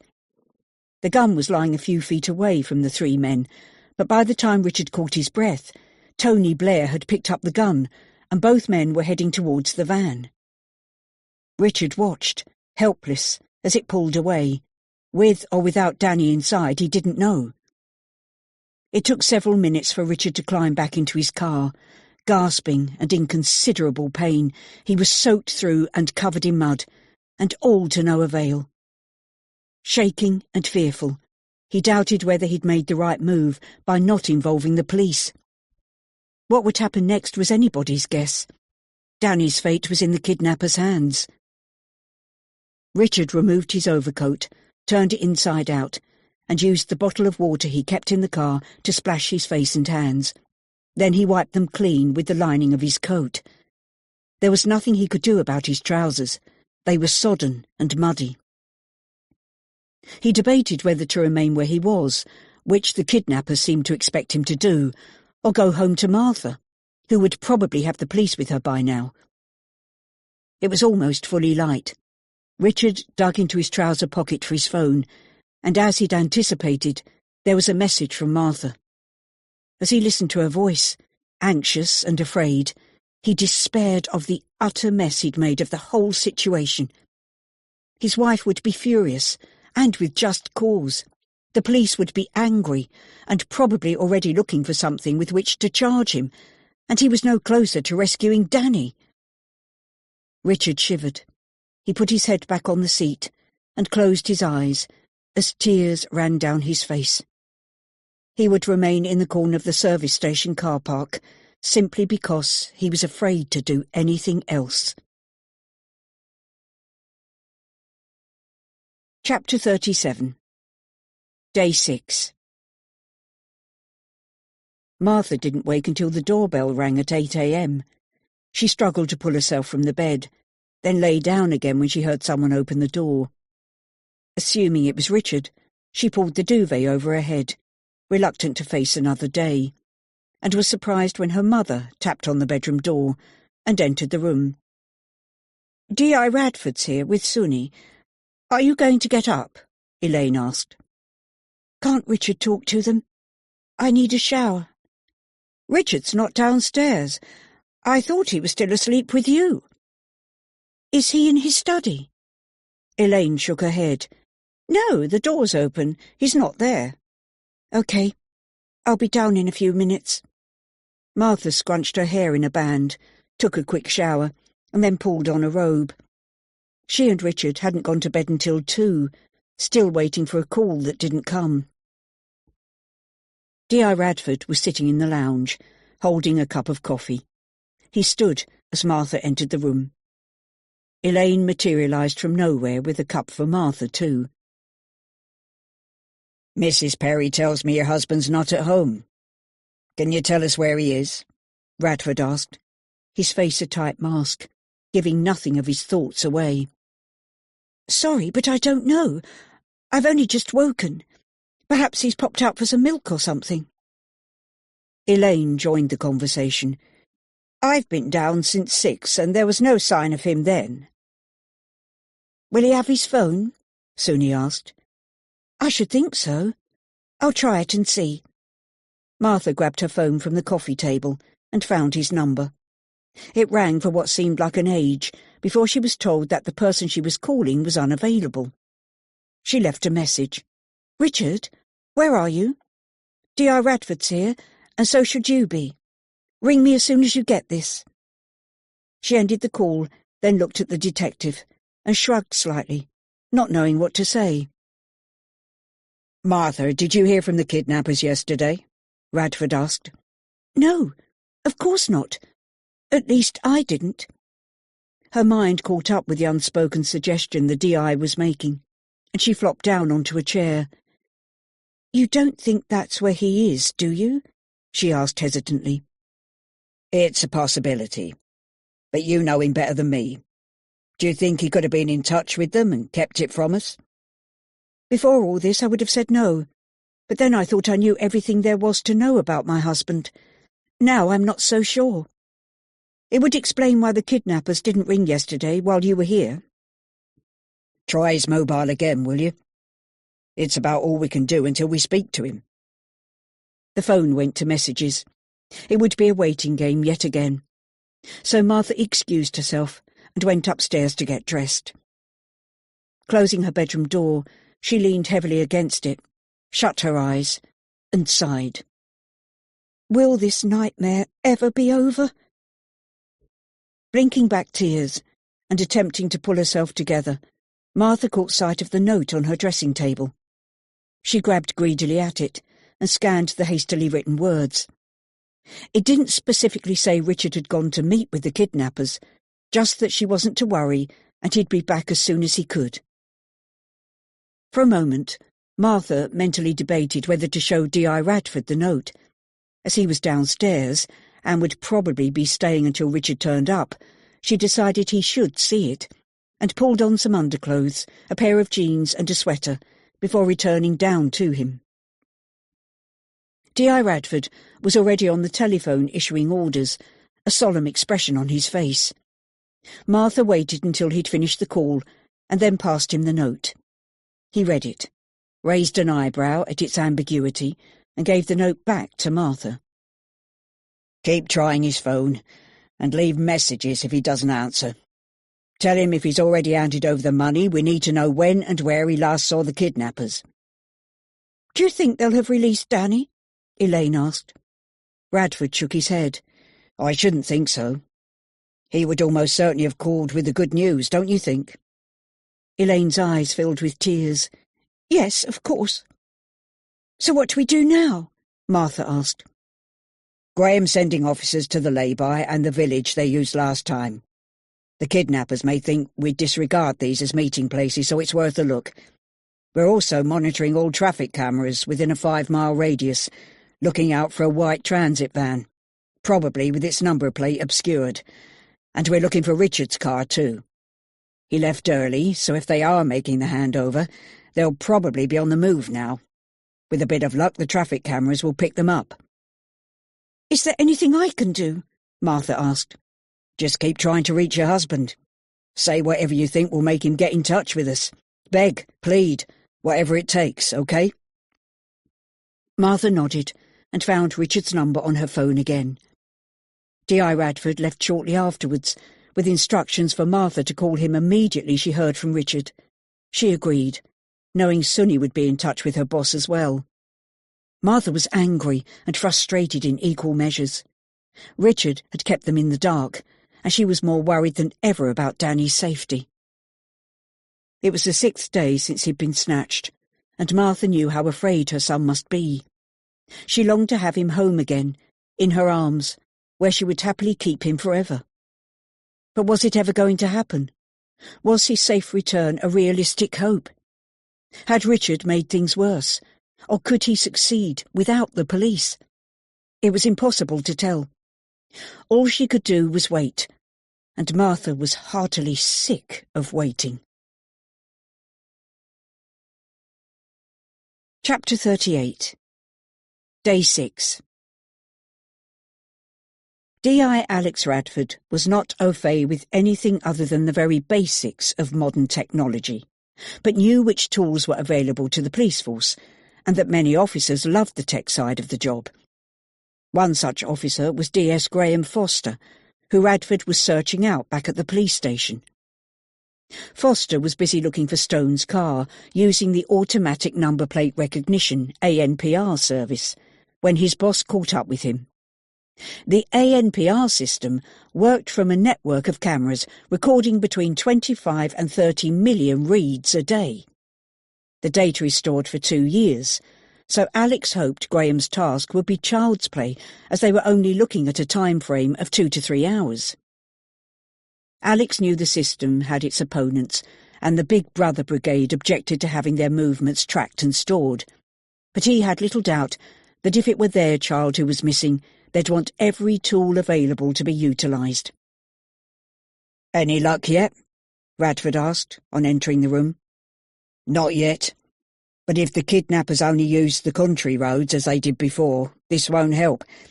I've been looking back from about 6 this morning, but there's nothing yet." "Try from 5 a.m. Mrs. Perry said Richard was already gone by 6 when she went downstairs." Alex watched as Graham pressed various keys, and was impressed with the speed his sergeant worked. He didn't have the slightest desire to learn all that technical stuff, and was rather glad he wasn't just starting out in the force, as all new recruits needed a certain level of technical competence. "I'll leave you to it, then." Radford left his sergeant and returned to the incident room. A handful of officers were already busy on the case, and he called for their attention to update them on the day's developments. A sigh rippled through the room when he broke the news that Stone appeared to have gone solo to meet the kidnappers. Alex understood their mood. His team were dedicated to their work, but never more so than when a child was missing.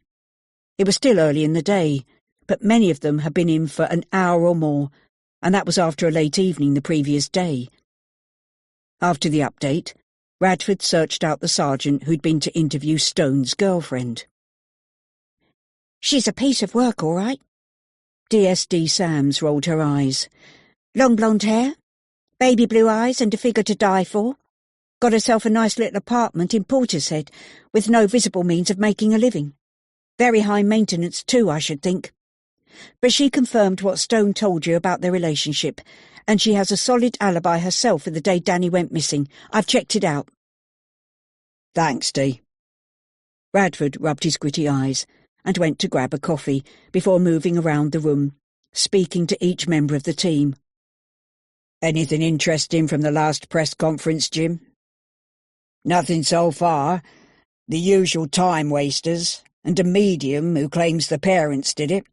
But nothing solid, although I've still got a pile of numbers to ring back." Radford thanked the young DC and moved on again, only to be intercepted by a rather animated Graham Foster, charging through the swing doors. "Got him, boss. His car was picked up turning into Fairview service station at 5:50 a.m. If only I'd gone back another 10 minutes, I'd have been on to him sooner." "Don't worry about it. We've got him now. Has he moved out of the service station?" "No. He must still be there. I've left Paul watching the cameras. He'll be good to go?"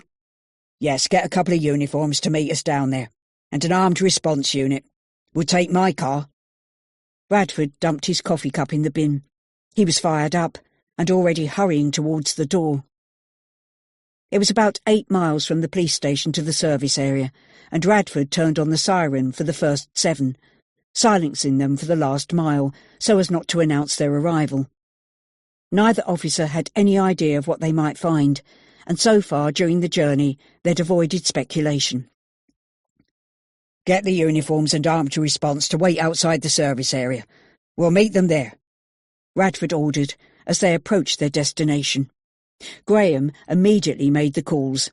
When he'd finished, Radford asked, "It's been about 4 hours since Stone entered the service station, so why is he still there?" "Perhaps the kidnappers haven't shown up yet," Graham offered. No, they wouldn't make such an early rendezvous and then not show up. Something's keeping Stone there. I think we can safely assume he hasn't got the boy back, or he'd have left for home, or at least rung his wife. I'm only hoping he hasn't tried anything stupid. He knows they have a gun.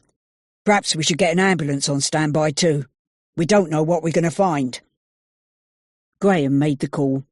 The heavy rain had eased, and only a fine drizzle remained. But the surface water on the motorway sprayed the speeding car. When they arrived, the 2 uniforms were there, but not the armed response team. Graham was keeping the line open to monitor their progress. "ETA is 6 minutes. Good. We'll wait. I don't want us walking into an unknown situation without backup." 6 minutes passed, and the team arrived, 4 officers in full protective gear.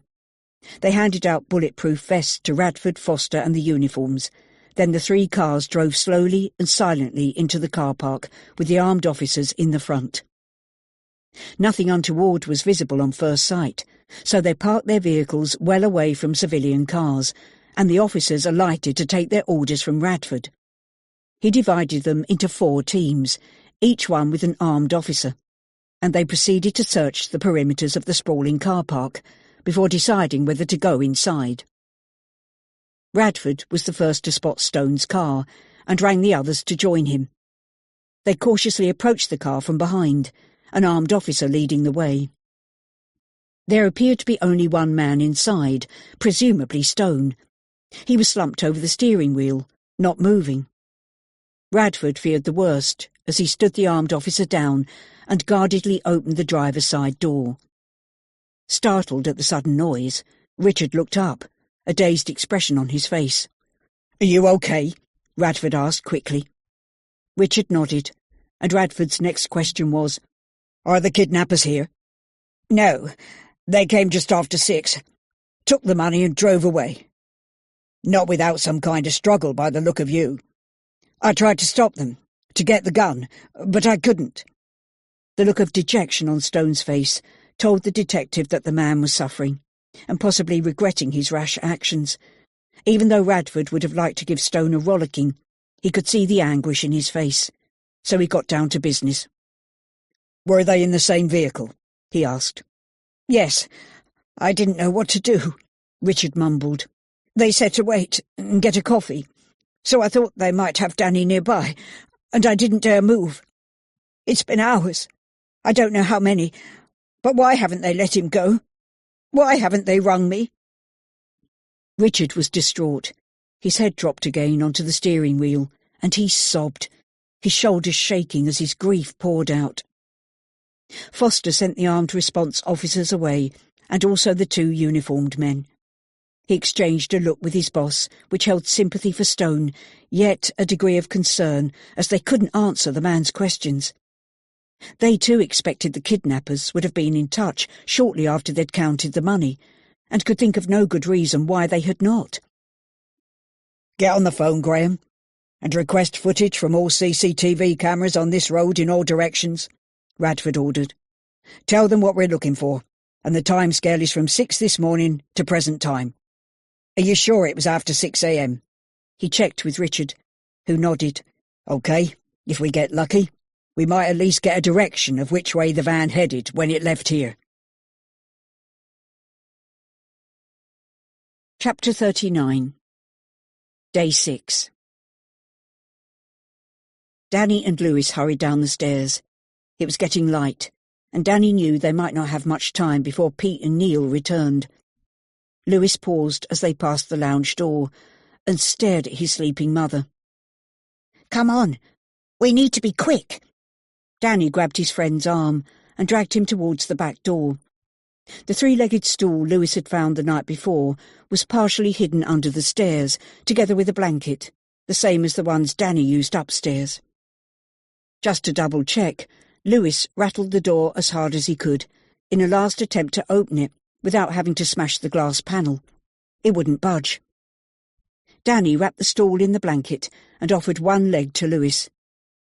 If we both put our weight behind this and smash into the glass as hard as we can, it might break.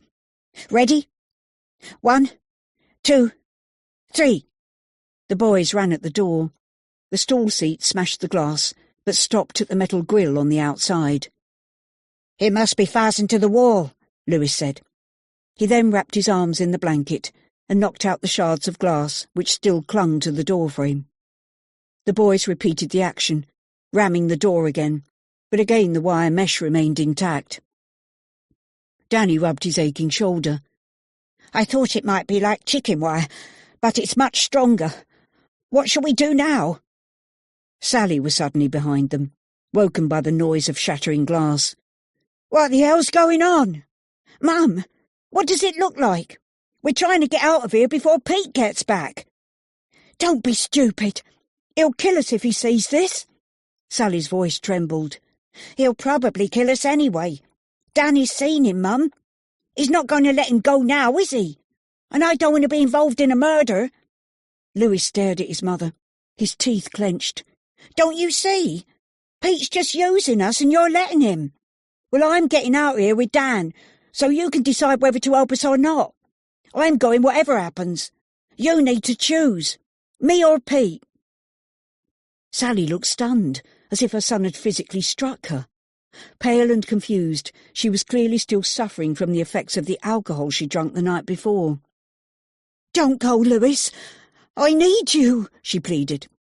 And I need you, Mum, but I'm going. I don't want to be involved in this any more. He turned his attention back to the door and took hold of one leg of the stool, and he and Danny rammed it again into the metal. The wire still didn't move, so they counted to 3 and swung at it again. There was a slight movement as the wire gave a fraction. Again, Dan. We're almost there. Don't, please. Sally grabbed her son. I've got a key. We can use that. You told me you didn't have a key, and the front door was bolted from the outside. Lewis's eyes widened, his jaw slack. I know. I didn't want you to try to get out, and I knew you'd tell him if there was a key. She looked towards Danny, who felt awkward, like a spectator, caught up in this family argument.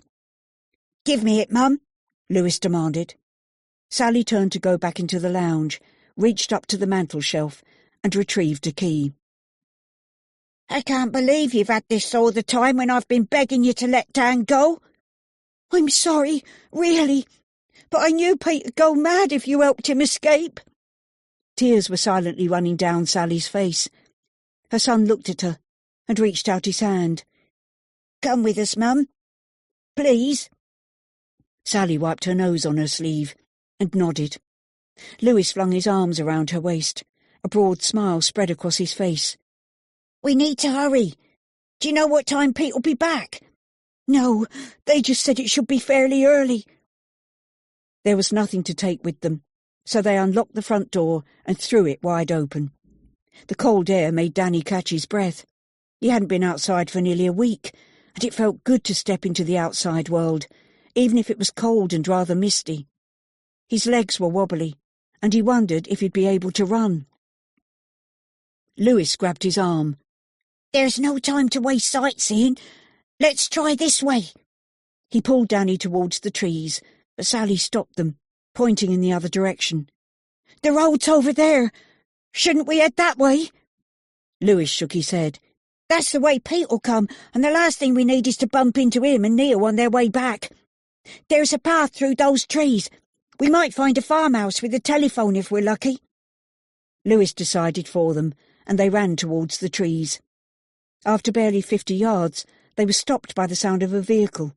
The van was approaching from the other side of the house. It screeched to a halt as the driver saw the 3 escapees. There was still another 30 or 40 yards before they would reach the cover of the trees. Sally stopped and looked back. "Keep going, Mum! Run, please!" Lewis shouted. Sally turned to do as he said, but she'd lost valuable time and slipped in the mud. Lewis ran back to help her up, urging her to try harder. Danny was terrified. He too stopped momentarily when they heard the engine. His mouth was dry and he felt weak. His legs trembled, and he thought they'd give way on him. Danny's breathing was heavy. His chest hurt. If they could reach the wood, he thought, they might be able to hide or run through it and get away to safety. Should he go back and help Lewis and Sally, he wondered, but Lewis was shouting at him to keep running.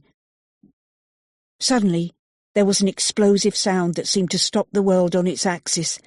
Birds flew out of the trees, squawking, startled by the noise. The unmistakable sound of a gun, followed by the thud of a body, dropping onto the cold, wet earth. Chapter 40. Day 6.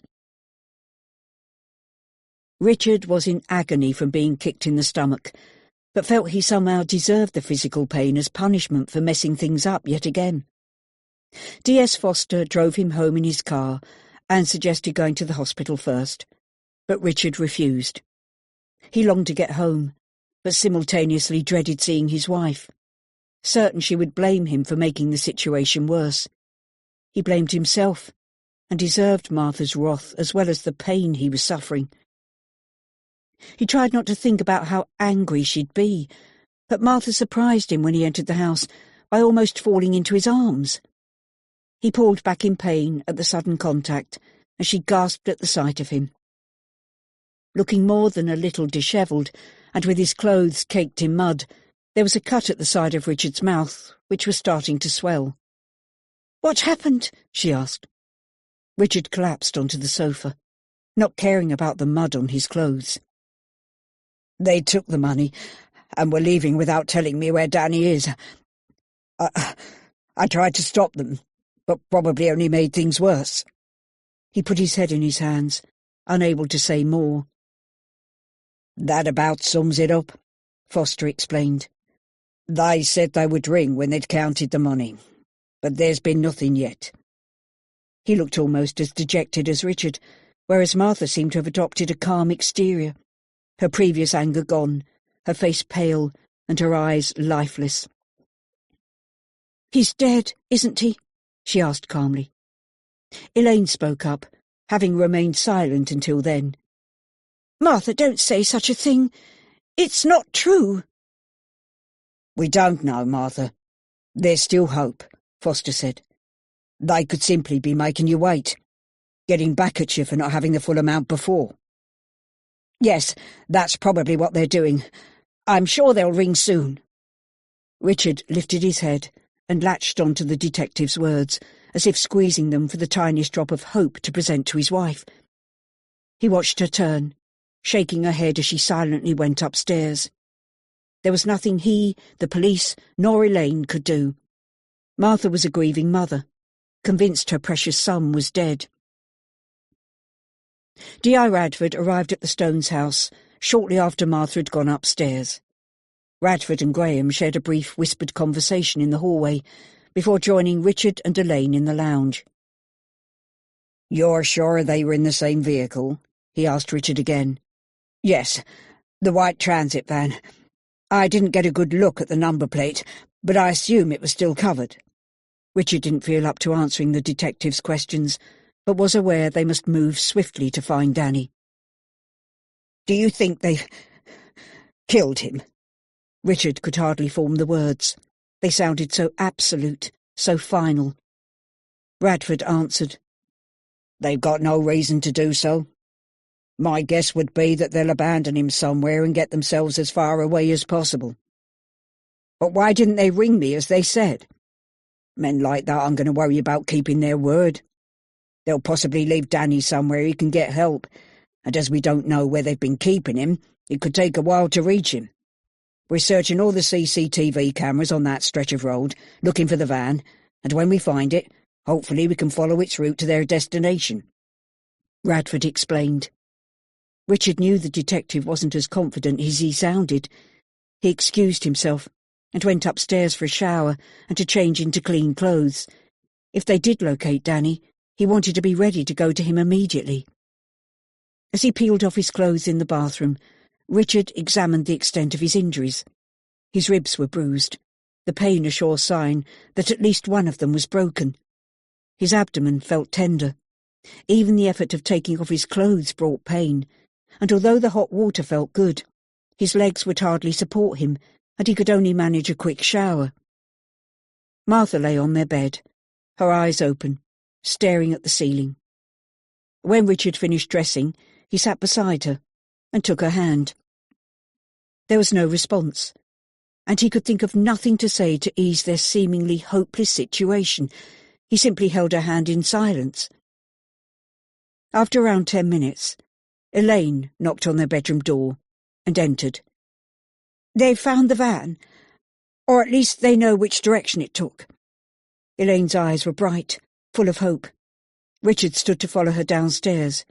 He turned to look at his wife, who didn't seem to have heard her mother's words, and lay silently staring into space. Richard left her. If nothing came of this, she would only feel worse. Downstairs, Alex Radford was on the telephone. Foster explained what was happening.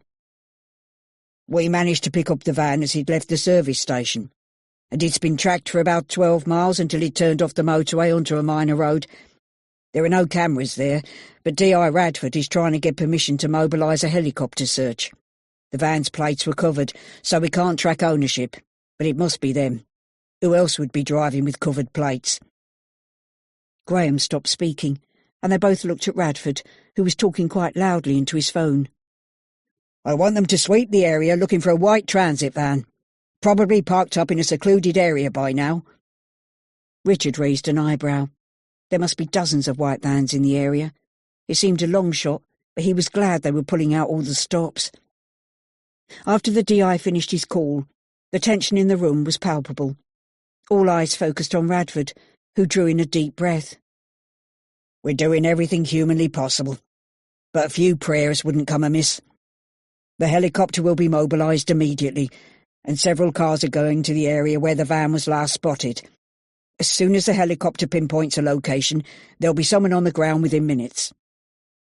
"What are the chances of them finding the right van?" Elaine asked. "They're starting at the point the cameras lost track of them. The area isn't a heavily populated one.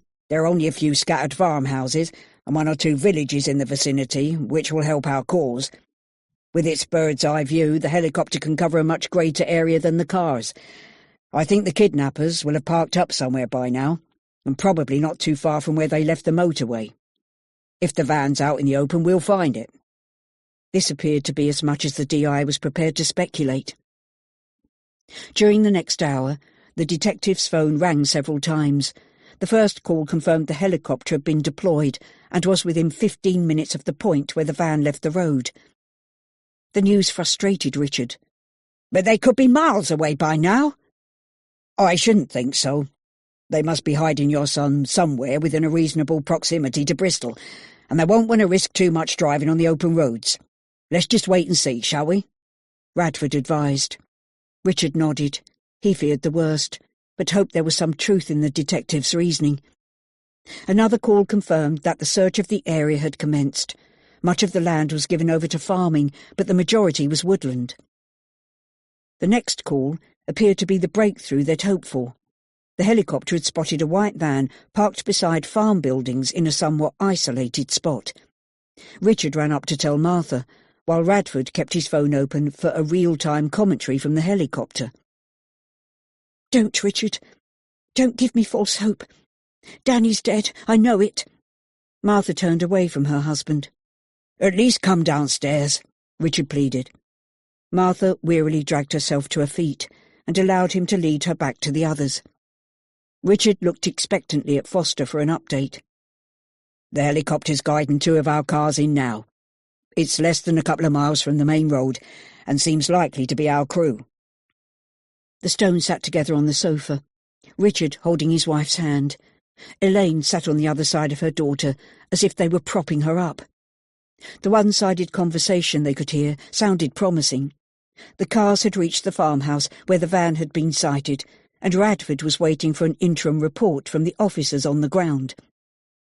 Time appeared to be moving slowly, when in reality everything was unfolding very quickly.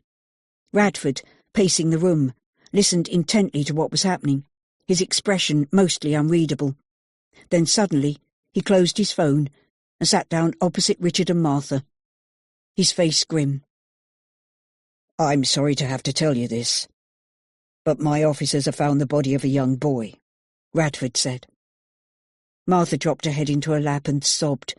Richard, too, had tears running down his face, and Elaine looked pale and in shock. "There's been no identification yet, so we don't know it's Danny." "Don't be ridiculous. How many boys have gone missing in this area? It must be Danny. Don't give me empty platitudes." Richard was furious with the detective for being so crass. Why would the man give them false hope when they'd found their son's body? The minutes ticked by. The two women wept quietly. Graham approached Richard and asked if he should call their GP, who could perhaps give Martha a sedative. Richard shrugged the suggestion off. What they needed, and the only thing which would make them feel any better, was to find the men who had killed their boy, and make them pay for their deed. Chapter 41. Day 6. Danny was startled by the sudden noise, and knew instinctively it was a gun. For an instant he froze, looking back toward the house, the white van, and his friend, lying motionless on the floor. He could be dead, Danny thought, and the cold, stark reality elicited a guttural moan from somewhere deep inside him. "It should have been me. Lewis was trying to save me." The thought hit Danny hard, and hot tears streamed down his face. Things seemed to move in slow motion then, and he watched helplessly as Sally, screaming, fell to her knees beside her son. Danny knew he must do something. Every instinct in his body was telling him to go back to Lewis, but his mind reasoned that Lewis would have been shot for nothing if he didn't escape. Danny ran towards the wood. In his haste, he tripped and fell against a large tree. Breathless, he hugged its trunk as if the very solidness of it could protect him. Greedily, he gulped in the fresh cold air, while thoughts of his parents flashed through his mind. Danny was desperate to know what had happened. Had his dad handed over the money? He was convinced more than ever that his life was in danger. If Pete had killed Lewis, he would almost certainly want to kill him too. Danny had witnessed so much more than a kidnapping. He longed to go back to Lewis, to see if he might still be alive, and if he could help Sally to save him. But fear kept Danny frozen to the tree trunk. He moved his head slightly to look back from where he'd come. Through the trees, Danny saw Pete drop the gun. "You bloody fool!" Neil was shouting.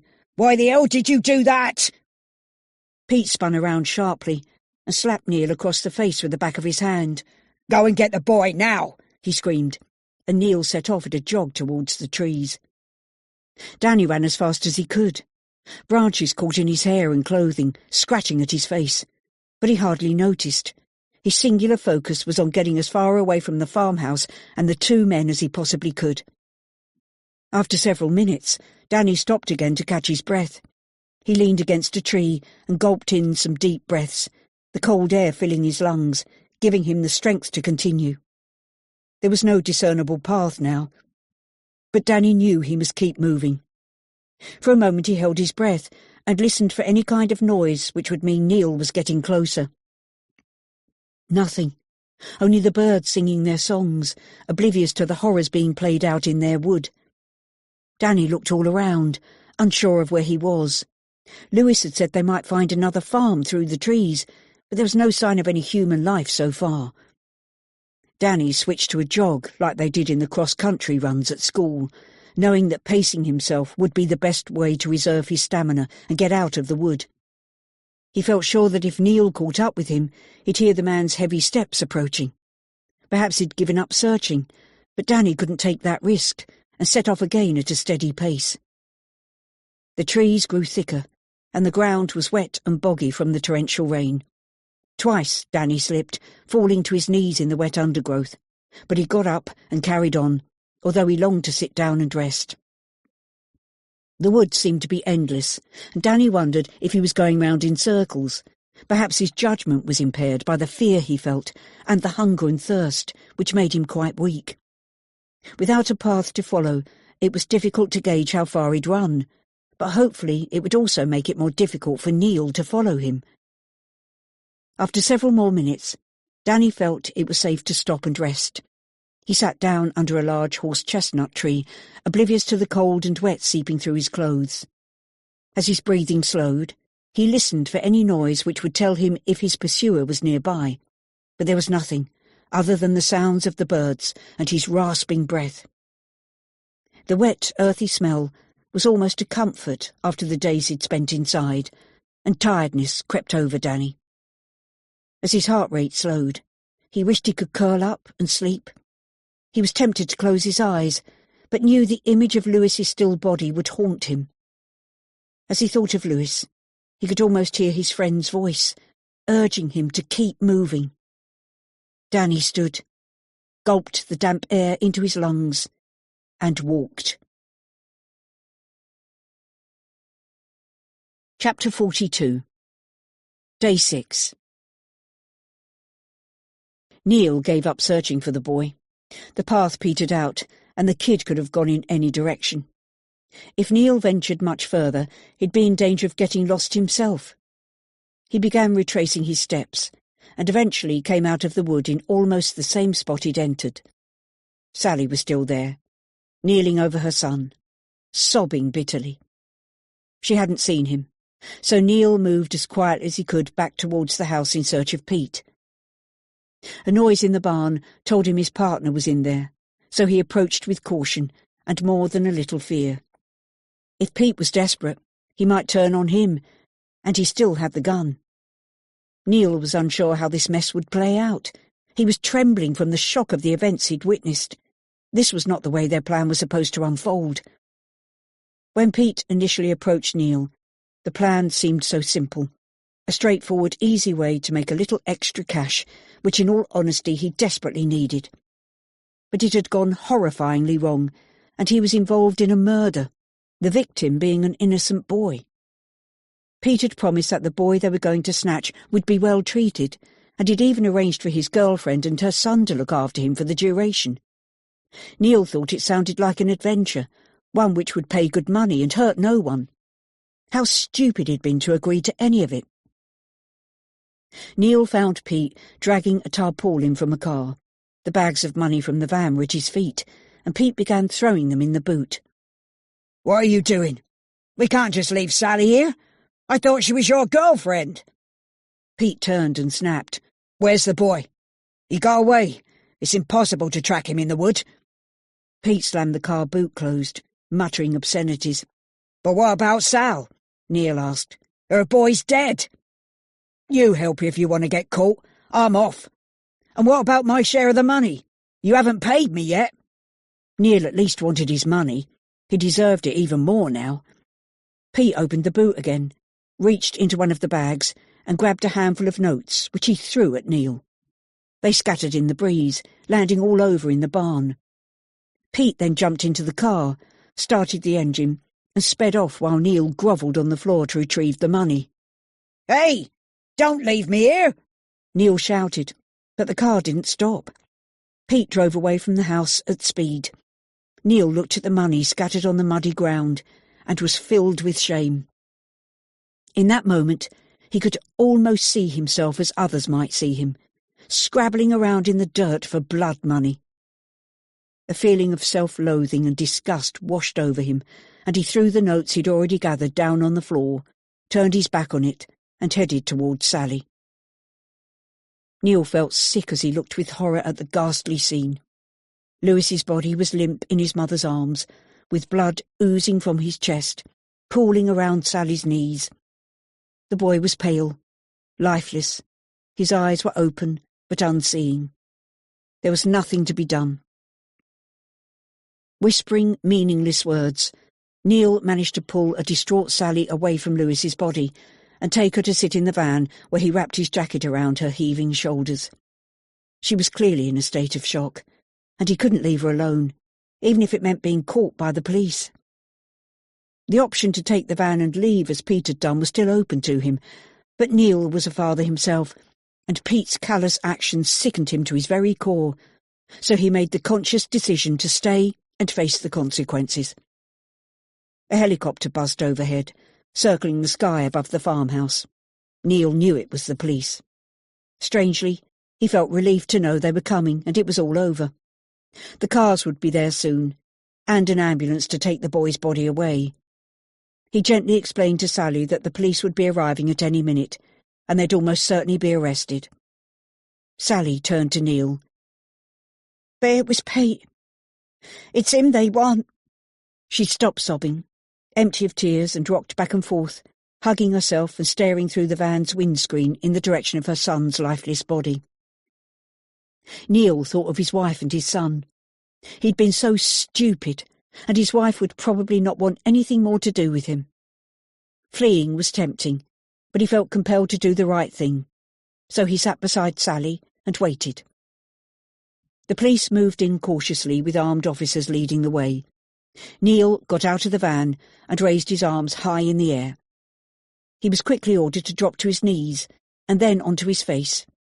He readily complied, not wanting any more trouble than he was already in.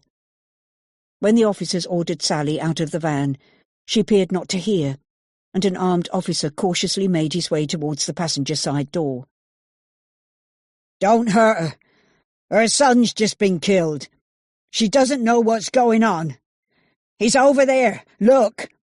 Neil shouted and pointed to Lewis's still figure. The policeman, who kept his foot in the small of Neil's back, called for his colleagues to investigate, and very quickly they established it was the dead body of a male child. An officer talked rapidly into his radio, giving a running commentary of events as they unfolded. He was the one to update Radford on discovering the child's body. Neil was unceremoniously dragged to his feet, cuffed and put in the back of the police car. Only then did he have the chance to tell one of the uniformed officers that the boy they were looking for had run off into the wood, and the dead boy was Sally's son, Lewis. Sally was treated with a little more care and sensitivity as she was taken to another car to wait until the detectives arrived. Radford and Foster were on their way to the scene, constantly keeping up to speed with any developments over the radio. When they were given the information that the man they'd arrested named the dead child as Lewis, Graham hurriedly rang Suni to update her and the family that Danny might still be alive, although he was missing. After arriving at the scene, D.I. Radford sat in the car with Neil. "My officer tells me you're claiming that Danny ran into the wood. This wouldn't be a ploy to give your accomplice time to get away, would it?" He stared directly into Neil's eyes. "No, it's true, honest. When Pete pointed the gun and it went off, we were all startled. Lewis fell and the other boy, Danny, ran off. Scared to death, I dare say." Radford kept up the steely stare. "And why should I believe you? You're a kidnapper and an accomplice to murder. I might have gone along with the kidnapping, but I didn't sign up to kill anyone. He's a madman, that Pete Turner. He's the one who pulled the trigger, and that's when I decided it had gone too far. Turner's the one you want. I waited with Sal, knowing you'd soon be all over the place, because I couldn't leave her in the state she's in." Neil held the detective's gaze, and Radford appeared to believe him. He got out of the car and instructed the PC to take the prisoner back to Bristol. Chapter 43. Day 6. As the car moved off, Radford rang the station to get Peter Turner's name put through the computer. "Let me know what you find out as soon as you have anything," Radford instructed, as he walked towards the other car, the one with the woman inside. Sally didn't appear to register his presence. She was still rocking backwards and forwards, and digging her nails into her arms. "Sally, can you tell me what happened here?" Radford asked softly. "He's dead. My baby's dead." They were the only words she could manage.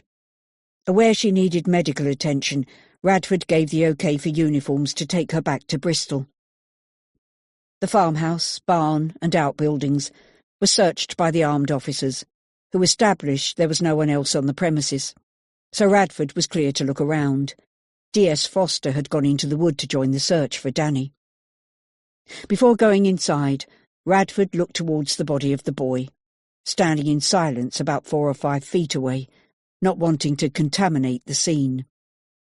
The sight of the boy's pale face and open staring eyes touched him deeply. Any death was a bad result in the detective's book, but an innocent child's was the very worst. Yellow tape wrapped around metal stakes in the muddy ground preserved the crime scene to avoid contamination of possible evidence. The tape fluttered in the wind, like bright ribbons, an almost festive feel to something far from festive. A shudder passed through Radford's body. George Wilson, the coroner, was on his way from Bristol and would be there shortly. The cause of death appeared to be a gunshot wound, but Radford wouldn't assume anything until he got the interim report. Making assumptions often led an investigation down the wrong path, with vital evidence missed through not keeping an open mind. A car pulled up in front of the farmhouse, and the coroner got out.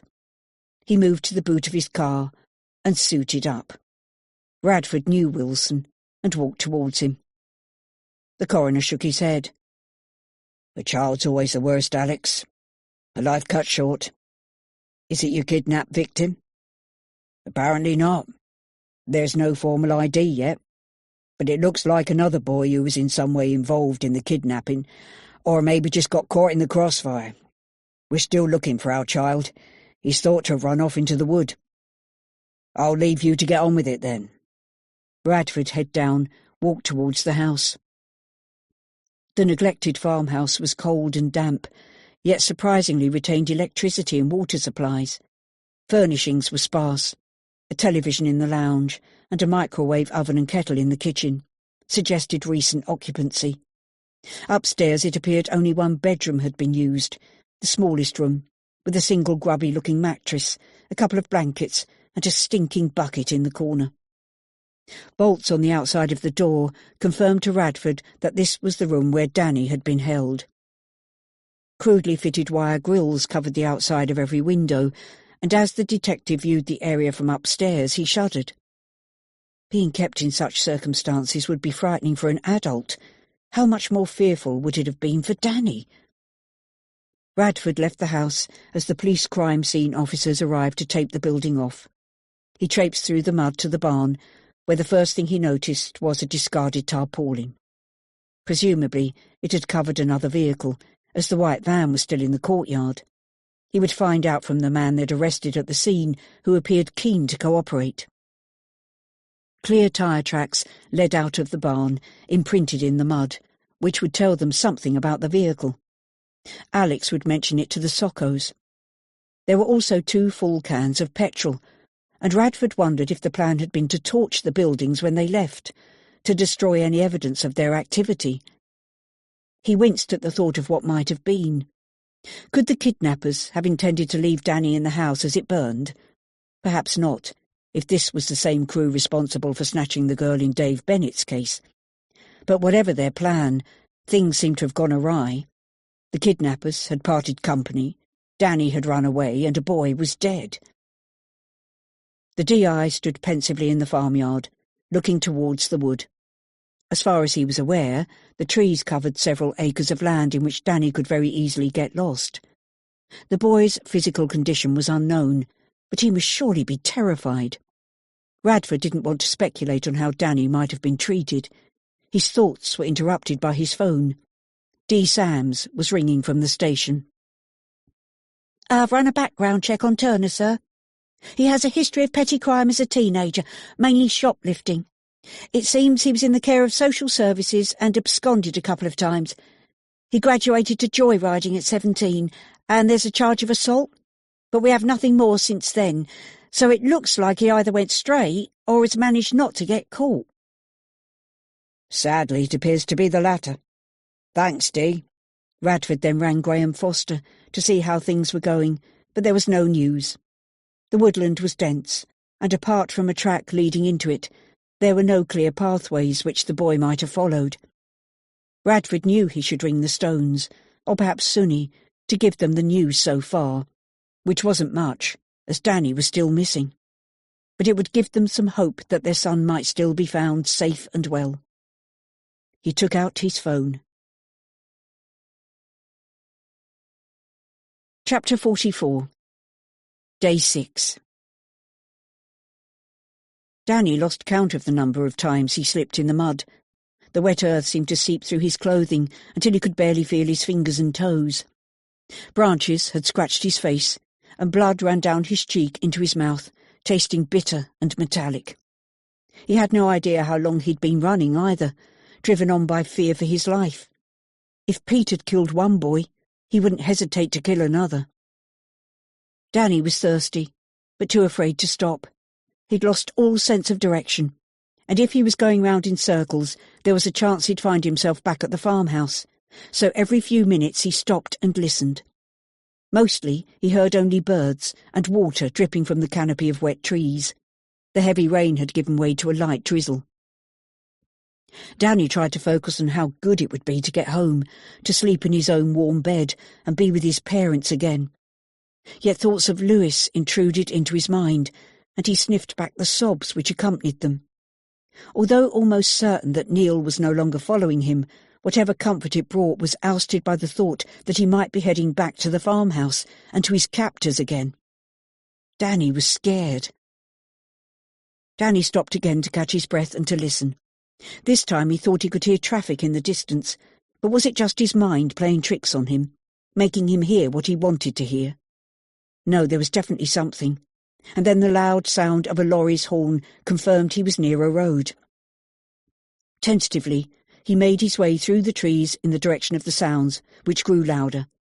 A couple of minutes later, the trees thinned out, and a grassy bank rose up to the road, a steep incline with metal fencing at the top. Pausing a moment to breathe and calm his pounding heart, Danny surveyed the obstacle. He would usually tackle it without trouble, but he was exhausted and weak from hunger and thirst. Danny purposefully thought of home, and what he would most like to eat when he got there, and then determinedly propelled his body forward to assault the bank. His feet slipped on the wet grass, but the grass was long, and he was able to grab handfuls to steady him and pull himself upwards. Danny stumbled a few times, but refused to allow himself to slide right back to the bottom.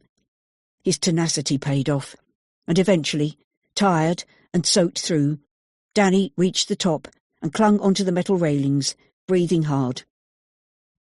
The road was fairly quiet, with only a few cars driving both ways, and the railing wasn't much above 3 feet high, so didn't present too much of a problem. With a last surge of effort, Danny climbed over the fence and dropped, exhausted, onto the grass verge at the side of the road. Fiona and Tim Weeks were having a minor disagreement as to the quickest way to get to Horfield in Bristol. It was Saturday, and their niece was getting married. But Fiona's map-reading skills were a little rusty, and they were in danger of missing the church ceremony.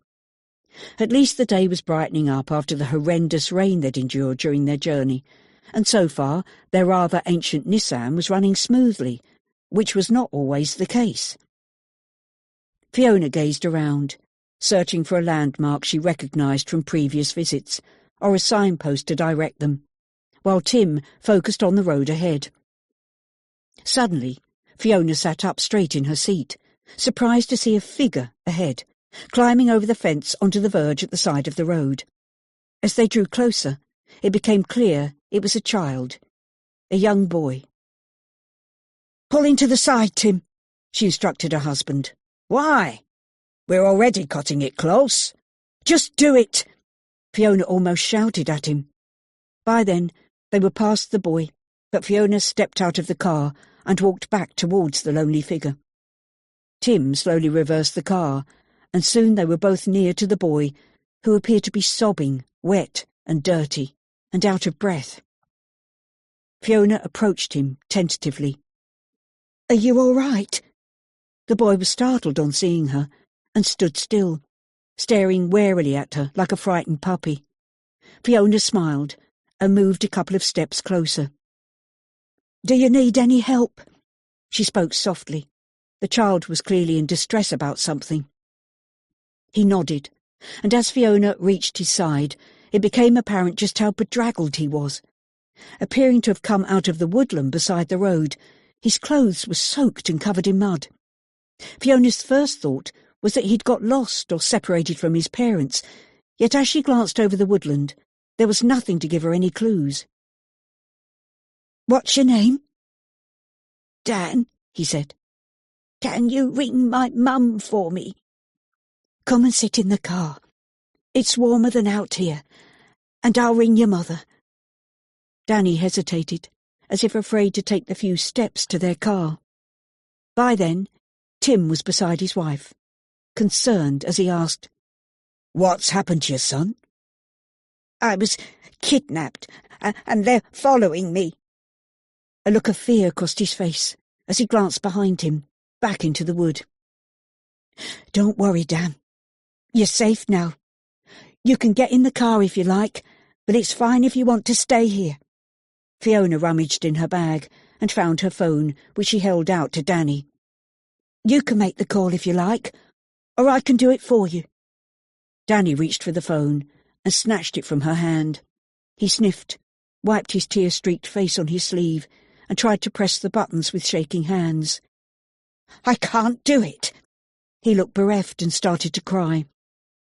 Fiona put her arm around him and led him to the car. "Don't worry about it. We'll ring the police and they'll sort it all out. They're probably looking for you as we speak." Fiona opened the car's back door, and Danny shuffled in, shivering and breathing rapidly. She climbed into the car beside him, and he allowed her to put an arm around him. "Bang goes the wedding finery," she thought, as the boy leaned into her, his wet, muddy clothes against hers. Tim was on the phone with the police and peered into the car to ask Danny his surname. He repeated Stone into the phone and was assured that someone would be with them within minutes. When he told his wife and the boy, Danny sighed and allowed Fiona to hold him close and stroke his wet, matted hair as he sobbed softly.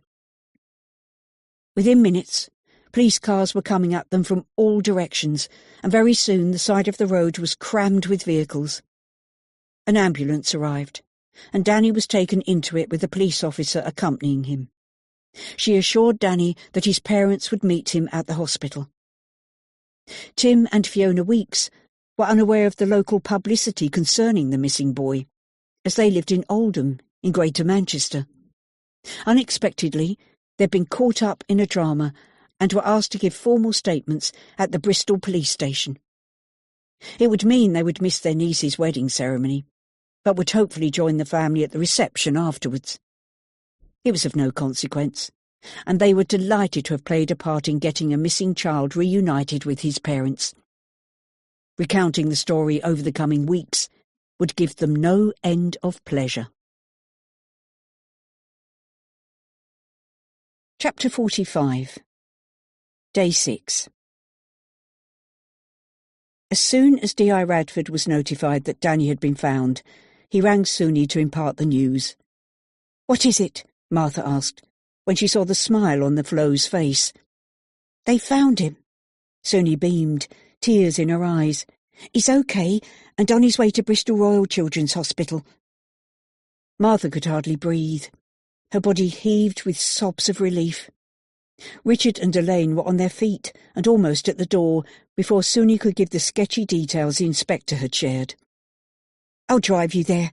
Suni correctly judged the family were too emotional to drive safely. They arrived at the Royal just 20 minutes behind Danny and were allowed into the tiny cubicle where a pretty young nurse was bathing his cuts.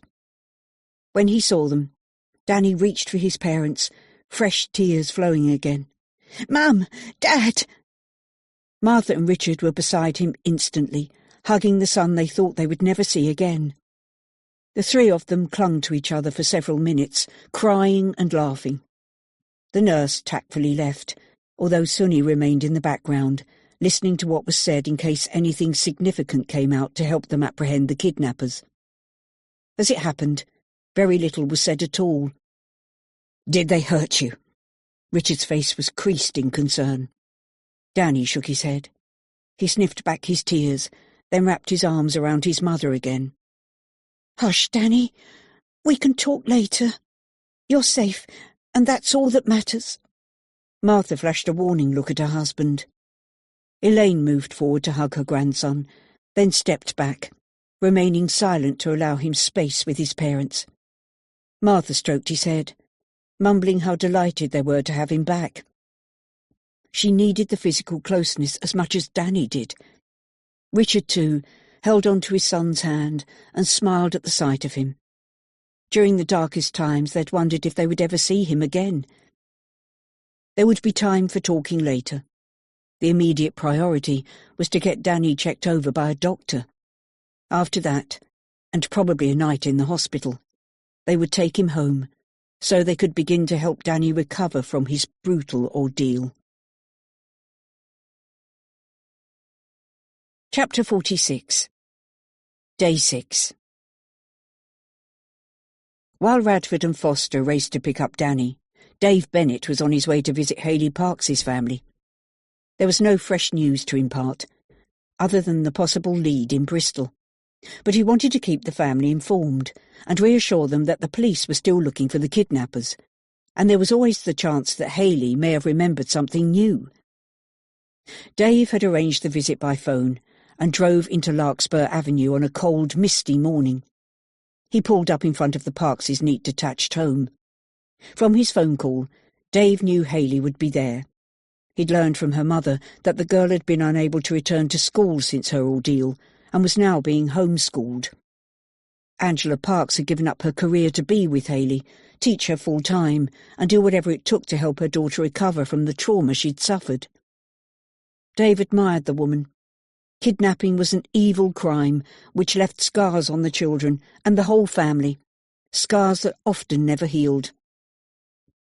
Angela opened the door and invited Dave inside. Dave assumed her husband, Stuart, would be at work. She led him to the lounge, a large, airy room, with which he was familiar from long hours spent interviewing the couple and coordinating the investigation. Dave's first thought was for their daughter. "How's Haley?" "As well as can be expected. She still sees a counsellor each week and seems able to talk to her, but she doesn't say much to me yet." As if on cue, Haley came down the stairs and crossed the room to sit next to her mother. Angela slid a protective arm around her daughter's thin shoulders. "Hello, Haley." Dave greeted her. The girl managed a slight smile, the first time he'd seen her smile, which could only be a positive sign. "I was just asking your mother how you were." "I'm getting better, thank you." These were also the first words Dave had heard Haley speak. After her ordeal, she'd been silent for several days. When eventually able to answer questions, a specially trained female officer worked with her, so Dave had minimal direct contact. "That's good news. I'm pleased to hear it." He smiled. "I know how hard this has been for you, Haley, and I want you to know we're still working on finding the men who took you away. I thought you may have remembered something since I last saw you. Often things come back to you even though you're not particularly thinking about them." Dave paused and watched as Haley twisted her hair around her fingers and looked down into her lap, as if seeking inspiration. "They put some kind of cotton bag over my head so I couldn't see their faces," Haley almost whispered. Her mother let out a little gasp. This was clearly news to her. "That's very good, Haley. Even little things can sometimes be helpful.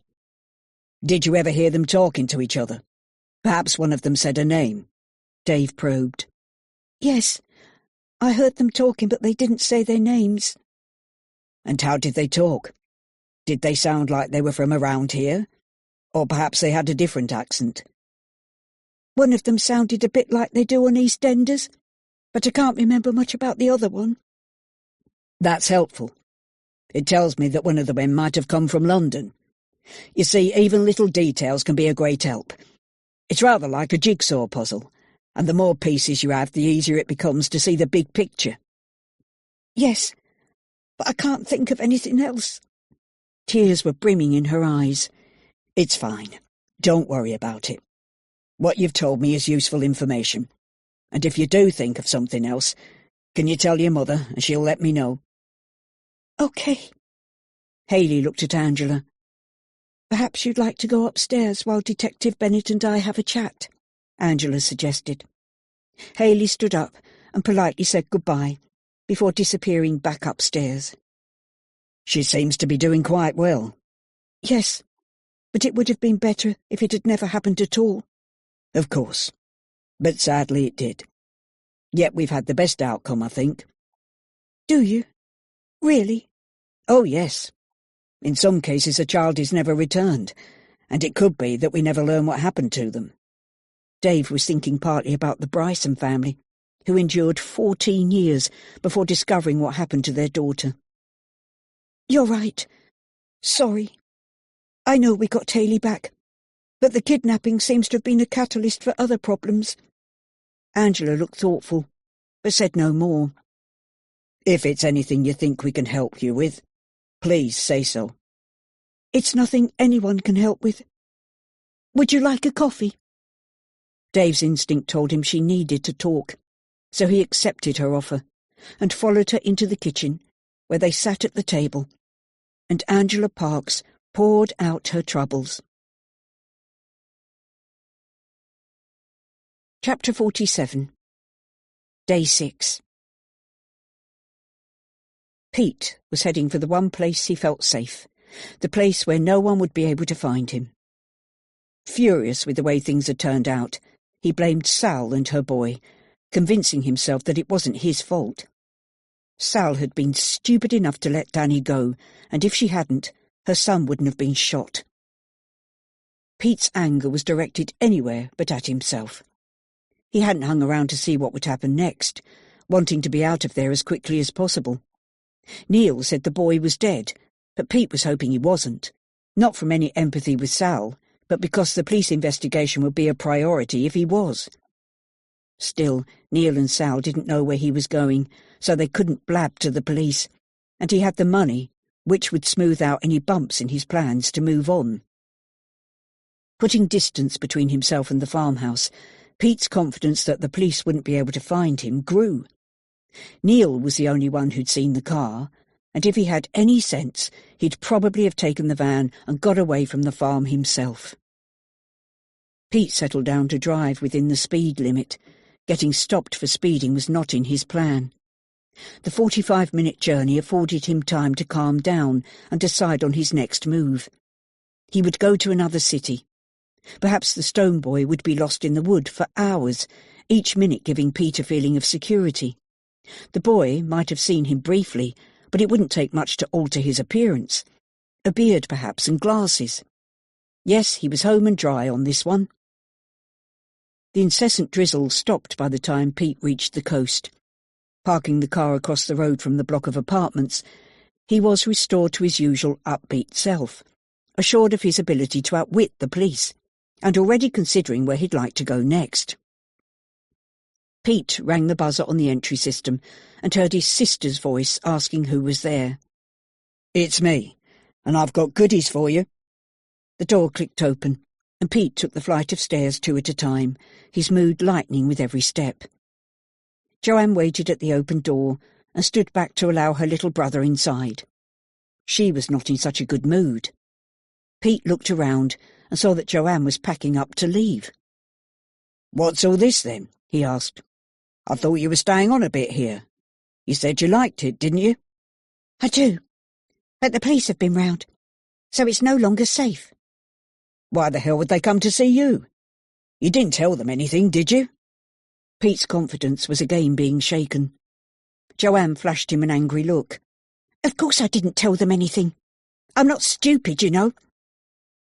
Pete put his arm around her shoulder and steered her to the sofa. "Come and sit down and we'll talk about this. I'm sure there's no need to hurry off immediately." She sighed and flopped down on one of her lovely cream sofas. Her brother sat opposite. "Now tell me why the police were here." It seems that Richard had spun his wife the wrong sort of lie when he said he was working in London. The clerk at his chambers told the police otherwise, and he was forced to come clean and tell them about me. The bloody idiot! Did he ask you first? Yes, but I could hardly refuse to talk to them, could I? A young detective came round to ask questions. I admitted that Richard and I were having an affair, which isn't illegal, and she seemed satisfied. She also asked where I was when the boy was taken, but I'd made sure I had a watertight alibi for that one too. So they don't think you had anything to do with the kidnap? Of course not. How could they? It just shook me a little, and I think perhaps it's time to move on. So did you get the rest of the money? Yeah, it's nearly all there. Neil got jittery, so I left him at the farmhouse with some of his share. And what about Sally? How much did you pay her? Oh, well, there's a slight complication there. Pete stroked his chin thoughtfully. What complication? When we'd got the money and went back to the farmhouse, Sal had let the boy out and he was running away with her kid. I waved my gun to frighten them into coming back, but it went off and hit Sal's lad. Pete waited for his sister's inevitable rebuke. Joanne's eyes narrowed. Since when did you start carrying a gun? We agreed there'd be no guns and no unnecessary violence. You can be menacing enough without a bloody gun. They only make the police more vigilant. How badly hurt was the boy? I don't know. Neil said he was dead, but he'd hardly seen him. It might just be a scratch. Dead? Pete, they'll be after you for murder now. Not me, us. You're the brains behind these kidnappings, Joanne. You find the marks. We're in this together, yes, but you pulled the damn trigger. OK, maybe you're right. We'll pack up and get away before the heat starts. But there's no way they can connect you to this. You got anything to drink around here? I need something strong. Make yourself a coffee. If we're moving on today, a drink's the last thing you need. Joanne stood with her hands on her hips. I think we might have to lie low for a while, especially if the boy's dead. You've broken the rules we set for these kidnappings, Pete. If they catch us, it'll mean prison, and I'd rather die than go back into any kind of institution. Pete regretted upsetting his sister. She was the only woman he had any genuine respect for, the one constant in his troubled life. Joanne appeared to regain her composure, and by the time she'd finished packing, they'd decided on London as their next stop. But maybe a break first? A holiday to enjoy the money they'd made? Pete carried his sister's bags to the car. Portishead was a lovely little town. It was a pity she couldn't stay for longer. It was unlikely the police would connect Serena to the kidnapping, and as she said, having an affair wasn't illegal. Joanne, forget those bloody shoes. Just pack the expensive stuff. Your jewellery and the like. These shoes are expensive stuff. You have your fancy cars and I have my shoes and handbags, so don't start grumbling. OK, but you can buy plenty more shoes when we get there. We'll reinvent ourselves in London. It'll be fun. But we need to get going. The cops know where you live. Yes, but they won't connect me to your mess, even if they've got that dozy Neil. He knows nothing about me. Pete rolled his eyes. I'll still feel much happier when we're out of here. Chapter 48. Day 6. Dave Bennett wasn't at all surprised by what Angela told him. She was a bitter woman who'd gone through the most challenging time imaginable, only to be disappointed again when she thought it was all over. However, Angela's information necessitated a visit to her husband, Stuart Parks. As it was still only midday, Dave headed towards the private hospital where Dr. Parks worked. Visiting someone at their place of work wasn't ideal, but if Dave's hunch was correct, the information he needed couldn't wait. The hospital car park was full, even though it was Saturday. Illness seemed not to respect weekends, and Dave ended up taking a spot reserved for a doctor.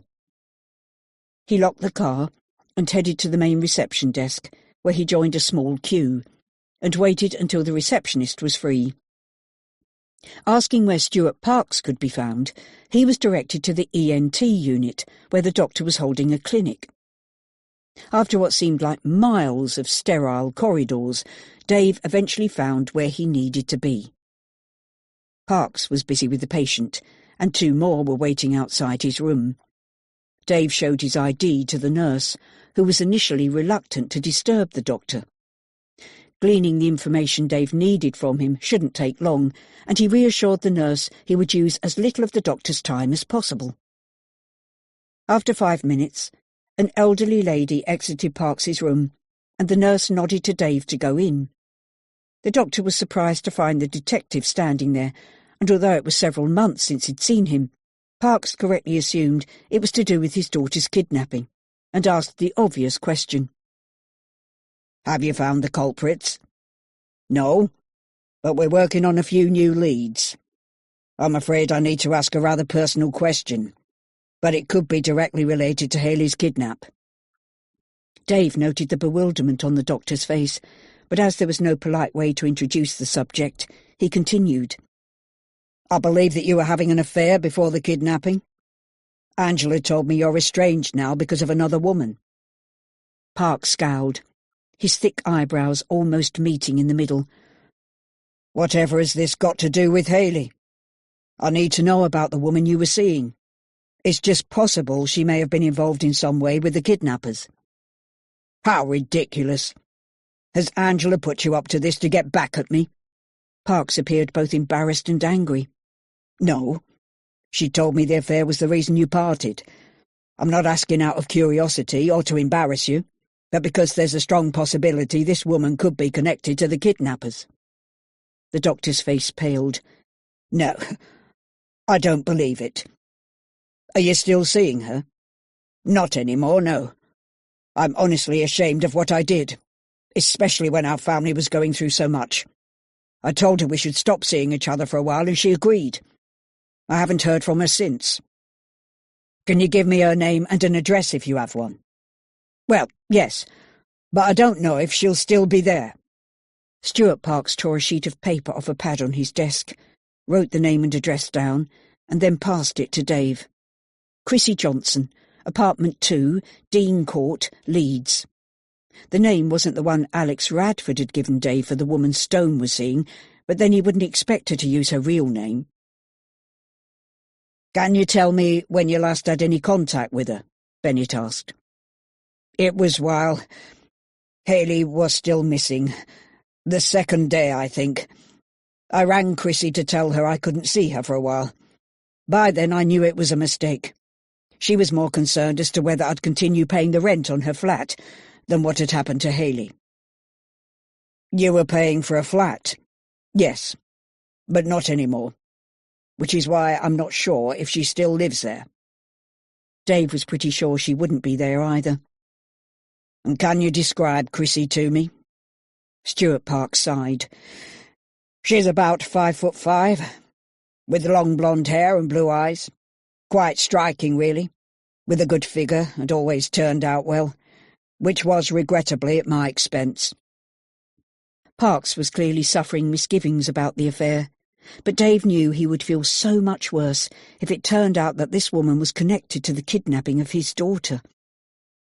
D.S. Bennett thanked the doctor and left the hospital to make his way to the Dean Court apartment, on the other side of Leeds. It was an impressive building, a waterside conversion on the River Aire, popular with young professional singles. There was a door entry system and intercoms to each apartment. Dave pressed the buzzer for apartment 2. There was no answer. He tried again, still without success. Finally, he pushed the buzzer marked caretaker, who apparently lived in apartment 1. It was answered immediately, and when he said he was a police officer, the door was opened to allow him inside. The caretaker, a middle-aged man, overweight, with a bald head and wire-rimmed glasses, came out of his apartment to meet Dave, who produced his ID and asked about the occupant of apartment 2. "Ah, the lovely Chrissy. I'm afraid she's gone. Left without a word, a forwarding address or even a goodbye. I think there could have been man trouble there." The caretaker tapped the side of his nose with his finger. Dave sensed the man was dying to tell him, What makes you think that? When she first moved in, there was this gent, rather well-to-do sort. He visited a couple of times a week, maybe more. Then another guy turns up one day. A rough sort, this one. And they have a blazing row. The air turned blue, believe me. But then he went, and shortly after the posh gent stopped coming. Next thing I know, she's gone. No notice. Not even thanks and goodbye. Did she have other friends, girlfriends, parents perhaps? No one I ever saw. Kept herself to herself generally. I tried to offer my services when she moved in, to help with any little jobs about the place, but she refused. Didn't even want to enter into conversation. The caretaker knew nothing of importance. Chrissy had long since departed, which Dave expected, and with no trail to follow. Thanking the man for his help, Dave returned to his car and made a call to Alex Radford. "Alex, how are things?" "Good, Dave. I was going to ring you. We've got our boy back." "Great. Is he okay?" "Yes, physically, he's well. But who knows what psychological scars he'll carry. Sadly, though, another boy was shot and killed. We think he had some connection to the kidnappers, or at least his mother did. I'm actually at the hospital now. Danny's been checked over by the medics before we can talk to him. Shall I ring you this evening to update you?" "That would be great. But I think there's something you need to know first. I visited Haley's parents earlier today, and apparently they've separated since the kidnapping. Dr. Parks was having an affair." Dave had Alex's full attention. "Did he give you a name, address, anything?" "The name's Chrissy Johnson, although it's probably not her real name. The address, a rather nice flat by the river, which the doctor was paying for, is now unsurprisingly empty. She left without notice and no forwarding address, right about the time Haley went missing. The good doctor described her as a bit of a dream woman, long blonde hair, blue eyes, good figure. I don't believe in coincidences, Alex, do you?" "Absolutely not. I think I need another word with Richard Stone, and perhaps pay a visit to his girlfriend, or ex-girlfriend as he now claims. Thanks for this, Dave.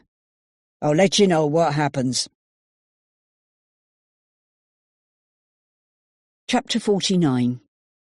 Day 6. Richard Stone was furious when D.I. Radford pulled him from the room where he sat with his son. The detective led the way to an empty visitors' lounge. Martha and Elaine barely registered his presence, but Richard was annoyed. He wanted to stay with Danny. Radford motioned for Stone to sit, his face inscrutable. "I need to ask you about Serena Murphy." Richard was angry that D.I. Radford was harassing him, being judgmental, and trying to make him feel guilty about his affair. "Look," he protested, "you've found Danny, and I'm grateful. But shouldn't you be out looking for the kidnappers, instead of going over old ground?" Richard didn't want Serena's name brought into the investigation, or Martha would start asking awkward questions. "We have reason to believe Serena Murphy may be part of the kidnapping gang." "You're joking. That's ridiculous. Why the hell would she do that?" "For the money. The usual reason for a kidnapping." Radford's expression remained inscrutable. "But it was a man who made the phone calls, and 2 men at the drop-off." Richard didn't want Radford to be right. It would place him in an even more difficult situation than he already was. "It doesn't mean they worked alone. This woman would have been in an ideal position to provide information about your family and your income. But dozens of people know that much about me. I thought you were looking into people who might have a grudge against me from work." "We were, but there's been another development, Mr. Stone. D.S. Bennett discovered the father of the girl kidnapped in Leeds was also having an affair." Radford paused. Stone turned pale, a deep frown appearing on his brow. "Can you describe Miss Murphy for me, please?" "She's a very attractive lady. Long blonde hair, blue eyes. But she never mentioned living in Leeds." "She would hardly tell you about her previous men friends, would she? So if you'll just confirm her address." Portishead, isn't it? Richard reluctantly repeated Serena's address, convinced the police were wasting their time, and nervous about Martha finding out about his illicit relationship. You still won't tell Martha about this, will you? Richard asked desperately. The joy of having Danny back safely was suddenly overshadowed by the fear of his secret coming out for all to know, and after everything which had happened recently, he didn't think he could cope with the shame. That may no longer be possible. Certainly if our suspicions are correct. Perhaps it would be better if you told Mrs. Stone yourself. Chapter 50. Day 6. D.I. Radford hurried back to the station to seek out his sergeant. You drive, Graham. We're going to the seaside. In the car, Alex told Graham about Dave Bennett's call. The description of the woman the doctor was involved with fits the one Stone gave of Serena. Dee checked her alibi. It was watertight. But this new lead suggests that our Miss Murphy had been having an affair with the fathers of both kidnapped children, which can't be a coincidence, and most certainly puts her at the top of the list of suspects. So let's get a move on. Graham turned on the sirens as they weaved through the busy Saturday traffic. Alex made a call to ask for uniform backup at the Portishead address, confident enough to have already decided to bring Serena Murphy in for questioning. He inquired if Dee Sams was available, and when the answer was yes, he asked for her to accompany the backup car. She was the only one who'd seen Murphy, and could therefore be helpful. "Do you think she'll still be there?" Graham asked. "It's only a few hours since the kidnapper collected the money, and she wasn't at the farm. The accomplice didn't mention a woman, other than the dead boy's mother, and she's in custody." "We'll get someone to ask him, shall we?" Radford made another call to the station. He asked the custody sergeant to find out how many people were involved, and if another woman was working with them. With the sirens on, the journey to Portishead took only 15 minutes, and shortly before they arrived, Radford got a call from the station.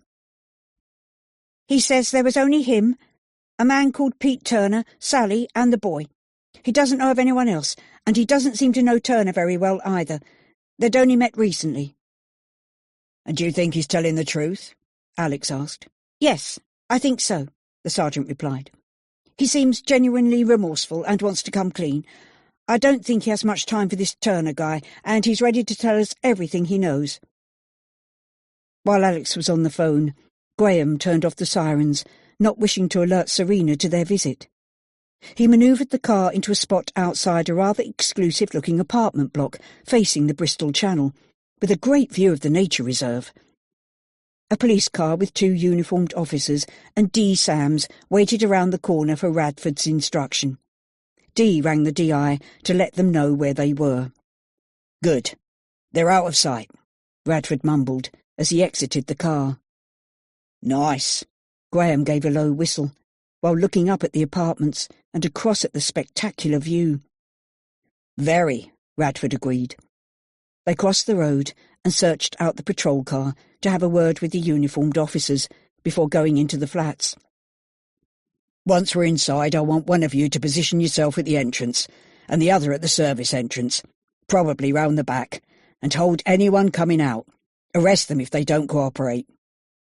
So, Dee, you stay here for now. If she's in, I want you in there with us, so I'll call." Each apartment had its own intercom, and Alex pressed the one with S. Murphy beside it. No answer. He tried again, and when there was still no response, he tried another buzzer, and identifying himself as a police officer, asked the occupant to let him into the building. Once inside, they made their way to Serena's apartment on the 2nd floor, and hammered on the door. No answer. Radford thought, but only for a split second, whether the situation warranted a forced entry. "Break it down, Graham," he said, and his sergeant took great delight in using his physical bulk to effect an entry. It was no surprise to either man that Serena was no longer there. The flat was still furnished, but a quick look around confirmed Serena had taken her clothes and personal possessions. She'd left for good. Graham called out from the kitchen. "Boss, She can't have been gone for very long. The kettle's still warm." Radford's phone rang. It was Dee. "Sir, I've just seen her. She's with a man in a black Lexus. They pulled out of the road opposite, from behind the apartments. I'm out of the car now to find the others. Should we follow?" "Yes, quick as you like. Did you get the number plate?" "I did, sir. I'll ring it in and have them tracked. They were heading east, perhaps for the motorway?" From the background noise, Radford could tell Dee had found the other PCs and they were getting back into the car. "Do you think they saw you?" Alex asked. "They couldn't have. I was in the back seat. But they might have noticed the car." Alex nodded. "So they could know we've tracked them to Portishead. But they might think they've given us the slip. We're right behind you, Dee. Ring in with the registration number and we'll see if we can find them. With a bit of luck, they'll be heading for the motorway. To London, perhaps." Bradford and Foster were on the move. Graham opened their car and waved to the police car to tell them to move off, then pulled out close behind them. D.I. Alex Radford was wired. "If they go on the motorway, the cameras will soon pick them up, or that number plate recognition thingy you like so much." Graham laughed. "That number plate thingy is a wonderful invention, and yes, hopefully we'll pick them up quickly. Otherwise it's 120 miles or more to London." Chapter 51. Day 6. Danny had been transferred to a private room where his mother and grandmother sat, one at each side of him, like bookends, and Sunny, still with them, hovered in the background. Richard had left the room at the request of Alex Radford and been away for about 20 minutes, presumably, Martha thought, to get an update on what was happening with the kidnappers. She'd reminded her husband to ring his parents with the good news before he returned to sit with them again. Danny was weak and quiet, and allowed his mother to gently wash his face and body, without even seeming aware of what she was doing. The doctor warned his parents, and the police, not to ask too many questions. Martha was happy to comply, and simply told Danny how delighted they were to have him back, how much she loved him, and that everything would be okay. But she was unsure how much he was taking in. When he first saw his parents, Danny cried, hot tears of fear and relief, huge sobs shaking his body. Now he lay still on the bed, staring at the ceiling, a drip in his arm to help rehydrate him. He'd also been given a mild sedative to help him sleep. The doctor suggested keeping Danny overnight. He reassured Martha and Richard that physically their son should make a speedy recovery, but his emotional healing could take much longer. Richard returned to Danny's room, looking, his wife thought, still worried, with deep lines etched around his eyes and a concerned expression. Martha smiled at him, recognising the ordeal had been exacerbated for Richard because of his direct dealing with the kidnappers. It's not every day you're threatened with a gun, and he'd suffered physically too from the attack in the car park. With Danny safely returned to them, Martha felt more kindly towards Richard. Yes, he'd failed in his attempts to get the money together, and they still needed to have the conversation about exactly where he'd invested their savings. Still, she thought perhaps she'd been too harsh with him when he felt the effects of the kidnapping every bit as keenly as she had. "Shall I get you some coffee?" she asked. "No, thanks. But we need to talk." "There'll be time for talking later. Let's just enjoy having Danny back." She smiled at him. "It's been hard for us all, and I know I've said some things I shouldn't have, but we can talk later, okay?" Richard still looked anxious, but turned his attention back to Danny. Martha tried to engage her son in conversation. "There are presents to open when you get home, and you can choose whatever you'd like to do for your belated birthday treat." The words seemed inane in the light of everything that had transpired, and there was no response from Danny. His mother could see he was tiring. "You can sleep if you want to, darling. I'll be here when you wake." Martha stroked her son's forehead and watched as the sedatives took effect, and he drifted into a deep sleep. "It's probably the best thing for him," Elaine said. His grandmother had been very emotional when they were reunited with Danny, and now looked quite weary. "If it's okay with you, I'll go back to the house now. I can get a taxi so you can both stay here. Thanks, Mum. You've been a great help. Richard will probably be home later, but I'll stay the night. Martha smiled at her mother, and Elaine kissed her, then left. I hope she's going to pack, Richard said, almost under his breath. Don't be so mean. She's been a comfort to me, even if she hasn't to you. Martha inclined her head towards Suni, who was sitting in the corner of the room, to remind her husband to be careful what he was saying. You're right. Sorry. Richard then turned to Suni. If we go for a coffee, could you ring us if Danny wakes? Suni smiled. Of course. No problem. A break will probably do you good. But we can bring a coffee in here, Martha protested. Please, Martha, just come with me for a little while. Richard sounded quite anxious, so she checked their son again to make sure he was still asleep, and stood to follow her husband from the room. What's all this about? She asked. We've only just got Danny back, and you're in a hurry to have a break from him. What's going on? Martha was puzzled, and a little irritated by Richard's insistence. He steered her towards the visitors' lounge at the end of the ward, and once they were inside, closed the door and sat down on the little sofa, pulling Martha down beside him. Richard, what is it? The police are looking at another line of inquiry. He appeared unable to look his wife in the eye.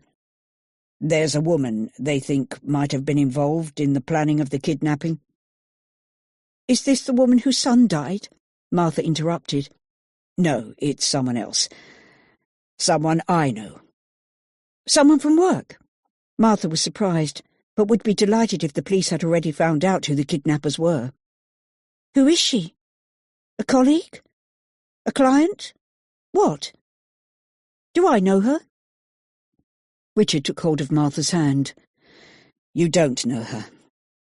And no, she's not connected to work at all. Martha, I'm so sorry. She's someone I met a few months ago, and things just sort of happened. She's not important to me. It's you I love. You and Danny. Richard searched her face. Martha had turned quite pale. You've been having an affair? For a moment she was silent, processing her husband's revelation. But how is she connected to the kidnapping? It appears she's done this sort of thing before. She targeted me, and when she knew sufficient details about our family and our routines, she helped the kidnappers to snatch Danny on his way home from school. I don't know much more myself, but D.I. Radford's on his way to see her now and possibly arrest her. I'm not sure what will happen. Does she live in Bristol? Martha felt surprisingly calm, but then she'd gone through so much in the last week. Her emotions were drained. No, in Portishead. But when have you had the time to have an affair? You work all the hours God sends, either here or in London. Richard hung his head and made no reply. The truth slowly dawned on Martha. You don't do any pro bono work in London, do you? It's all been a lie, a cover for you to be with her. And when you said you were staying overnight in London, you were with her, weren't you? Yes. But I'm so sorry, Martha. I've been a bloody fool to be taken in by her, when it's only ever been you I love. And when did you realise she'd played you for a fool? When the police told you about her? Martha summed it up correctly, and her husband couldn't form a coherent answer. Is there anything else you'd like to tell me, Richard? Is she connected to the so-called investments you've made of late? Again Martha was astute, a step ahead of him. Richard's face burned with shame. Yes, the money's gone to her. I'm so sorry. All of it? All our savings and Danny's university fund? You gave it all to her? Martha was suddenly furious. How much? How much has your mistress cost us? And don't lie to me. I want to know the truth. I bought an apartment in Portishead, but I would have replaced the money in time, he confessed. So presumably you can now sell this apartment to at least get some of our money back. No, it's in her name. Her name? Well, you're a bigger fool than I thought you were. So then what? She didn't think she'd got enough out of you, so she kidnapped our son. Martha's anger was rising. It seemed incredible that an intelligent man could be taken in by such a woman. So how much was this apartment? She wanted to know the extent of his foolishness. Richard hung his head. 200,000. Oh, is that all? A modest little place, then? Look, Martha, I was stupid and I know it. I've told you everything and I'm truly sorry. I know it's not enough, but we must think of Danny now. We can sort everything out when he's better and back at home with us. It's not even confirmed that Serena was involved. Radford hasn't talked to her yet, and I know it's too early for you to forgive me, but I do realise how stupid I've been. You and Danny are my world. I don't want to lose you, I really don't. So why does D.I. Radford think this woman's involved? The detective from Leeds, Dave Bennett, discovered that the father of the girl kidnapped there was also having an affair. It may have been the same woman. They think she targets men with children and a decent income. I suppose there could be others as well. He told his wife everything. The extent of his folly was out in the open. So how was it that Dave Bennett and Alex Radford knew about your affair when I didn't? Martha asked. Radford found out I wasn't working in London. I had to tell him about Serena to explain why I'd lied to them. And presumably he was going to keep your secret for you. Didn't you think to tell me the truth then, when you told the police? I honestly can't believe you'd be so stupid. And you have the nerve to say it's me and Danny you love. Am I supposed to believe you? You weren't thinking of either of us when you were sleeping with her, were you? No, and I can't apologise enough. These last few days have been torture. Missing Danny and knowing what a fool I've been to spend all our money. You can't hate me any more than I hate myself, Martha. All I ask is that you give me time to make it up to you. Can we concentrate on our son for now and put this aside for the time being? I'm going back to Danny, Martha announced, standing to leave the room. I'll come with you. Shall I get coffee first? Richard asked. But his wife pushed past him, without reply. Chapter 52. Day 6. It was another 2 hours until Danny woke. The first thing he saw was his mother's face, smiling down at him. He looked around and saw his father, too, at the other side of the bed. A woman was sitting near the door, who also smiled. Danny thought he remembered seeing her before he fell asleep. He could hardly believe he was finally safe, and he turned to his mother to ask, "Is Lewis all right?" Danny's mum didn't appear to have an answer, and he watched as she looked at the other woman, who then moved over to the bed. "Hi, Danny. My name's Sunny, and I'm a police officer. You asked about Lewis? Can you tell me what you remember happening when you were running away from the farmhouse?" "We were running for the trees to escape from Pete and Neil. But Pete had a gun, and he shot Lewis. Is he dead?" Danny's lip trembled, and his eyes were brimming with tears. Sunny answered, "Yes, Danny. I'm afraid he is. He died almost immediately, so he wouldn't have felt any pain. Was he helping you to escape?" "Yes, and his mother. Is she all right? Did Pete shoot her too?" "She's safe at the police station, answering a few questions. She'll be well looked after. Can you tell me more about Lewis, and why he and his mother were there with you?" "Sally's Pete's girlfriend, and he made her stay with me to stop me from escaping and look after me. I don't think she wanted to do it. Lewis told me she only agreed to do it because she was scared of him. Lewis didn't want to be there either. He became my friend." Danny sniffed hard. "Lewis looked after his mother, too. He was good at that." "He sounds like an exceptional boy," Sunny remarked, and Danny nodded. "You don't have to tell me any more if you're tired.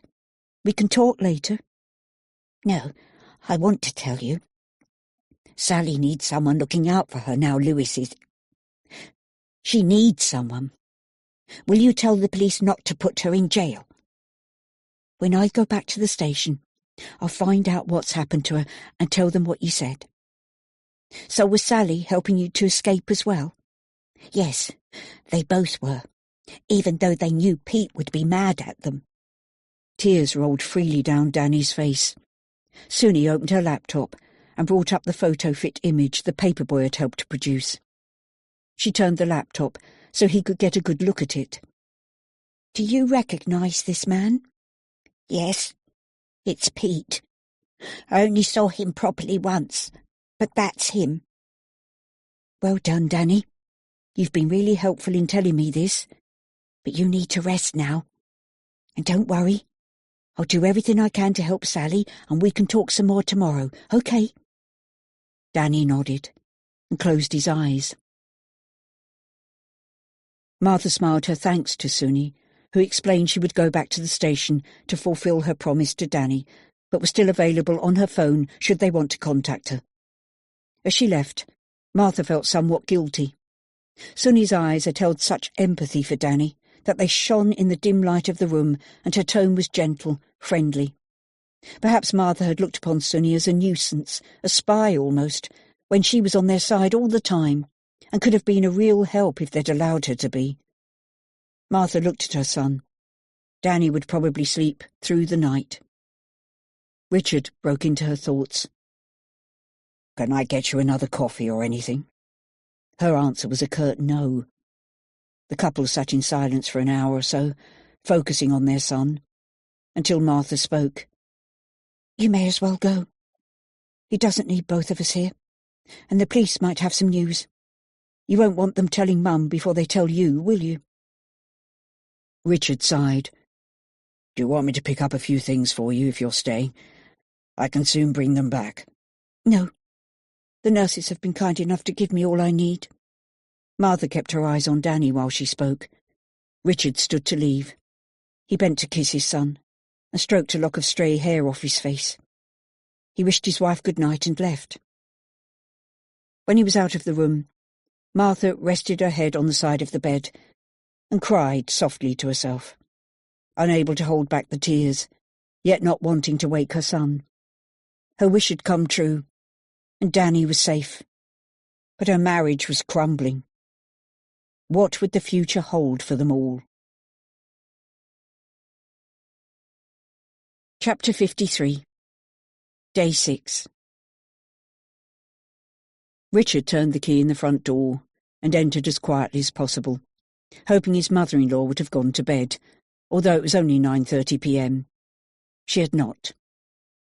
"Well," Elaine frowned, "I didn't expect you'd leave Martha there alone." "It's what she wanted." He gave a tight smile. His mother-in-law seemed to have the power to irritate him every time she spoke, even if it was only to offer a cup of tea. "Have you eaten?" she asked, as if to prove his point. "No. Not hungry, and I'm sick of coffee. I'll just grab a beer and get off to bed. It's been a long day." Richard went to the kitchen and took a cold beer from the fridge. Elaine followed him. "Detective Radford's been on the phone. I said you were at the hospital, so he asked if you'd ring him first thing in the morning." "Was that all he said?" Richard almost crossed his fingers. "Mostly." "And what does mostly mean? Did he say anything else, Elaine?" "Only to tell you his suspicions were correct about your friend. Do you know what he meant? Because I certainly didn't. Fancy talking in riddles at a time like this." Richard almost forgot to breathe. He understood the message all too well, and was pretty sure his stupidity would now become public knowledge. He paused before stepping on the first stair. Should he tell Elaine what he'd done before she found out from someone else? He decided he would, and turned around, heading for the kitchen. "If you sit down, Elaine, I'll explain it all to you," he said wearily. His mother-in-law looked puzzled. Richard usually struggled to give her the time of day. "What I'm going to tell you isn't easy for me, nor will it be easy for you to hear. But please just let me say my piece without interruption, and you can vilify me when I've finished." Elaine looked offended. "You make me sound like an ogre. I only came here to see if I could help. Danny's precious to me too, you know." "Yes, I'm sorry. It was uncalled for. But please hear me out." Elaine pursed her lips and folded her arms across her chest. Richard told her everything, or as much as he'd told Martha. While relating the facts, it occurred to him that his mother-in-law probably couldn't think any less of him than she already did, so he had nothing to worry about. When he finished, he watched Elaine's face redden and her nostrils flare. It almost made him laugh, a classic outraged expression, precisely what he expected. Richard then returned the favour of silence and listened to Elaine berate the man she always knew wasn't good enough for her daughter. Deuce, he thought, my service. He eventually interrupted her monologue. Actually, Elaine, I don't particularly care what you think of me. My priority is Martha and Danny. They're the only ones who matter, and I know I've let them down badly. It's their opinions of me I'll have to work at changing, not yours. I love my wife and son, and intend to do everything in my power to make it up to them. The guilt I feel and the knowledge of how stupidly I've behaved is punishment in itself, and although you may not believe it, my opinion of myself is probably even lower than yours. And now I'm going to try to sleep. I wish you a good night. The line from the film Gone with the Wind suddenly popped into his mind. Frankly, my dear, I don't give a damn. And he was surprised at the smile he had to suppress as he refrained from speaking the words aloud. Elaine's opinion of him meant nothing. It was her daughter and grandson he needed to win back. Richard turned and walked upstairs, leaving a stunned Elaine speechless. Chapter 54. Day 6. Pursuing Serena Murphy and the man accompanying her was not going to be as easy as D.I. Radford hoped. They set off only 2 or 3 minutes after the pair, following in the same direction, and hoped to catch up with them quickly, assuming Serena and her companion were heading for the motorway and possibly on to London. If this were the case, they'd soon be caught on CCTV and be swiftly apprehended. However, their car was not picked up on any camera from the main roads or the ramp to the motorway. After 15 minutes, Radford instructed the police car they were following to circle round and back into Bristol, while he and Graham continued on the current route. 40 minutes later, with still no sighting of the car, Alex reluctantly decided to return to the station. The elusive black Lexus could be anywhere. "Do you think it's Pete Turner she's with?" Graham considered. "If so, perhaps they've gone to wherever he lives, back to Bristol even." "Yes, it's most likely him. If they've gone to ground, we probably won't pick them up again until tomorrow morning. It's already 8 p.m. We'll see what the number plate check turns up, and then call it a night. If the cameras pick them up, we'll be called out, but I rather think they'll lay low until tomorrow." "Do you think they know we've got the vehicle details?" "I rather think not. They might have seen the car parked opposite the apartment, but Dee was confident they didn't see her. So even if they knew we were there, they would think they'd got away. If they did see Dee, they might take the precaution of changing the car, and we'll be back to square one, but I think that's unlikely." Disappointed, the two men returned to the station, where a few members of the team waited for news. Radford gave a brief, succinct update, before telling them all to go home and rest. He needed the team to be fresh the following day, to brainstorm their next move. The computer search revealed that the Lexus was registered to a man in Leeds, who'd reported it stolen almost a year earlier. This could help tie Turner into Dave Bennett's case and give them another charge to bring against him, as and when they caught up with him. Before leaving for home, Dee Sams asked to speak with her boss. The sergeant was clearly annoyed with herself for not connecting Serena to the kidnapping when she'd first visited her flat. "I'm sorry, boss. If I'd been more vigilant—" Alex cut her off. "Don't burden yourself with guilt, Dee. You did everything by the book, and I've no complaints. We've interviewed dozens of colleagues and friends of the Stones, and you just happened to have the one who mattered. But you couldn't have known at the time. Hell, even I discounted her as an unlikely suspect, so forget it. That's an order." Alex smiled at Dee, and she left for home with a grin on her face.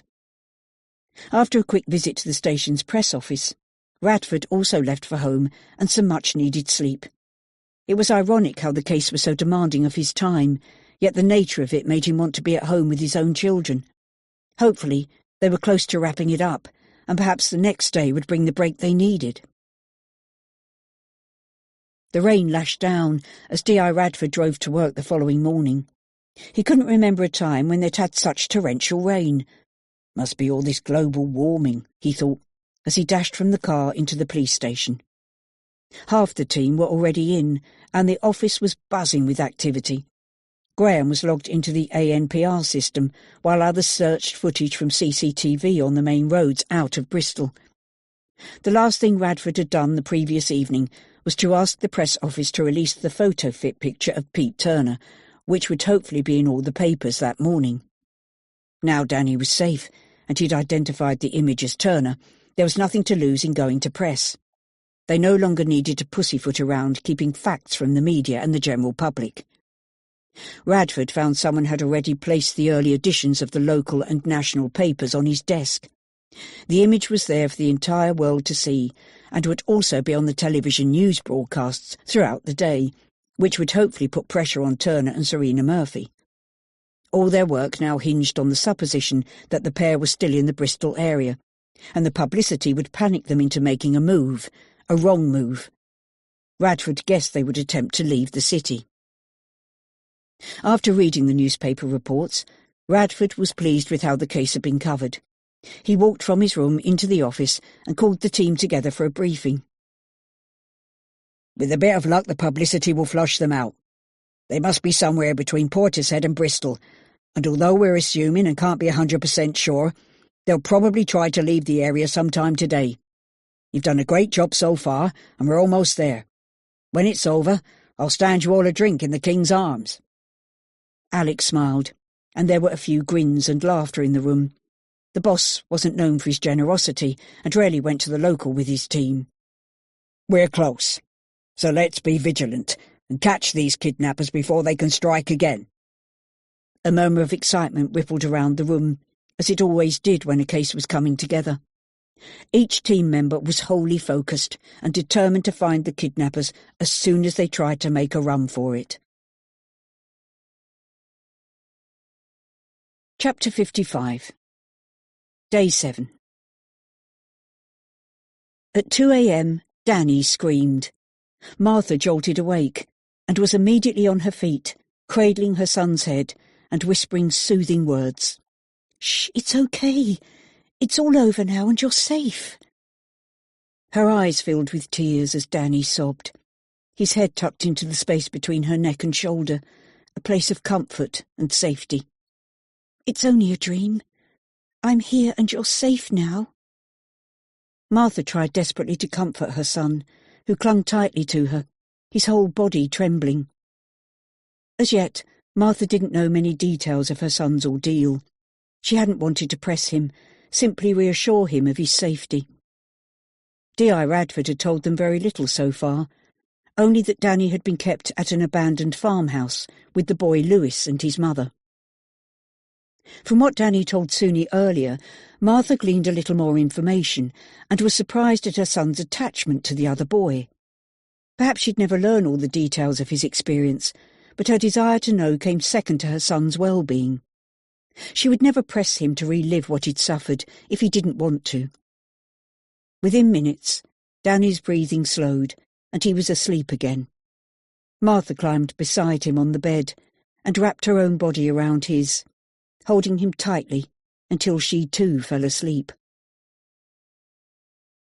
The hospital day started early. By 6 a.m, trolleys rattled in the corridor and nurses came to monitor their charges before handing over to the next shift. Martha woke at the sound of the first movements. Danny slept on for another hour until it was his turn to be examined. When he was fully awake, Martha was pleased to see him sit up while the nurse took his blood pressure and temperature. The young woman smiled and chatted as she worked, removing the drip from Danny's arm, while telling him that the doctor made his rounds later in the morning and would hopefully allow Danny to go home. The nurse left with another huge smile, and a trolley appeared at the door of their room. Martha was offered coffee, while Danny chose orange juice. "Will I really be able to go home this morning?" he asked. Martha ruffled her son's hair. Fingers crossed.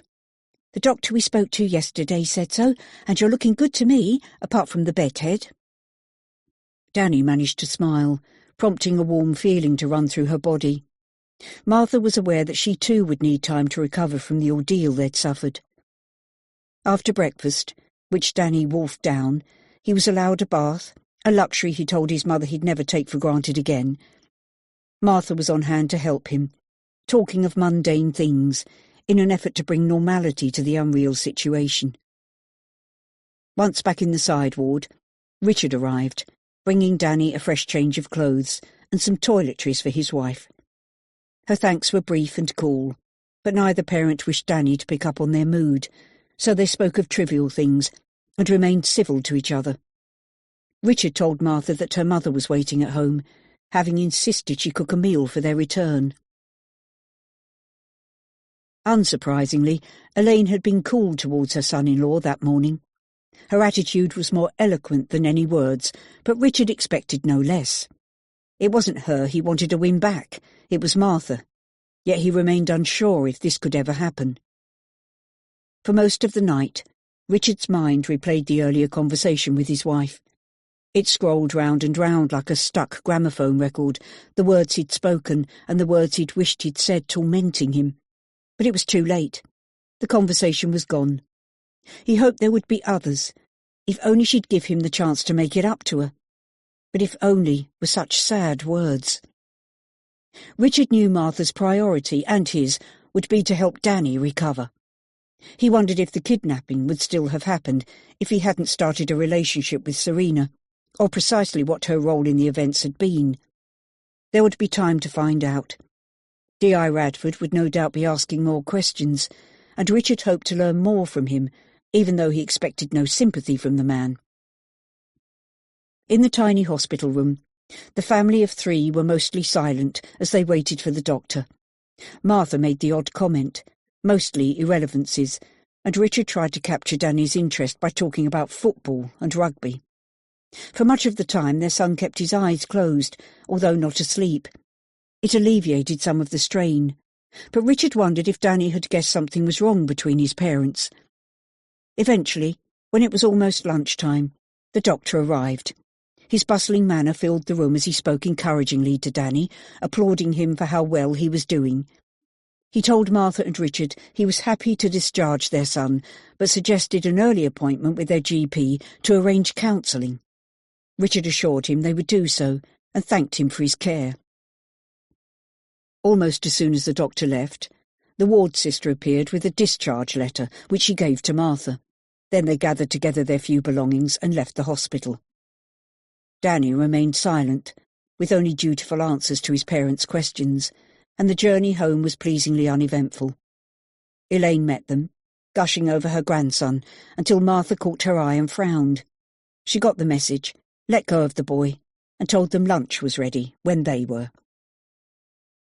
Recovery for the Stone family was clearly going to take time.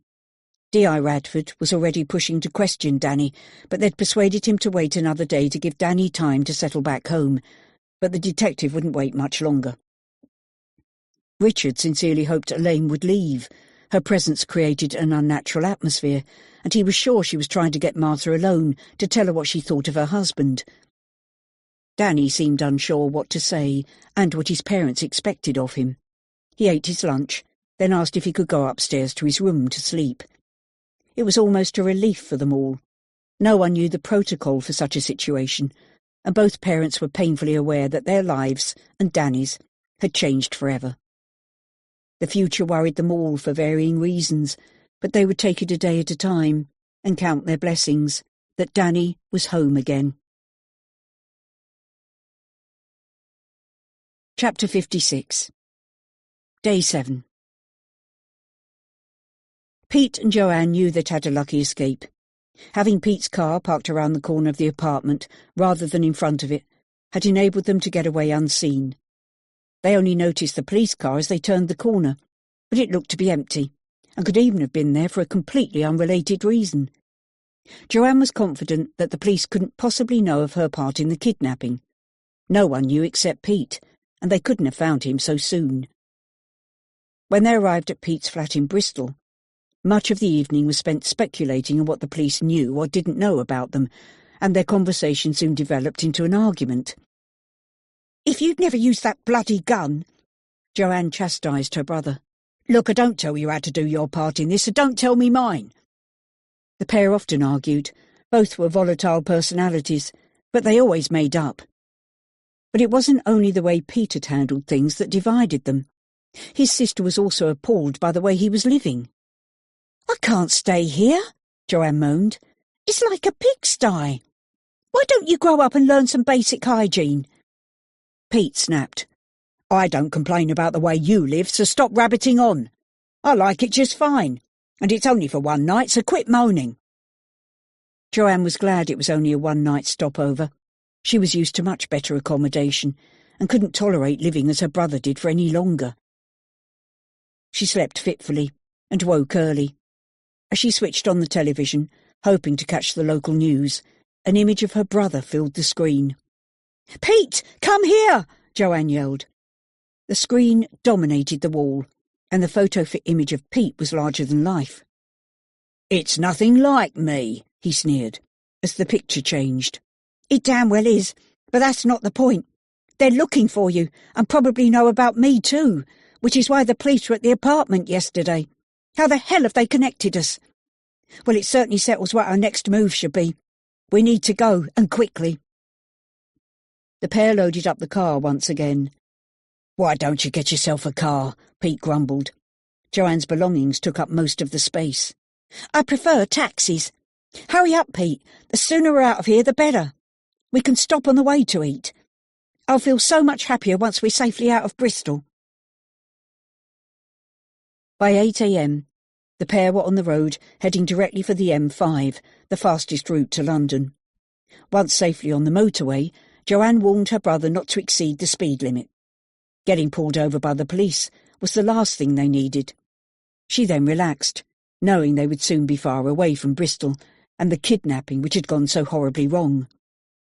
Pete kept the speed down to 70, and the rhythm of the car soothed Joanne's worries. She allowed her eyes to close and was soon asleep. After the first 10 miles, the sound of sirens could be heard in the distance. They grew louder and woke Joanne with a start. "They can't be after us." A note of panic rang in her voice. Then they lapsed into silence as they listened. "Are we near a junction?" "Not for another 15 or 20 miles. What shall we do?" "Just carry on. They might go past. There could be an accident or something." Joanne wasn't one to panic, but grew increasingly concerned as the sirens grew louder. "Bloody hell, they're flashing me to stop." Pete checked the rearview mirror and saw 2 police cars, the first flashing its lights. "Put your foot down," Joanne shouted. "There's no way I'm going to prison." Pete happily complied, knowing his car was every bit as powerful as the police cars, and confident of his driving abilities. Joanne held on to the seatbelt, eyes wide at the speed they were reaching. Her brother weaved in and out of the traffic, and soon put distance between them and the police cars. In no time at all they'd reached over 90 miles an hour. Other cars blared their horns, some even pulled off the motorway onto the hard shoulder to avoid the potential danger. The police cars stayed with them, although further back by then, bringing a smile to Pete's face and making Joanne's heart race. Her brother was actually enjoying the chase. Taking risks was nothing short of a challenge, which Joanne knew he loved, and they were undoubtedly at risk. The speedometer registered 100, and very soon 110, all the while putting more distance between them and the police. Pete was grinning almost manically. With his foot to the floor, he weaved through the other traffic, while Joanne looked pale and afraid. "Are you staying on the motorway or coming off at the next junction? It can't be far now," Joanne asked. "If we can get enough distance between us, I'll turn off and hopefully they'll miss the junction." The speedometer touched almost 120, and the police cars were slipping behind, unable to take the same risks with public safety. Pete kept his nerve, clearly enjoying the cat-and-mouse game. As the next exit approached, he stayed on the motorway until the last minute, passing the 300-yard sign, the 200 and the 100, until at the very last possible second he swerved left, through a gap in the traffic, and was on the slip road. Watch to see if they're following, he yelled to Joanne. She turned to look, and although the sirens could still be heard, the police cars had dropped even further back and couldn't be seen. Pete laughed and allowed himself to glance over his shoulder to watch them go sailing past the junction. His momentary lack of focus cost them dear, and as he turned back, Pete saw the approaching roundabout and a lengthy queue of traffic. Joanne was about to congratulate him on giving the police the slip, but the next thing she knew, she was propelled forward with such force that the airbag was activated. Then she was thrown back in her seat, and everything went black. Chapter 57. Day 7. As Alex Radford finished his early morning briefing, Graham came dashing into the office, his face beaming. "We've got them," he shouted. "They were picked up on CCTV joining the M4 at 8:15 a.m. A massive cheer resounded through the room, and Alex picked up his phone to request 2 cars to intercept and arrest the pair. Everything moved quickly from then. The nearest police car to the junction was dispatched to follow the suspect car, and within minutes a second vehicle joined the chase. The team gathered around to listen to the commentary from the pursuing vehicles. Sirens screeching ensured other traffic moved out of their way, and the first car made visual contact with the Lexus in a matter of minutes. The driver, however, pulled away at speed. "The idiots are trying to make a run for it," Graham said. Everyone in the room realised how dangerous such a situation could be, and silently prayed there'd be no collateral damage. Once the Lexus started to put space between them and the pursuing police, more cars were dispatched to the 2 nearest exits, either of which the suspects might choose in their efforts to avoid arrest. "Slow down, you fools. We've got you now," the DI muttered, as the whole team listened to the live commentary. Graham was tracking their progress on Google Maps and saw the junction approaching. "Are the backup cars at the junctions yet?" "Yes," D. Sams answered, and the room fell silent again, other than the commentary from the car. The first pursuing car went past the junction. The Lexus had gained in distance between them and was out of sight. The other car took the exit, and in a matter of seconds reported a multi-car collision on the slip road. A few groans and expletives hummed around the room, and the atmosphere grew heavy with tension. They listened helplessly to the uniformed officer as he tried his best to keep them updated. "It appears the Lexus ploughed into stationary traffic at speed. I can see at least 3 cars jackknifed, but I'm unsure how many casualties there'll be.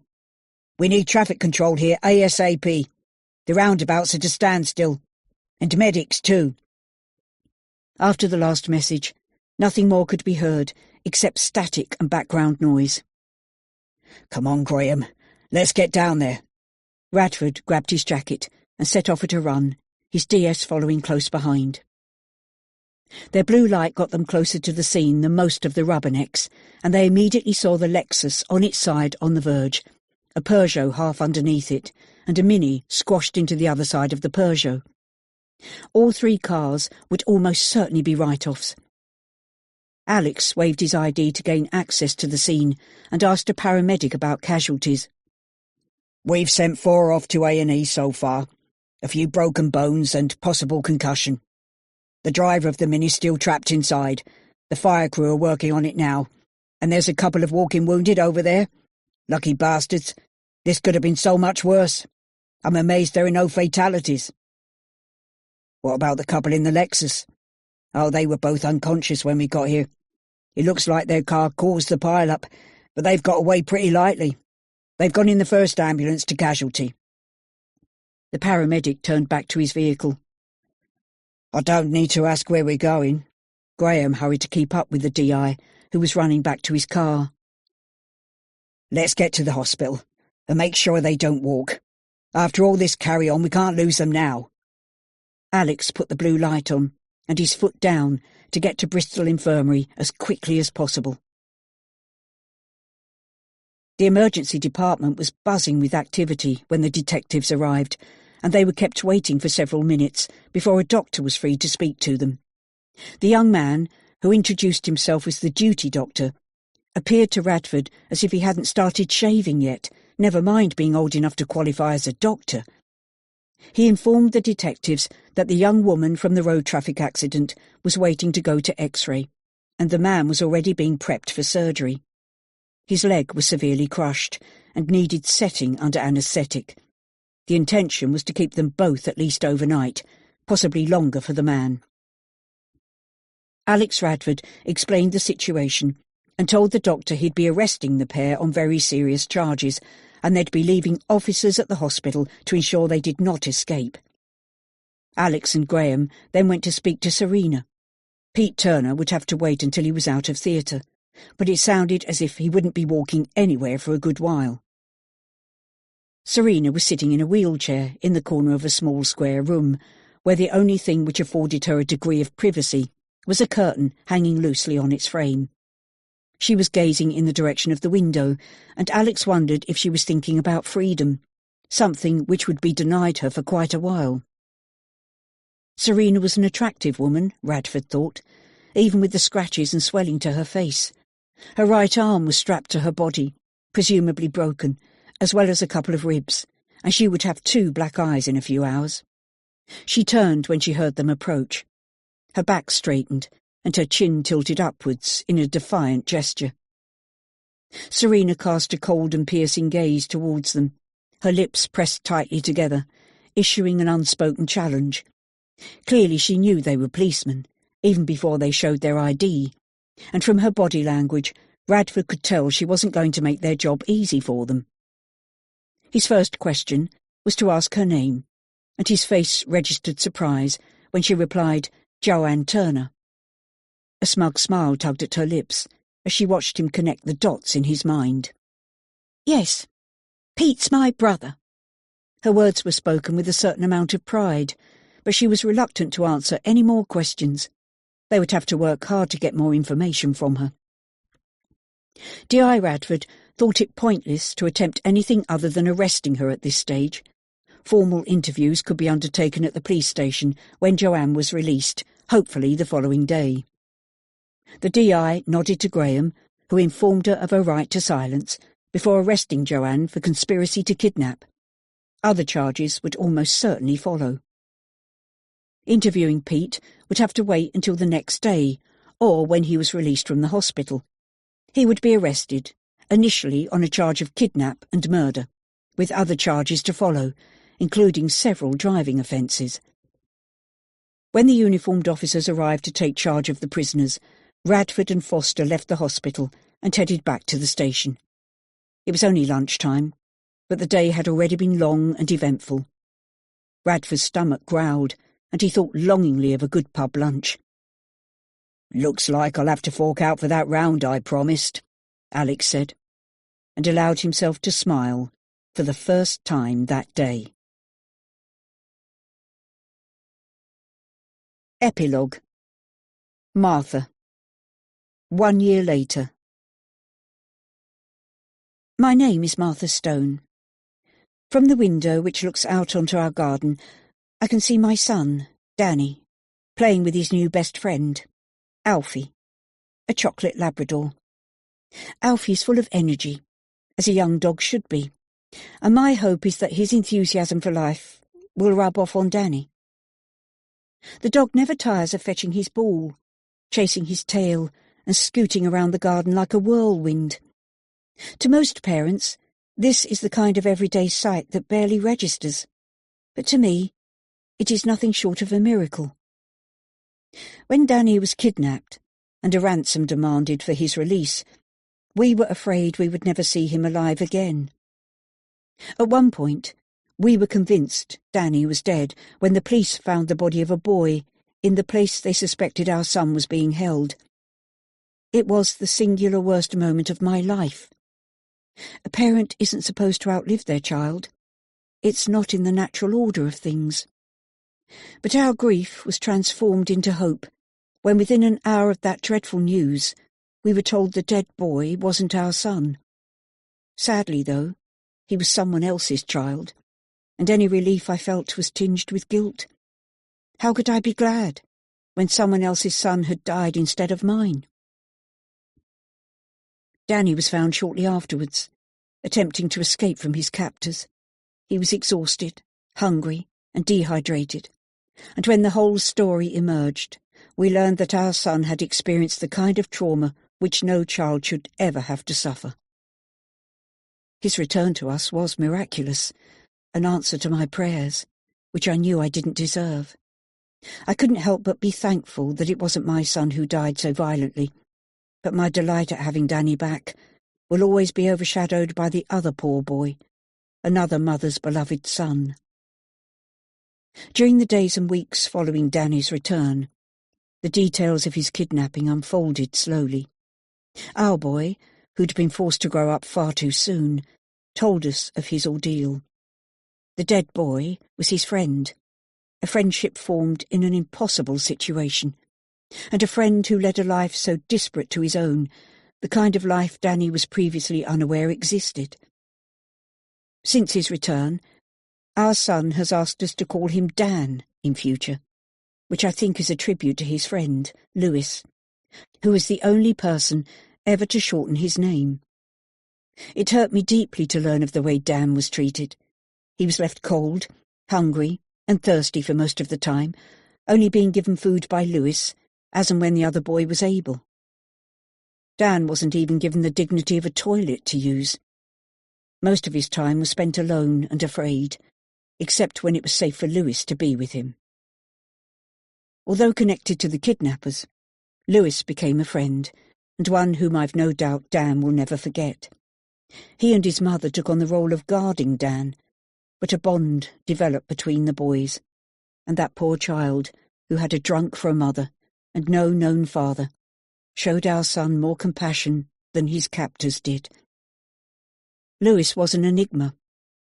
Dan rarely speaks of him, but when he does, it's with a certain reverence, as if Lewis was and always will be his hero. Kidnapping is a cruel, hateful crime, with the innocent victim inevitably scarred for life. It can rip a family apart, widening those imperceptible cracks in a relationship almost beyond repair, or for some, irrevocably. Richard and I have weathered the storm, but with scars to show for it, scars that run deep, but which we generally attempt to ignore. It was no surprise to me that my husband was having an affair. A disappointment, yes, mainly as the affair didn't stop with the physical aspect, and Richard took money, which was partly mine, to give to his mistress.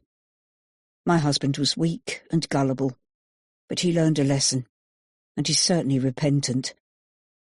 For a while I was unsure if I could forgive his betrayal, and for the first 2 or 3 months we remained together purely for Dan's sake. But as I am not blameless, and also have secrets, it would have been hypocritical to end our marriage for such a reason. Our son needed stability. He was and still is our priority. I took an indefinite leave of absence from work to be with him full-time, and have only recently resumed my career. I now work only the hours when Dan is at school, which leaves me time to take him there and pick him up each day. The extra hours spent in our home have proved to be surprisingly enjoyable, and my focus in life is now centred wholly on my son. In all honesty, I don't miss work. Yes, I still have my hand on the company's pulse, but others have proved able to run the business just as capably as I could. The company is thriving, which can also be said of my relationship with Dan. It sometimes amazes me how work was so important and all-consuming, when I have the most wonderful son to love and cherish. How could I not have seen that Dan, and yes, Richard too, are the most important things in my life? Was I really a work-obsessed woman, putting a company before my own family? It took 9 months for the case to come to court, with the kidnappers held on remand during those months. Joanne and Peter Turner, the brother and sister from hell, didn't confess until the day of the trial, when they asked for 5 other kidnappings to be taken into consideration. Only 3 of those crimes were known to the police. The other 2 families had paid a ransom and been too afraid to report their experience. Joanne received 6 years in prison, and her brother, life, for the murder of Lewis, and 6 years for kidnapping, to run concurrently. Neil was given 3 years, a shortened sentence due to the help he gave the police in building charges against Turner. At least their last-minute pleas of guilty meant that Dan didn't have to give evidence. He'd suffered enough without having to relive the very worst of times. Occasionally, Dan will mention something which happened during those dark days, and I listen without putting him under pressure to disclose more than he's comfortable with. He saw a counsellor for a couple of months after returning to us, which helped him enormously. She was the impartial ear who encouraged him to allow and express his feelings of anger or sadness or confusion, and not to think he was weak or somehow at fault. We have seen an improvement over the year, but Dan has been profoundly affected by his experience, and I know it will stay with him for the rest of his life. He tries to forget most of the detail or put it behind him, but he certainly does not want to forget Lewis. If things had worked out differently, if Lewis hadn't died, then who knows what might have happened. Dan told me he wanted to help him, to share his own good fortune, an attitude which makes me so proud of my son. Dan's grandparents were obviously delighted when he was found. The trauma cast a far-reaching shadow. But what is it they say? Every action has a reaction, which was certainly the case with Dan's kidnapping. My mother visits more frequently now, and although she was furious with Richard when she found out about his affair, she's making an effort to be civil to him. Richard's parents also suffered during those horrendous few days, and see as much of Dan as they can. Each time they leave to return home, I've noticed that they hug him and say, "I love you." It's a habit I've adopted too. Dan needs to know he is loved, and always will be. Sometimes, when in a reflective mood, Dan asks about Lewis's mother. We are as open and honest with him as we can be, and he knows she was arrested and charged for what she did. But partly due to Dan's statement, and partly because of her loss, she received only a suspended sentence. Immediately after the shooting which killed her son, Sally was given a place in a women's refuge, a place of safety. She confessed everything to the police and regretted her part in the kidnapping. Sally paid the ultimate price for her complicity. The last we heard, she'd managed to overcome her addiction to drink and drugs and was working at the refuge, which had sheltered her, helping others with similar problems. I often think about Sally too. If the bullet's trajectory had been a few degrees in another direction, it could just as easily have been my son who died. But it wasn't, and my heart goes out to that poor unfortunate woman. Dan, tongue between his teeth in concentration, is attempting to teach Alfie some new tricks. Watching them is pure delight. We bought Alfie as a belated birthday present, a bundle of exuberance at only 12 weeks old. A bond formed immediately, and I know Dan confided more in Alfie in those early days than he did in me. But I can live with that. The dog is therapeutic, and not just for Dan, but for all three of us. We take him with us whenever we can, and he's certainly become an important member of the family. Richard will be home soon. He spends much more time at home now than ever before, and it's working well. There were times a year ago when I wasn't sure if I loved my husband any more, but those doubts have vanished. He has again become the loving, attentive man he was during the early days of our marriage. I suppose he was trying to woo me all over again, and he succeeded. At times I think he still feels shame at what he put me through, but we've agreed never to mention Serena again. I was tempted to tell Richard about my own failings, to bring everything out into the open, but I didn't, and now I think the moment has passed. But, you see, I can understand how he feels, because I've been there too. In the early years of building up my company, a business development conference necessitated an overnight stay in a rather nice hotel, with good food and wine flowing freely. I'm not usually a big drinker, and the wine went straight to my head. Somehow, I ended up sleeping with one of the other guests.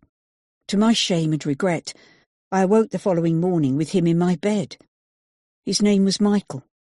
I know little else about him. and we were both terribly embarrassed. We agreed to forget the incident ever happened and to go our separate ways after the conference, which we did. Perhaps I would have forgotten all about it, except 4 weeks after the event, I discovered I was pregnant. Dan could still be Richard's son, yet just as easily he could be Michael's.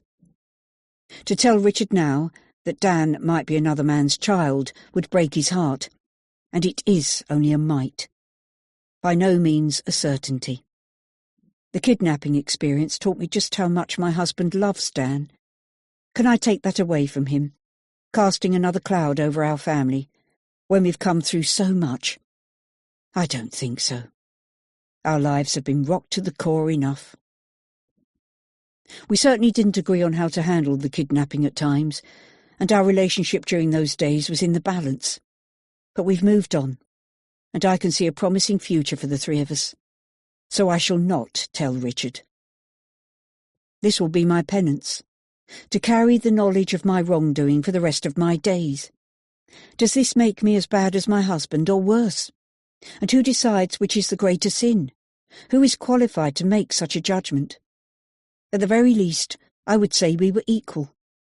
Richard would probably never have told me about his affair if his mistress was not part of the plan to kidnap Dan. He didn't have a choice. I, on the other hand, do. Whether to tell my husband or keep my secret. But having already decided, I must live with my decision. And whereas Richard has been forgiven, I will carry the guilt and shame of my past for as long as I live. Thank you for listening to Snatched by Gillian Jackson, read by Annie Aldington. Produced by Rushforth Media for Saga Egmont. Egmont is a charitable foundation that donates €13 million to vulnerable children and young adults every year. We are working hard to ensure as many children as possible get invaluable access to education and social resources. Thanks for helping us make a difference. To find out more, please visit our website www.egmont.com.